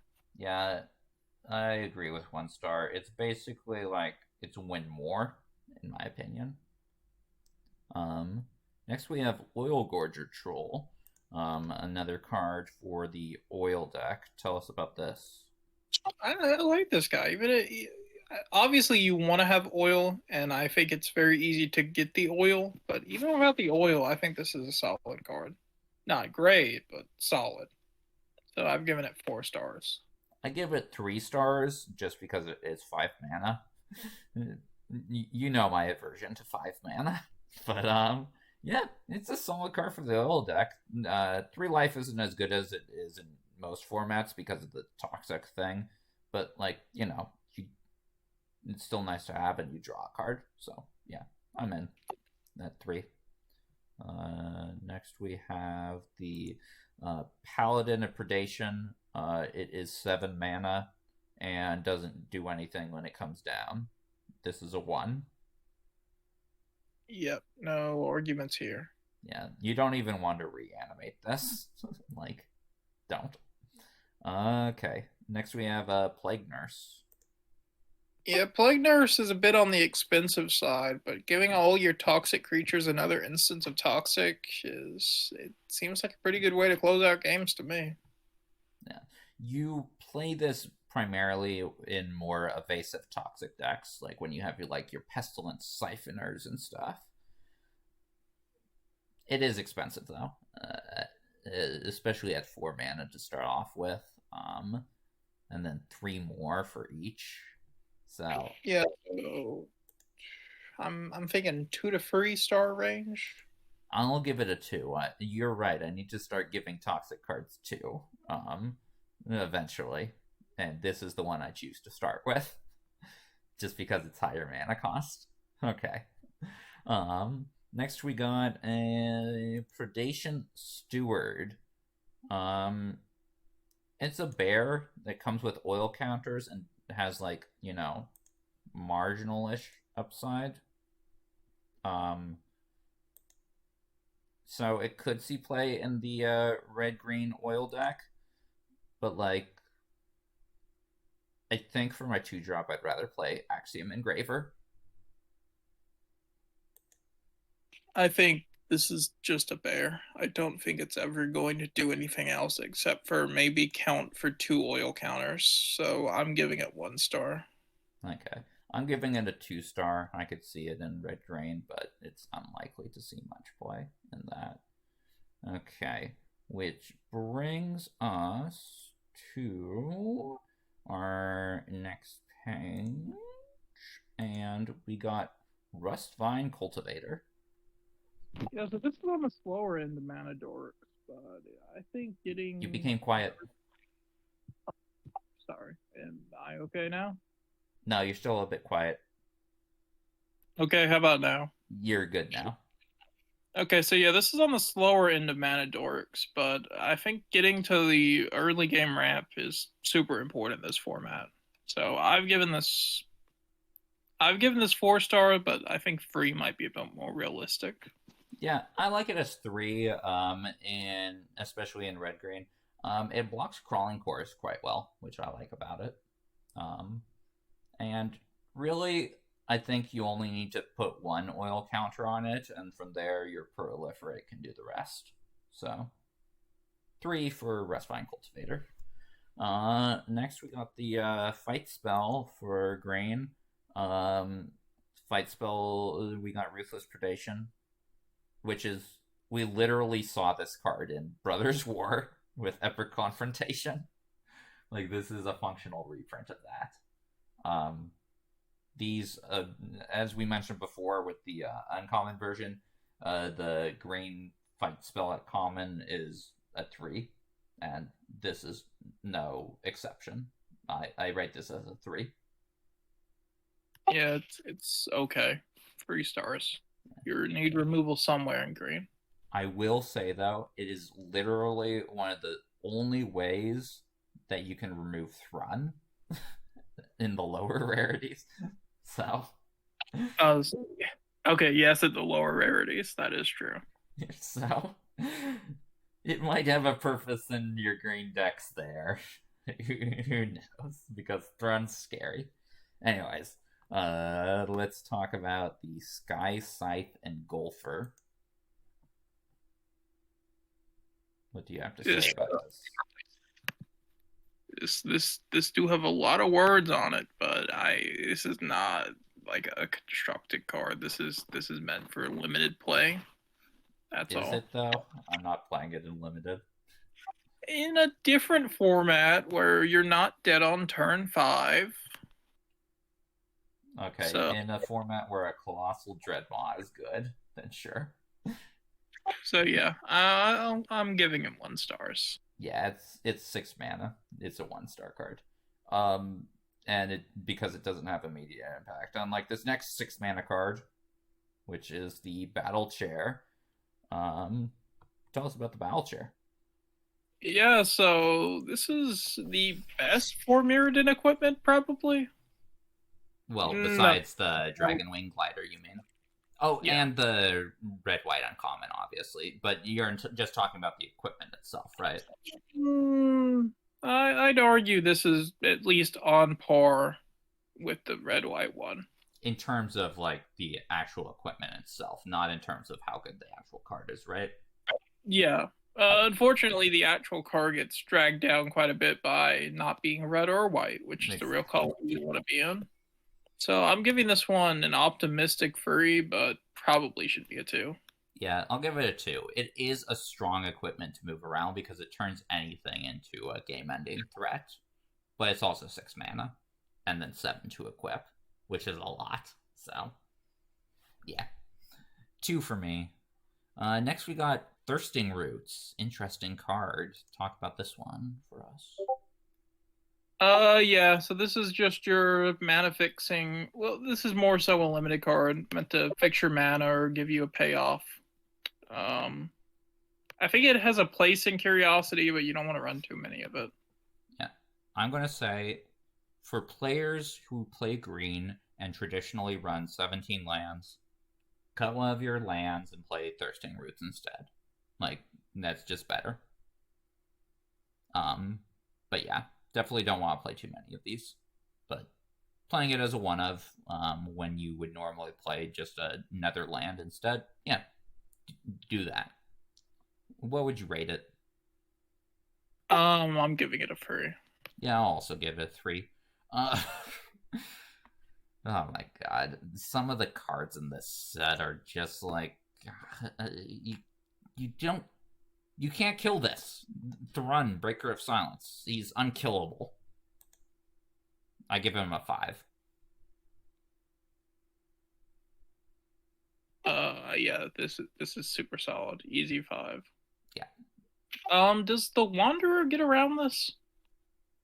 Yes, because you get to choose.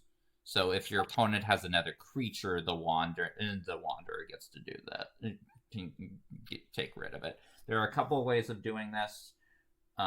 If it's the only creature, you can force your opponent to sacrifice it. White Sun's Twilight ends up eliminating it. Eternal Wanderer ends up taking care of it. And then Ruthless Predation if you have a big, or Infectious Bite if you have a big enough creature. And technically a combat trick, if it's a blocker, will work to get rid of it, but like that's difficult to do. So yeah, you don't want to keep this back to block. Yeah, basically, for all intents and purposes, this is unkillable. Like, it requires the actual best card in the set in order to take care of it. So, yeah, it's a 5. Hey, it's a reprint of Titanic Growth. Yeah, if we had Infect, this card might be good. Yeah, but we do not have an Infect, so it is unplayable, and it's a 1. Easy 1. Yeah. Next we have Tyranax Atrocity, which, what about this guy? I just think he's neat. Realistically, this card's not going to be the best, but I like him. I like his energy. Yeah, I could see him as a top end in like a black-green toxic deck. He comes down, he might turn on Corrupt. Probably won't. Probably never will, but I like him. Yeah. We needed a Dynasty Lord. What are you going to give him? I'm going to give him a 3. Yeah, I'll agree with a 3 there. And he grows up to become a Tyranax Rex. What about this guy? Yeah, so this one's a lot more solid. It's just, I mean, look at it. Look at all the words it has on it. Yeah, it's guaranteed that toxic, and it's also really hard to kill. And it's hasty as well. So I'm going to give it a 4. What about you? It's 7 mana, which is rough. Like, it competes with Nissa at that point. So I give it a 3, but it is a very threatening card. But you can also reanimate this one. That is true, and it is probably like one of the like it's either the second or third best reanimator target in the set.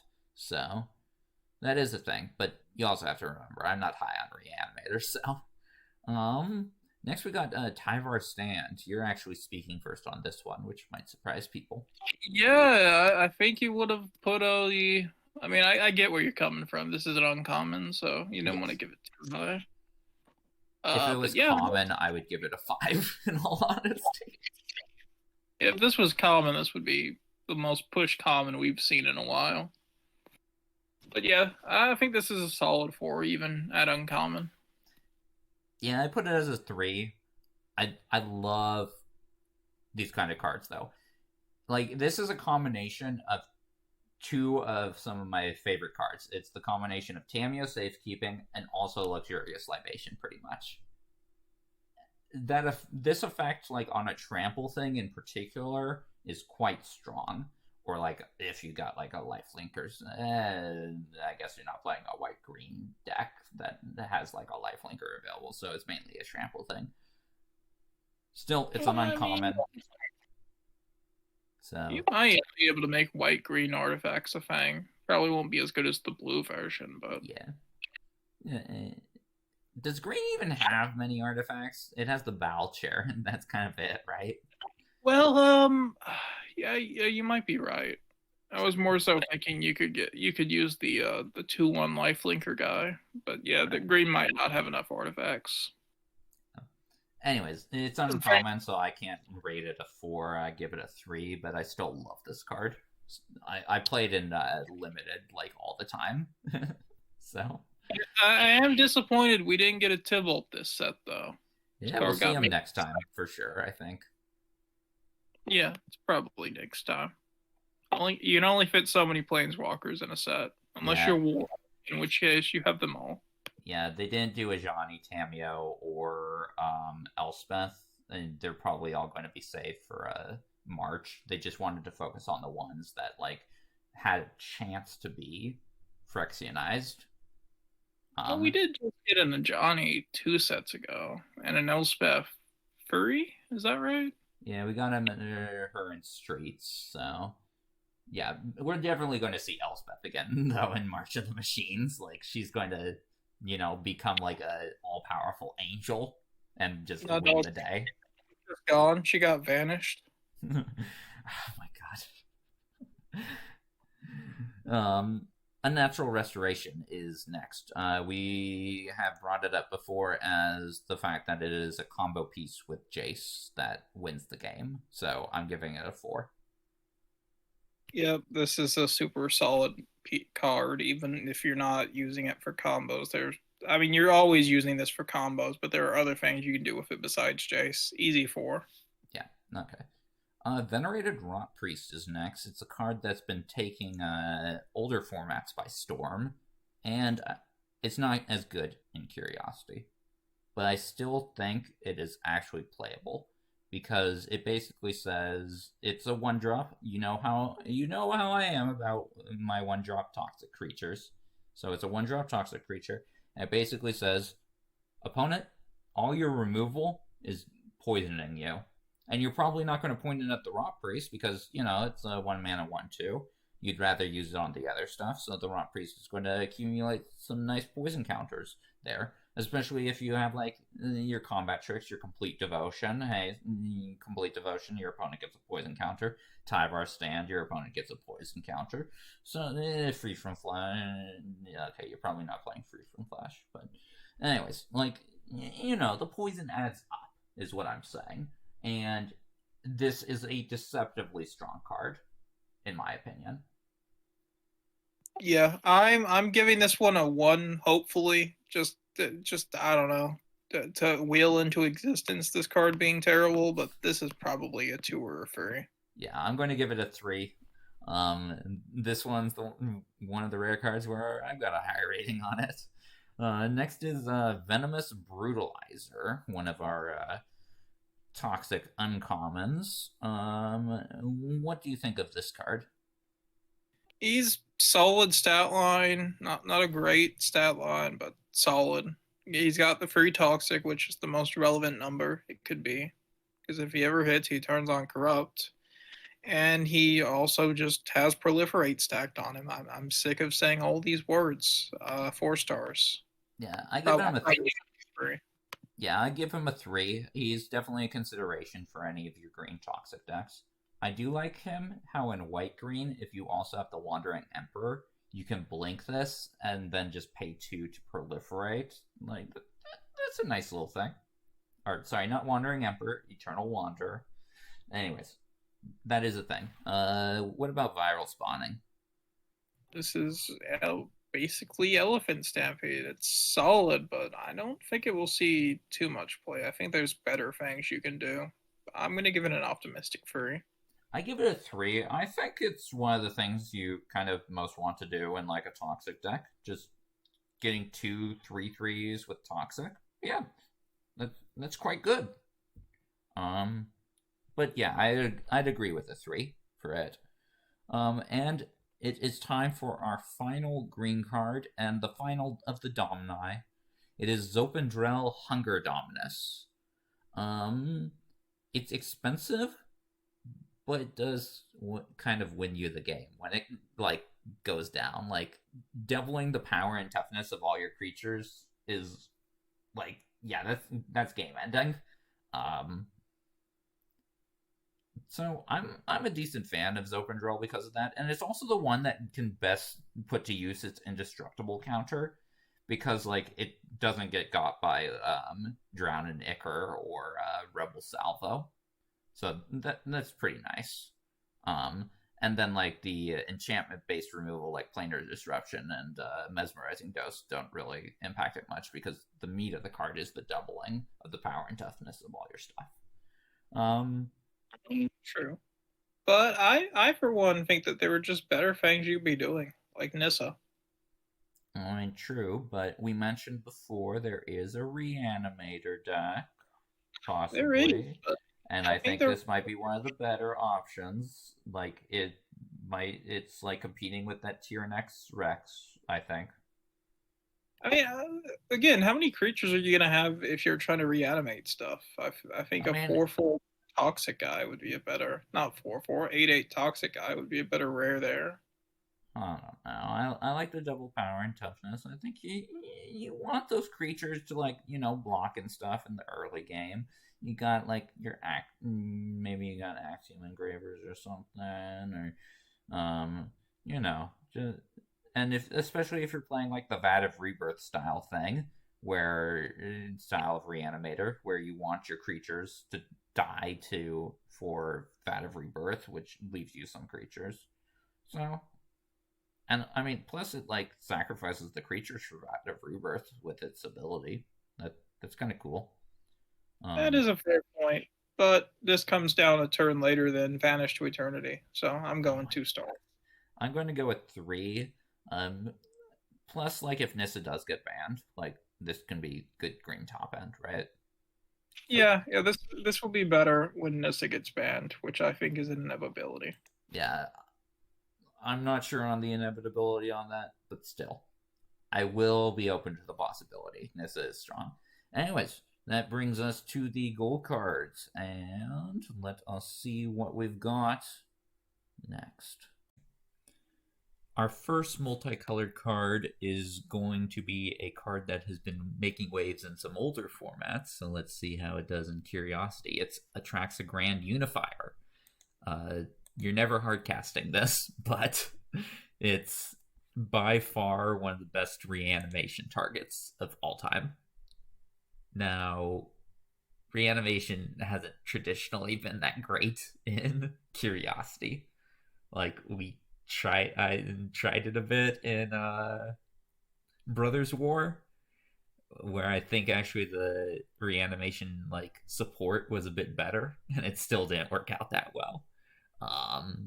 Just the fact that we're limited to basically like so few copies of our reanimation spells is kind of harsh on it. But still, if you can get this down, you win the game pretty much, right? Yeah, if this ever resolves, it's pretty impactful because it draws just so many cards. It just fills your hand right back up. And like, while you think often your opponent's probably gonna have a way to get around it without going into combat, sometimes they just won't. And if this ever gets in a hit, you're feeling pretty good about it. Yeah, but still, reanimation I think is a tough sell, a tough enough sell that I can only give this a 2. Yeah, I feel the same too. Okay, 2 for Atraxa. Uh, Better for the older formats. Also, we have no idea what battles are. They are not relevant at all. We'll find out in the next set. Next, we got a card that I know you like a lot. It's Blade Holded War Whip. Yeah, this is just a solid, really solid four mirrored equipment. Probably easily the best. It gives the creature double strike, and then you can use other equip abilities for one less. It's just a really important archetype filler. Yeah, Double Strike is really important in an equipment deck. It makes your like the +1 plus or +1 -1 on Barb Balfist like actually really impactful when you can equip it for free thanks to the reduced equip cost to something with Double Strike. And yeah, 3 mana 2/2 Double Striker.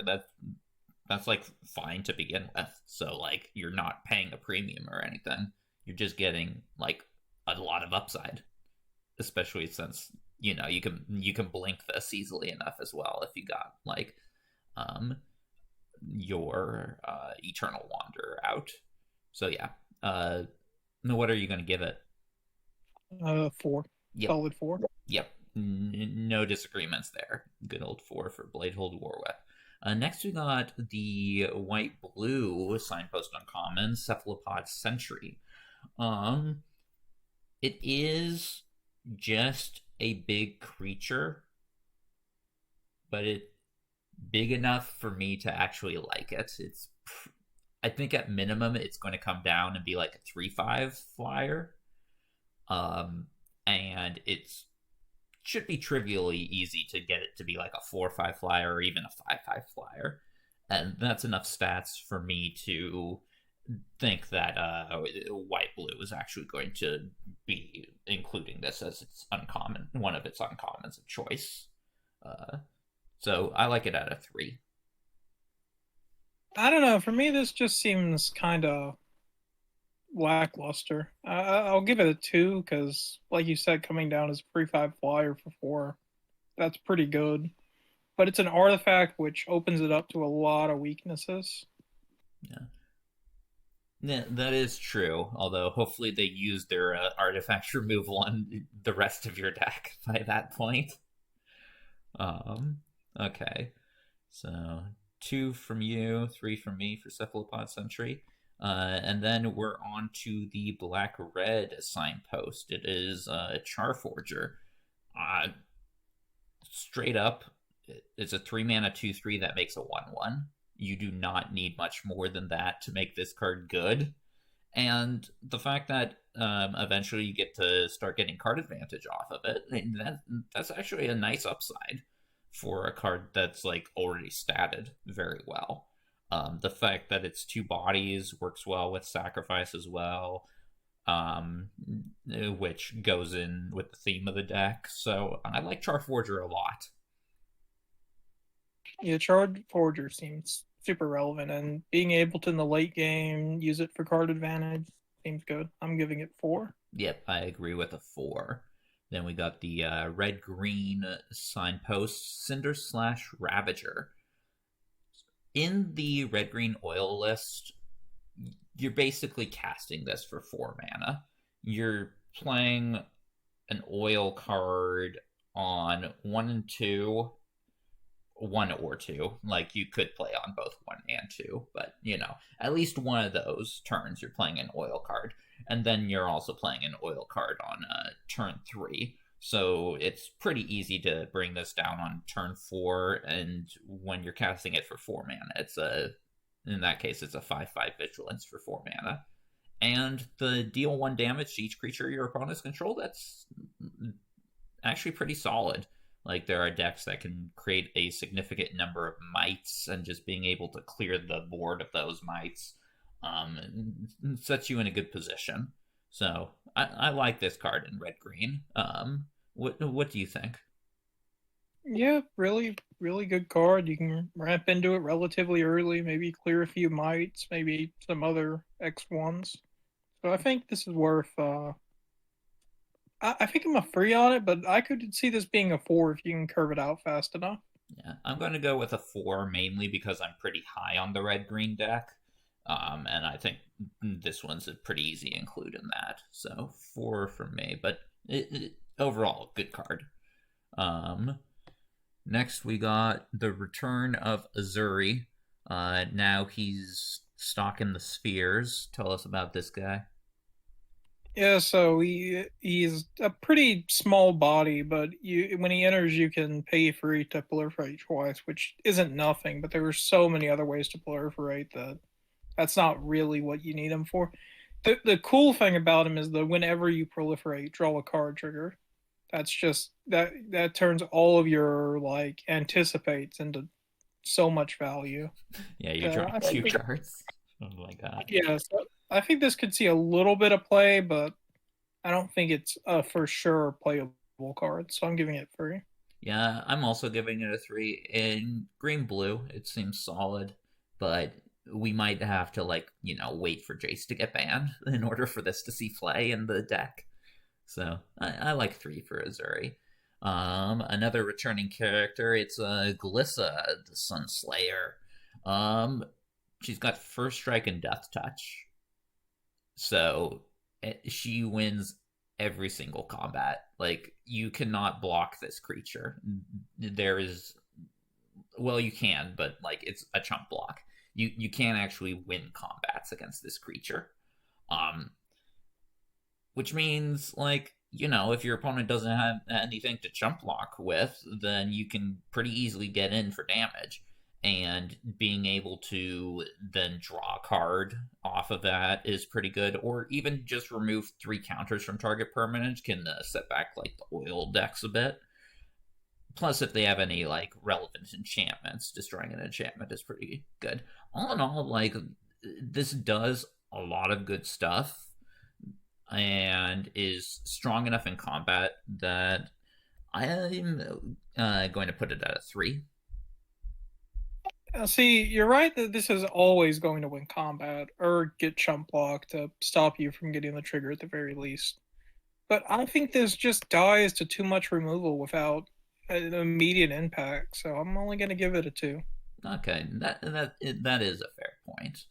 Um, but yeah, you have to have removal for this card, otherwise you're in a bad place. Now we got Jorkadine. You're high on the red-white deck. Are you high on this card?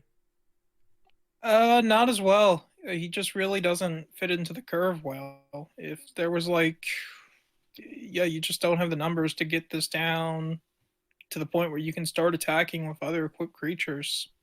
Like you kind of just have to play this guy in the late game, and by then, he's a 2/2. He's gonna just die. So, same with Glissa. I'm just giving this 2. I'm also giving it a 2, although I will have to say that it doesn't need to be the late game. Turn 2 Jorkadine into turn 3 Barbed Battlefist. Equip the Barbed Battlefist to Jorkadine. It triggers the draw card. Oh, right, because he doesn't say other equipped creatures. Right. Yeah. So that is a thing, but it's still just like dies to removal. And I'd rather play an equipment. So yeah, I agree with 2. Okay, so 2 for Jorkadine. Then we have Kaido, the Dancing Shadow. Not as good as his original outing, but I still like Kaido a decent amount. The abilities on offer are pretty strong. The +1 is good if your opponent has just like 1 or 2 creatures on board. Like, that's a pretty easy way to shut your opponent down. Just being able to draw a card without having to minus is a pretty nice ability. And then the creature it creates it's a 2/2 with Death Touch, which is a good blocker. And then it has the benefit of having the gain 2 life as well. The lose 2 life is probably not as relevant since you're in blue-black. But so Kaido, I'm a decent fan of it, especially since you're in blue-black. You are proliferating a ton, so a planeswalker works really well with that.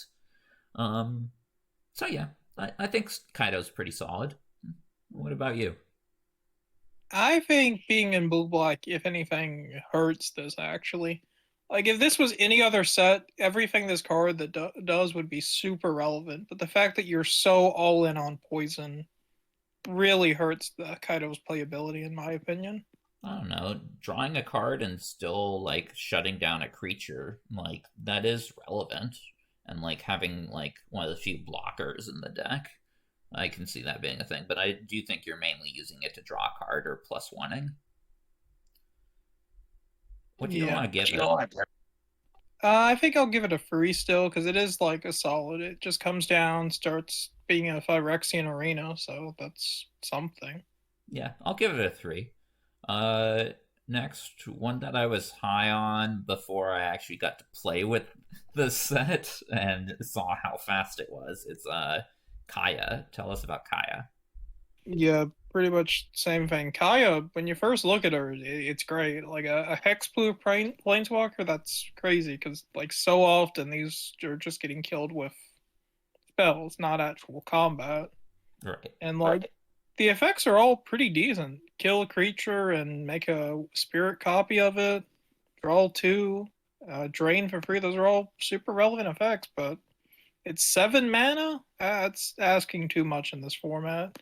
So while I had this as a 4 originally, I think I'd go down to 3 probably. Yeah, I'll also go down to 3. If you can stick Kaya, Kaya will like not die and probably also win you the game.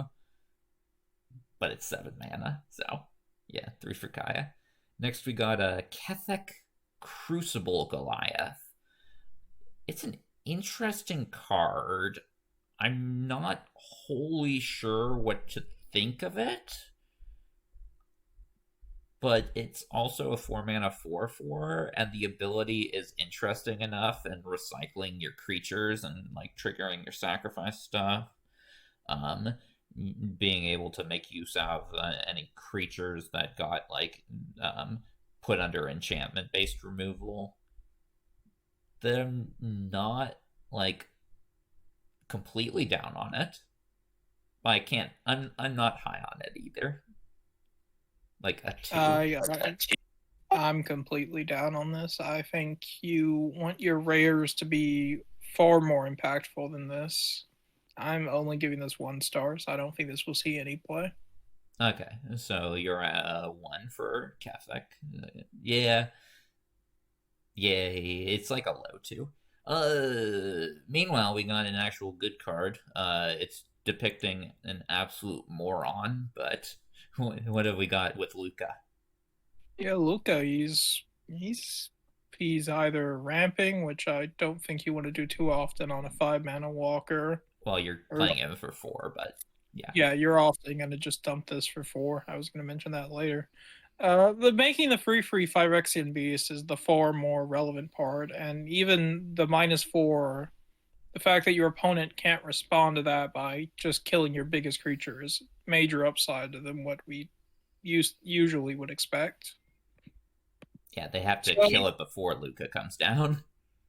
So yeah, I think this is a very solid walker. If red-green is going to be an archetype, I think you definitely want to play it. Yeah, but like this doesn't directly benefit the oil. I meant more like a red-green Nissa stompy list. I don't know. Even the oil list, like it will just play this card because it's so good. Yeah. So I think I'm going to give this an optimistic 5, but I could see it as a 4. Yeah, I'm going to give it a 5. It reminds me a lot of the original Garruk Planeswalker, which has traditionally been a good card. Like, it's basically exactly the same. When you play it for 4 mana, it like ramps you for 2. It creates a 3/3 for a -1, and then like it has a -4 that, you know, it basically wins you the game when you're dealing X damage divided as you choose. And like in red green, you probably have like a 4 power creature down on the board. So like just having that pyrotechnics effect going off, like yeah, that's great. And then like you can cast it for 5 as well, and just have like the ults go off instantly. Like the flexibility on that mana cost is quite nice. Yeah, I'm a 5 on Luca, but I'm a more solid 5. I think this card's going to get banned for sure. What do we have next? We have Malcator, Purity Overseer, or as I call them, Phyrexian Elephant. Yeah, this is a callback to the Golem Spicers of the last time we were on Mirrodin. Just a guy who makes a big golem for you. And sometimes he might make a second golem, but I wouldn't expect the second golem too often. Right, yeah. You need to have like what, Charge of the Mites and another artifact in your hand in order to do that. Yeah, I don't think there's anything that dumps free artifacts just by itself, except for. Well, there's. Oh, No, I was thinking of the make free goblin guy. Oh, so what were you saying? there is White Sun's Twilight. If you're not wrathing the board, but yeah, that's both your rares though. True, but like you are in blue white, so you might play them as both your rares. But yeah, getting them both is hard. They are both solid, just yeah. So I'm gonna give this a 4, just because I like the creature type, but it realistically should probably be like a 3. Yeah, it's a 3. A 1/1 that creates a 3/3. We've seen that before with Blade Splicer, and that's just fine on its own. It doesn't have the blink support to really make this pop, but still, it's a solid set of stats. So yeah, 3 from Malcator. Malira, our anti-poison card, is next. I don't like her because she doesn't actually stop you from getting poison. She just makes sure you only get 1, which, I am not a fan of. So, I put this as a 1. I don't know. Now that I've got to play with the set, I think this might be really good for Curiosity. I think this might be like every green-white deck, which is usually a poison deck, will sideboard this and love it in the mirror match. So yeah, I think I'm gonna. Would you play like an actual like toxic thing? Well, how exactly does this work? Like if there were multiple toxic creatures attacking me, do I only get 1 for the whole combat, or yes. 1 per attack? 1 for the whole combat. So yeah, that's like super relevant. Like if they can't remove this, that turns their maybe 3 or 4 turn clock into like 6 or 7. That's a lot better for the defending player. So I think I was gonna give this a 1 too. I was like, oh, this looks very terrible, but I think I'm gonna give it a 2.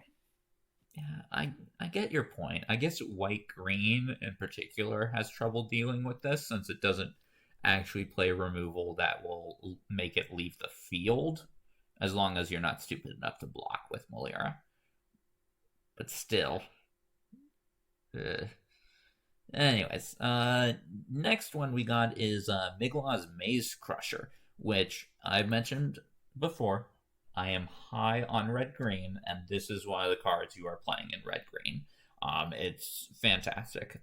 3 mana, 4/4, already good, right? But like that's a bunch of relevant abilities it has, and it's trivial enough to put more oil counters on it, so you can use them pretty freely. Vigilance and Menace is good when you want to be aggressive while also still being on the defensive. The +2/+2 means like you can't beat this in combat, and then just having a main board card that destroys an artifact or enchantment is quite good in this set, I think. There are a lot of archetypes where like you're against like red white or blue white, and just destroying an artifact is big game against those kind of decks. So I am high on Miglaws. In fact, I'm going to give it a 4. Yeah, this guy is super great. He's just got so much text printed on him that I agree. This is a 4. Okay, cool. 4 for Miglaws. Next we got Nahiri the Unforgiving. Listen, I'm going to give it a 2 because I'm going to be the one doing Magical Christmas Land this time. I know it's quite rare for me. If you can consistently make the 0 read create a 2/2, Nahiri can do stuff. Maybe. But probably not. So I'm going to give it a 2. I mean, yeah, now that I'm looking at this again, because she doesn't do damage to herself with the 0, right? I was No. just, yeah, I don't know where I got that in my head. This might, this might actually be crazy gas in the 4 Mirrodin deck. So I'm gonna give it a 2 as well. Okay. 2 for Nahiri. We're not being we're being forgiving for Nahiri. Next we got Necrogen Rot Priest, the black green signpost, and yeah, I'm in for getting additional toxic and also making it so you can never block any of my creatures. Like that seems pretty good. And like a 1/5, like it's not like an amazing set of stats, but it makes it decently hard to actually like kill. You're not going to kill it with any of the common red removal spells, for example. And just adding that additional toxic with your like pestilent siphoners and stuff, like yeah, that adds up significantly. So I like Necrogen Rot Priest. What do you have to say on it? Yeah, it's solid. Maybe a little bit too slow to see play, I think. 4 mana is kind of a lot this format. Not really, but kind of. For something that doesn't do a lot of impact just by itself. But like you said, the double poison triggers is nice, and Death Touch makes blocking a pain for your opponent. So I'm gonna give this a free, just because I don't know if the poison deck really wants to be green black. I think green white is just better. I do, but I think green black will see some play, so I'm going to put it up to a 4, but I could definitely see it being a 3. Okay. And our next card is Ovika Enigma Goliath, who is 7 mana and requires additional cards to support it. In which case, like, you're in top deck mode. So I don't like that. Yeah, like this is just 7 mana. We can end that here. Is what I have to say about this. Okay, so 1 for Ovika. Yeah, easy one. Okay. Oh no, the hero of Bladehold got Phyrexianized. Very unfortunate, and it's not as good as her old self. But I still think she's a pretty good card. A 3/4 with Battlecry is quite good. It can attack pretty easily, and just pumping up your board ends up making like your mites turn into like, things that your opponent might have a bit of trouble blocking. And the fact that she doesn't have an effect, it doesn't really matter much because, you can just turn her damage into making more mites, or like any of the like non-toxic creatures like in Scissor Glider that you're putting in your deck. You can just give that the make a mite mode and make a couple of mites instead of just dealing like 1 or 2 damage, which is pretty nice. So I like it in red, or not red, white, white, black. Yeah, I don't know. Every time I've gotten this down in draft, I've just been unimpressed by it. So I'm gonna give it a 2. Okay, I'll give it a 3. I'm optimistic on it. Our blue-red signpost uncommon is next. Serum Core Chimera. Uh, Getting 3 oil counters on this thing is actually like not difficult at all. Like that's literally just a free from flesh.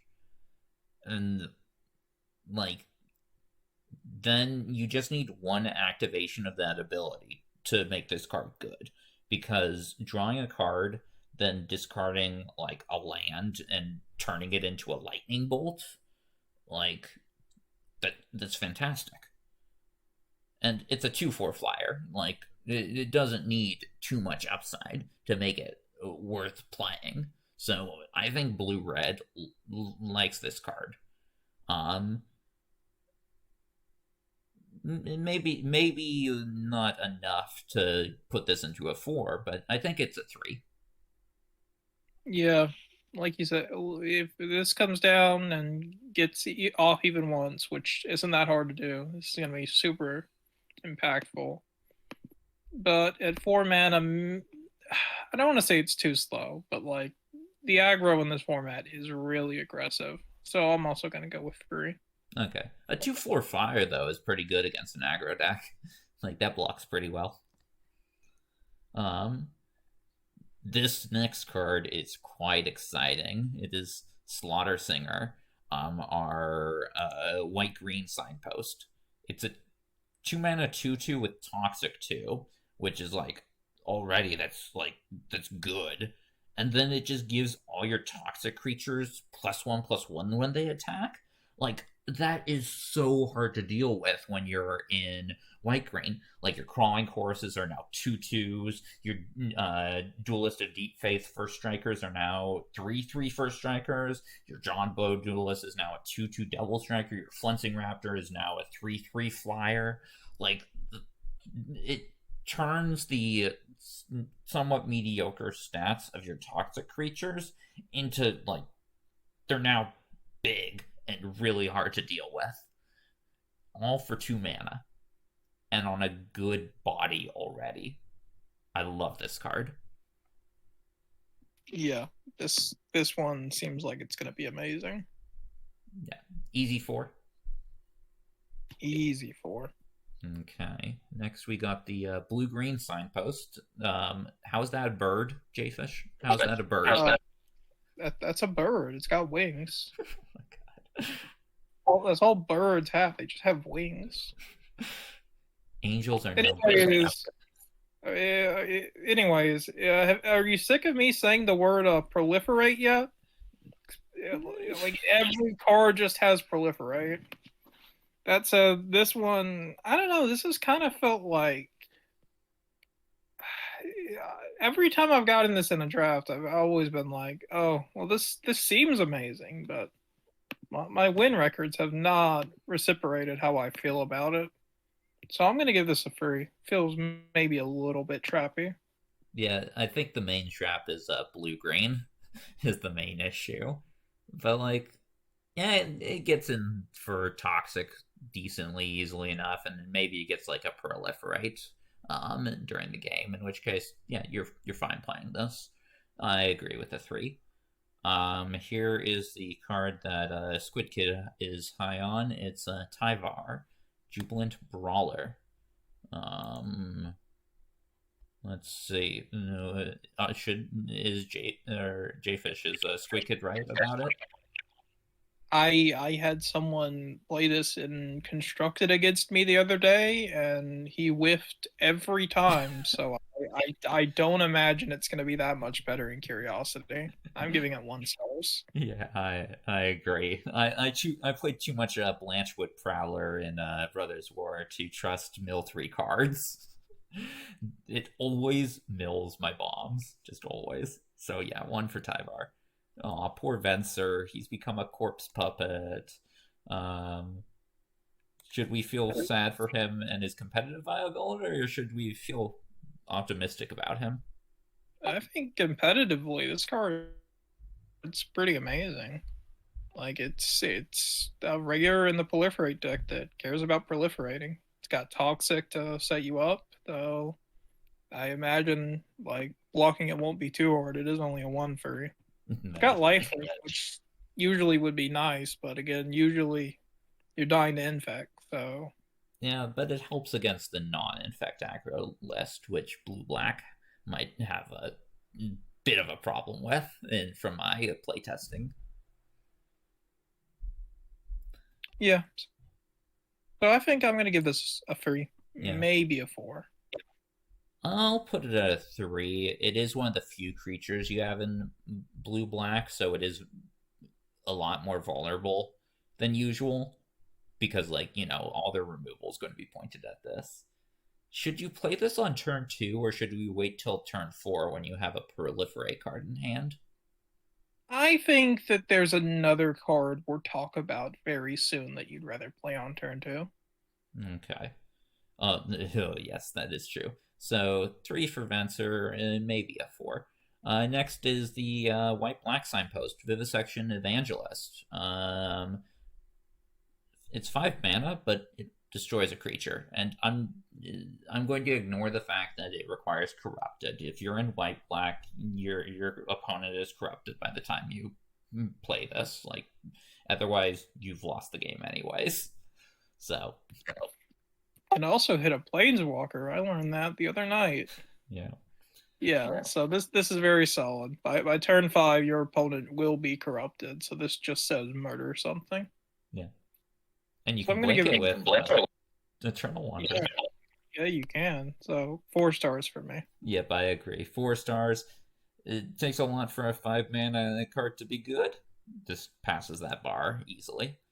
It's the card you were talking about. It's the blue black signpost. It is our good old Voidwing hybrid. I stole the last card from you, so you can read this one. Sorry. Yeah, hybrid. It's an annoying flyer that only like 2 cards really this format can get rid of for good. That's not true. Let's see. You can either arrest it. Yeah, there's You can- 4 cards. Yeah, arrest, cage to the rock, the black exile something, and then vanish into Mesmerizing Ghost. eternity. Oh, okay. I wasn't counting that because it's a bad card. But Mesmerizing Ghost also. It's only 6 mana. Yeah, this is just going to be so annoying for many decks to play few. It's a very scary attacker because it has Toxic. It comes down early, so it can get the first counter for all your proliferate stuff. I'm giving this 4 stars. And really, I think this might be a 5. Yeah, I'm not going to put it that high just because of the threshold for uncommons. Did you end up playing against Sean Gray's blue-black deck? No, he was playing black-white when I played him. Okay. Scary. Yeah, it's now a blue-black, and Voidwing Hybrid is indeed a scary card. So, easy 4. And that was our final gold card, which brings us to artifacts. Now, a bit of a thing about the common and uncommon artifacts. A lot of them are designed with limited in mind. Basically, like, they're a good card in your limited deck because you draft them, you know you're playing it, no matter what your colors are. But we know what our colors are when we're doing a constructed format. So these artifacts tend to be less good in Curiosity, with the exception of like a couple of rares and stuff.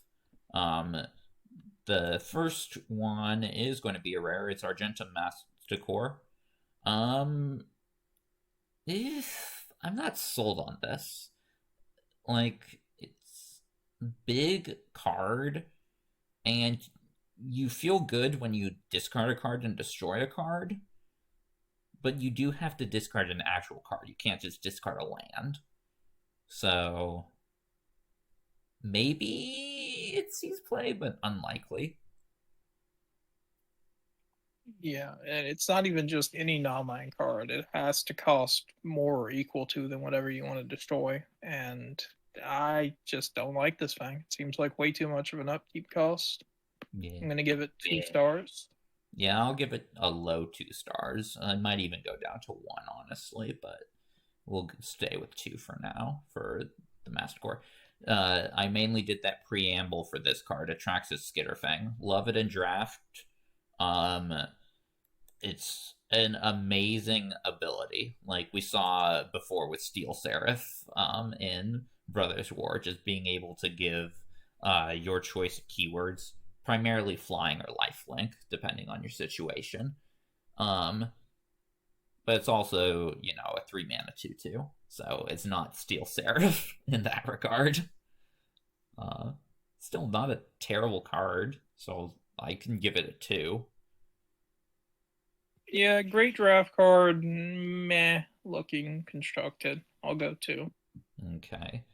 Next is our first in the cycle of Skull Bombs. Tell us about the Basilica one.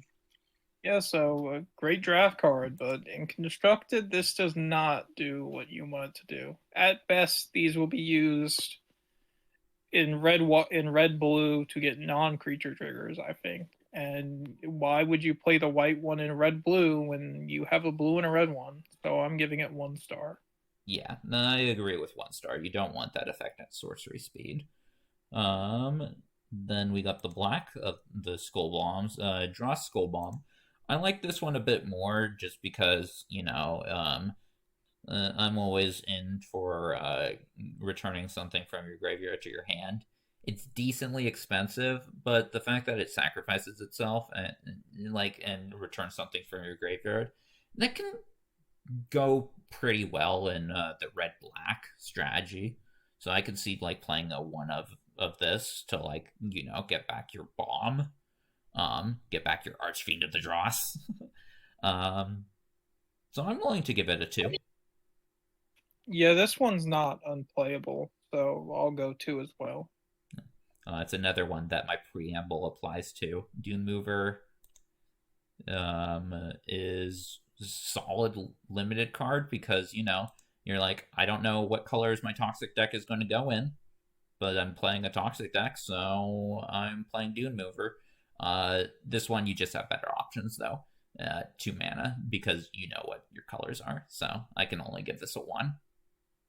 Look, I did not like the movie Dune, and I will not change my opinion on this. 1 star. Okay. I have not seen it. So, we mentioned a combo with Sulfim and the Filigree Silex, so let's actually talk about the quality of the Filigree Silex. I like it. The sacrifice to destroy non-land permanents with mana value equal to the number of oil counters on it, that is a relevant ability. Like, you're against the equipment deck, you just drop this down and activate it right away and just wrath their board, which is definitely something. And then in like red-green or in blue-red, 10 oil counters is a decent amount, but it's definitely not impossible. And you'll get there eventually, and then, dealing 10 damage is big. And with Sulfim, it's, deal 20. So I'm into Filigree Silex a decent amount. What do you think about it? I like it, but I mostly like it for the 20 instant damage combo, which would take a little bit of setup. That said, it does have playability on its own, so I'll give it 3 stars. Yep, I agree with a 3 for the Filigree Silex. Our next card is the Red Skull Bomb. It's Furnace Skull Bomb.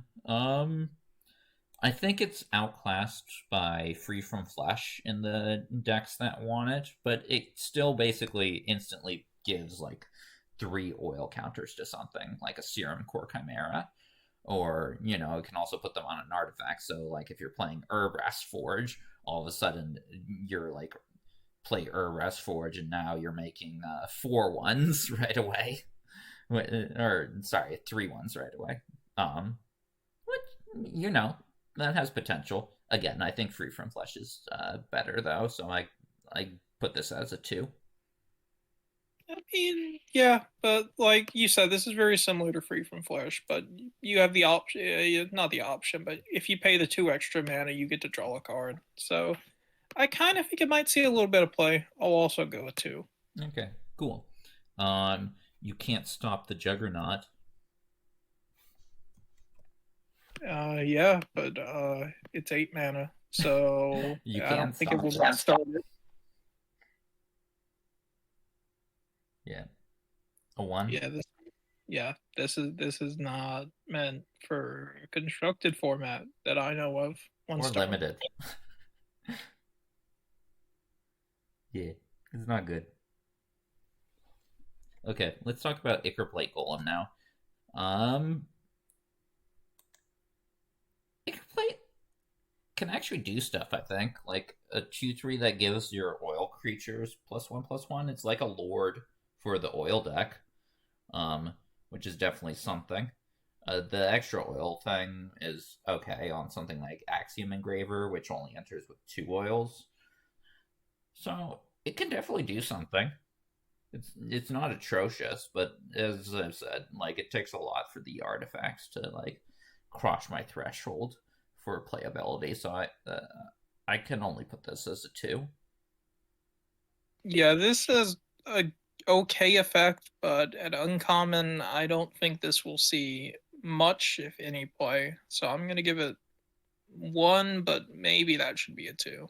Okay, yeah, takes a lot for artifacts to be good.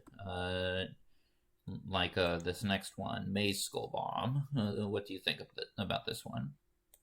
Yeah, so this one again, it'd be great in draft. Maybe a bit too slow for constructed, but giving trample isn't a terrible effect. So I'm gonna give it a 2. Yeah, I'm giving it a 1. I think it's basically like the Basilica Skull Bomb, where you just like it's not in the decks that would most play it, so you just don't ever play it. So yeah, 1 from me. Um, Mirror and Safe House is a 1, right? Yeah, we don't have Griffin Valley, so one Okay. star. What about Monument to Perfection? That's also a 1, right? Like you're never getting this off. It is not perfect. 1 star. Yeah, and the first ability that is never worth playing. Like that's Journeyer's Kite. It's not worth it. Um, we got our first mirror. It's a mirror convert. Um, that hurts you a lot, but it is a mana dork, so I can't go down to a 1 on this. Like I'm giving this at least a 2 because it's a mana dork. Yeah, if you will probably play this in Jace decks to try to get him down as soon as possible. You might play it in Luca decks. Wait, Um, why would you do that? You can just play Armored Scrap Gorger. yeah.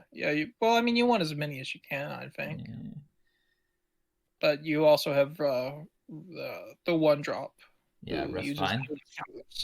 So there's some argument to maybe play this, but not too great of a one. I'll give it 2. Okay. Um, another mirror. It's Mirror Custodian. What do you think about this card?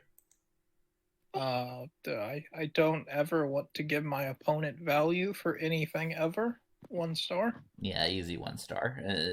Just not good. Mirror Kinsmith. This must be the return of Shield Wall Sentinel, right? Right. If we got the commander card, maybe. Yeah. No, don't play this. Like the best mirror you're getting is the mirror convert, which we gave it 2. So this card gets a 1 without Easy. doubt. Phyrexian Atlas. It's the Manolith with like not really upside. Yeah, this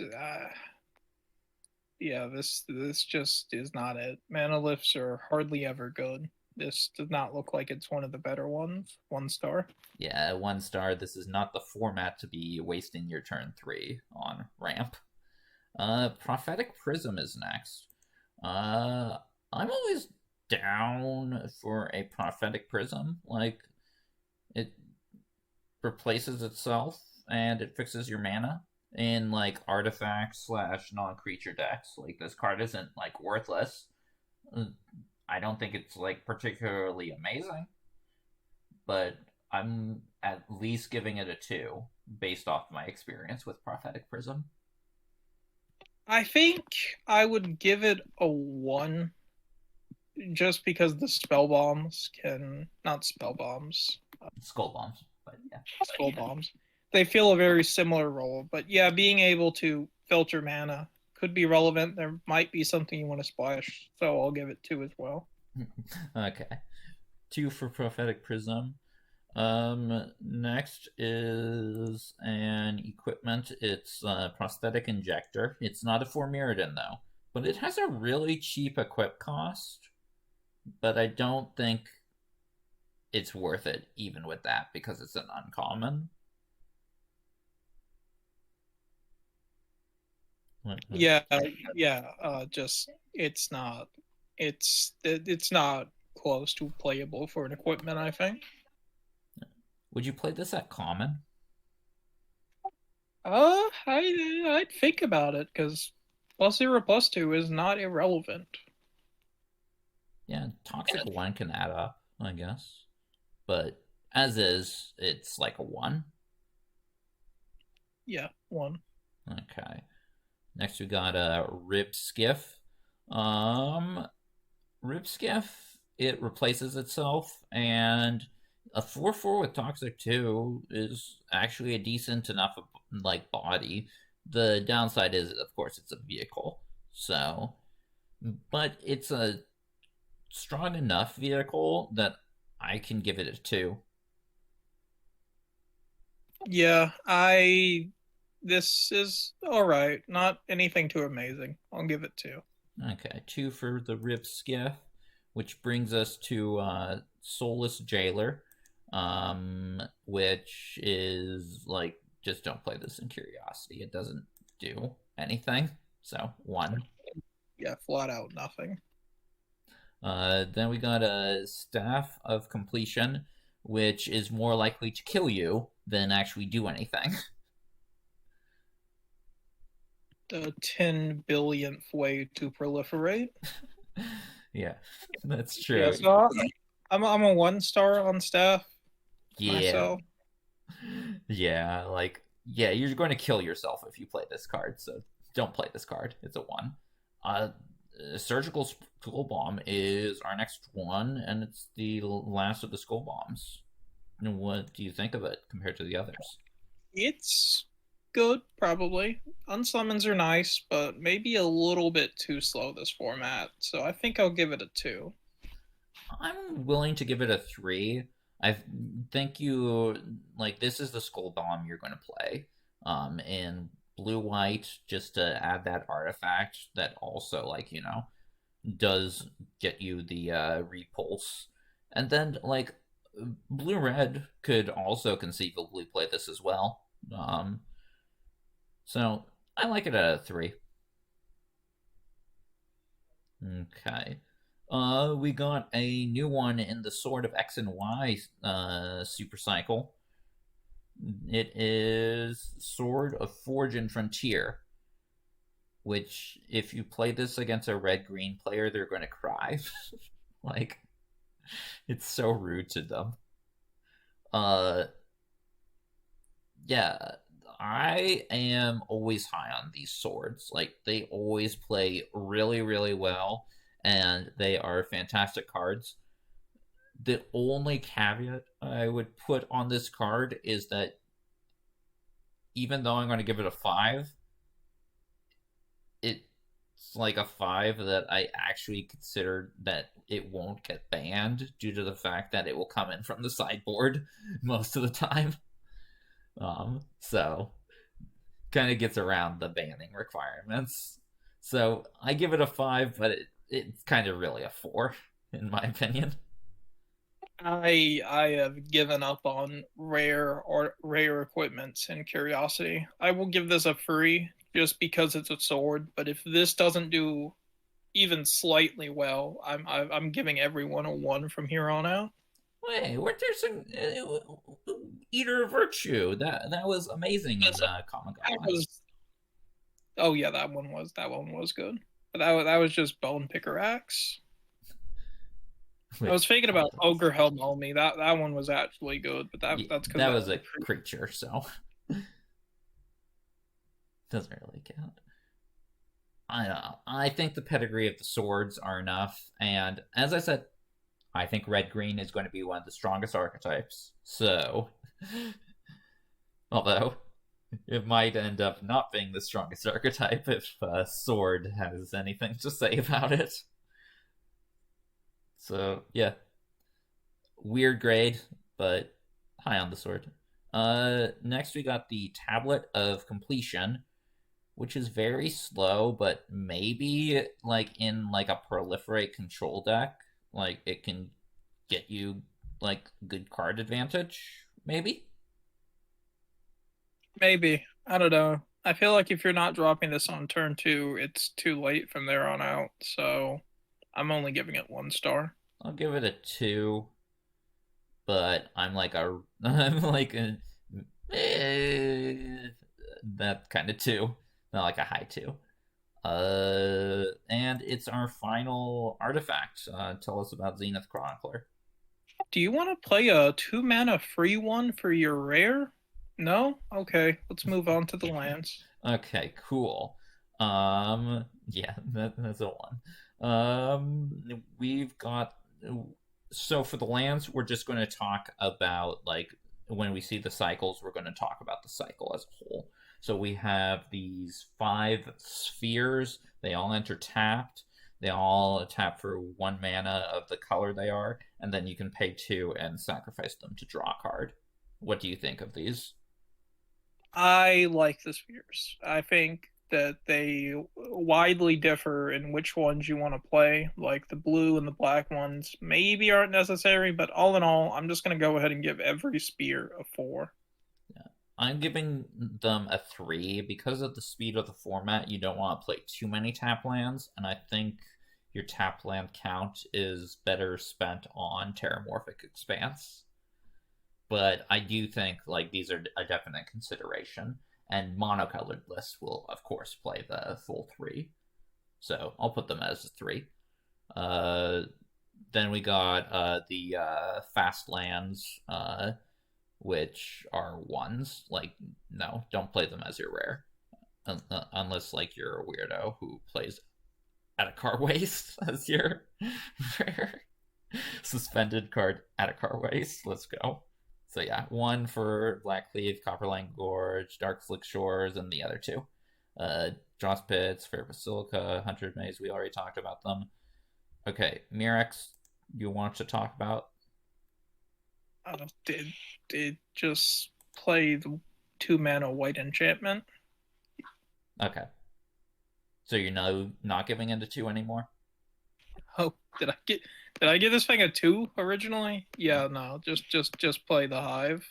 Okay, cool. Yes, it's a 1. In fact, rare lands in general are a 1. It requires a really, really good rare land, like a man land from like AFR, in order to be like not a 1. So 1, 1, 1. We mentioned these 2 are 1s. 1. Surgical Bay was like 3 from me, 4 from Jfish. Okay. Final actual card from the set. We have a few more cards to talk about after this, but it's Terramorphic Expanse. That's right, we don't see Evolving Wilds, we see Terramorphic Expanse. I am always in on an Evolving Wilds / Terramorphic Expanse. I will play the full 3 copies in any deck that has 2 or more colors. So it's a 4. Yep, it's just very solid. I do want to say I think you either want to go Expanse or Spears when you're doing deck building. You never Right. want to overlap. But yeah, easy 4. Okay, cool. The basic arts look very pretty. I love the Phyrexian lands. Scrolling, scrolling, scrolling. Our next cards are going to be scrolling, scrolling, scrolling. Where are the jumpstart rares in this thing? Below the Phyrexian Orts, I think. Okay, so is it like on the last page then?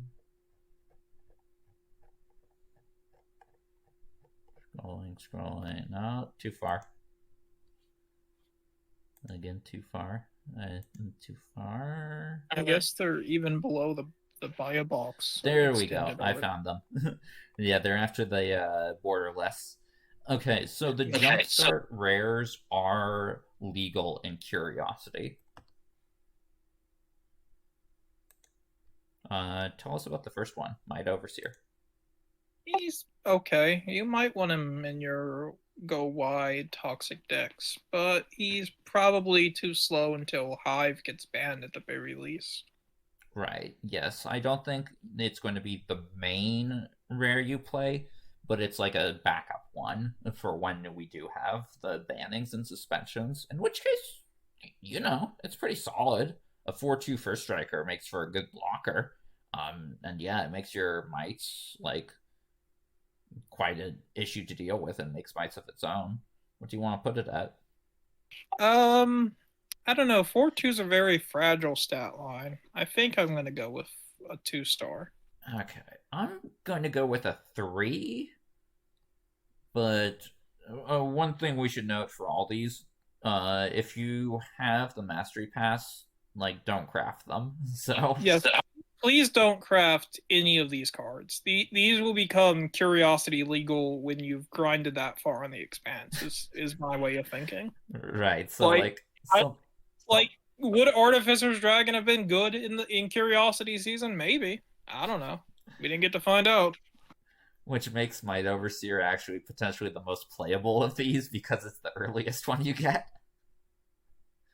The best one is actually the last one you get. So, anyways, our next one is Serum Sovereign. It's okay. It's a 4/4 flyer that turns all your non-creature spells into Serum Visions. Like, that's a solid ability there. But very solid. Just 5 mana is too much. So 2 stars. Yeah, I agree with 2 stars on Serum Sovereign. Next we have Kinzu of the Bleak Coven. What about this one? I like this one. I mean, it's got a good effect. It's just too slow because it's made for Jumpstart. Yeah, it's the same. It's 5 mana sort of problem. So I'm going to go with 2 stars just because I like the effect. Yeah, I only give it a 1, I think. Yeah. Next we got Rook Hexgold Nabber. There are significantly better rares you should be playing in your red-white equipment deck. So this is a 1. Yeah, this is not very good. 1 star. Also, why is this one a rebel when all the others are Phyrexians? Well, because it is. He do rebel against his cycle. Okay, and as I mentioned, the last one you can get is probably the best one. Tell us about Goliath Hatchery. Sure. I love this one. I wanna play this at some point. Like, 6 mana is a lot, but it just drops down some guys and then turns into like a draw 1 on average, if we're being realistic. But maybe you get to draw 2 cards. Right. Still, this just looks really fun. You could draw 3 cards if you have the Venomous Brutalizer. You could draw 6 cards if you have that one guy. Okay, but that card's unplayable. Venomous Brutalizer is an actual card. Yeah. Don't question how far people will go to draw 6 cards. You've seen Ned Bob play. Oh god, you're right. I'm sorry. I made a terrible mistake. It is 6 mana, so I can't give it too high of a grade. Like, I give it a 3. What do you give it?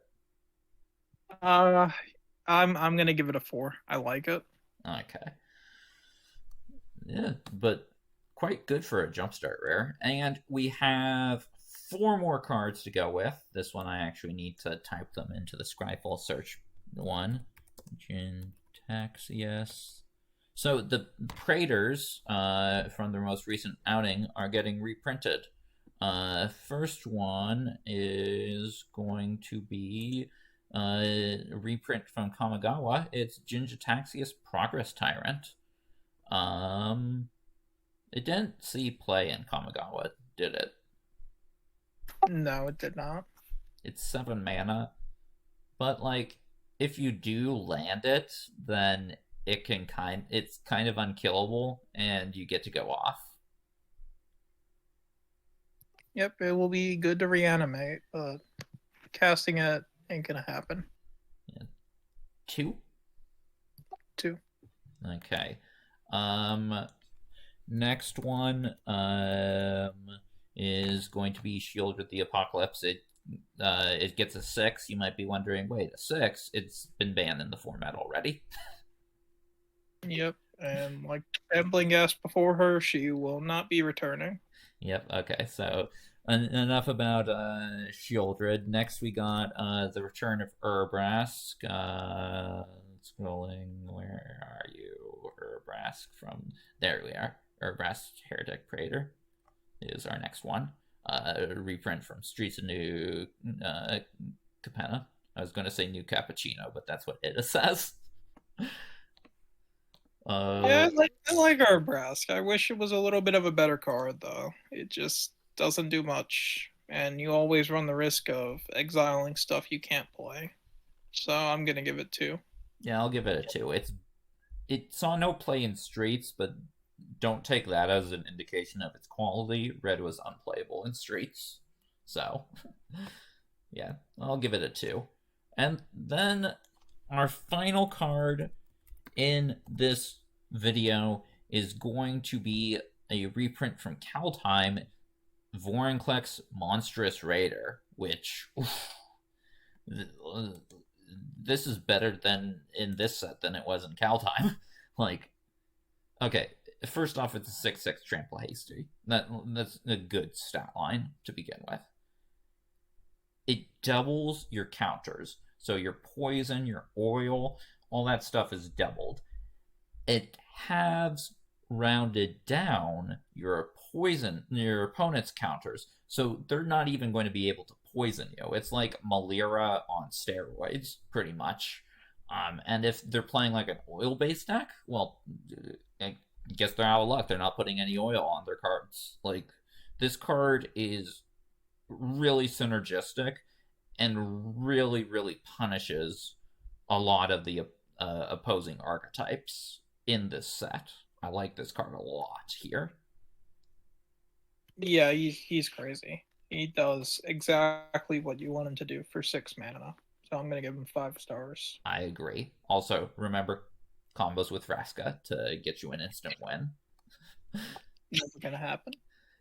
I guess it also combos with Jace to get an instant win. That's kind of something. That one is true.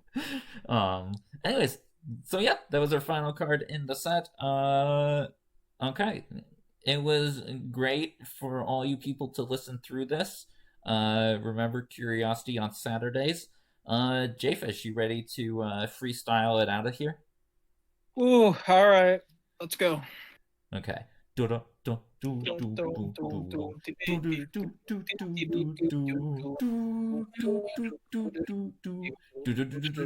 Next week now.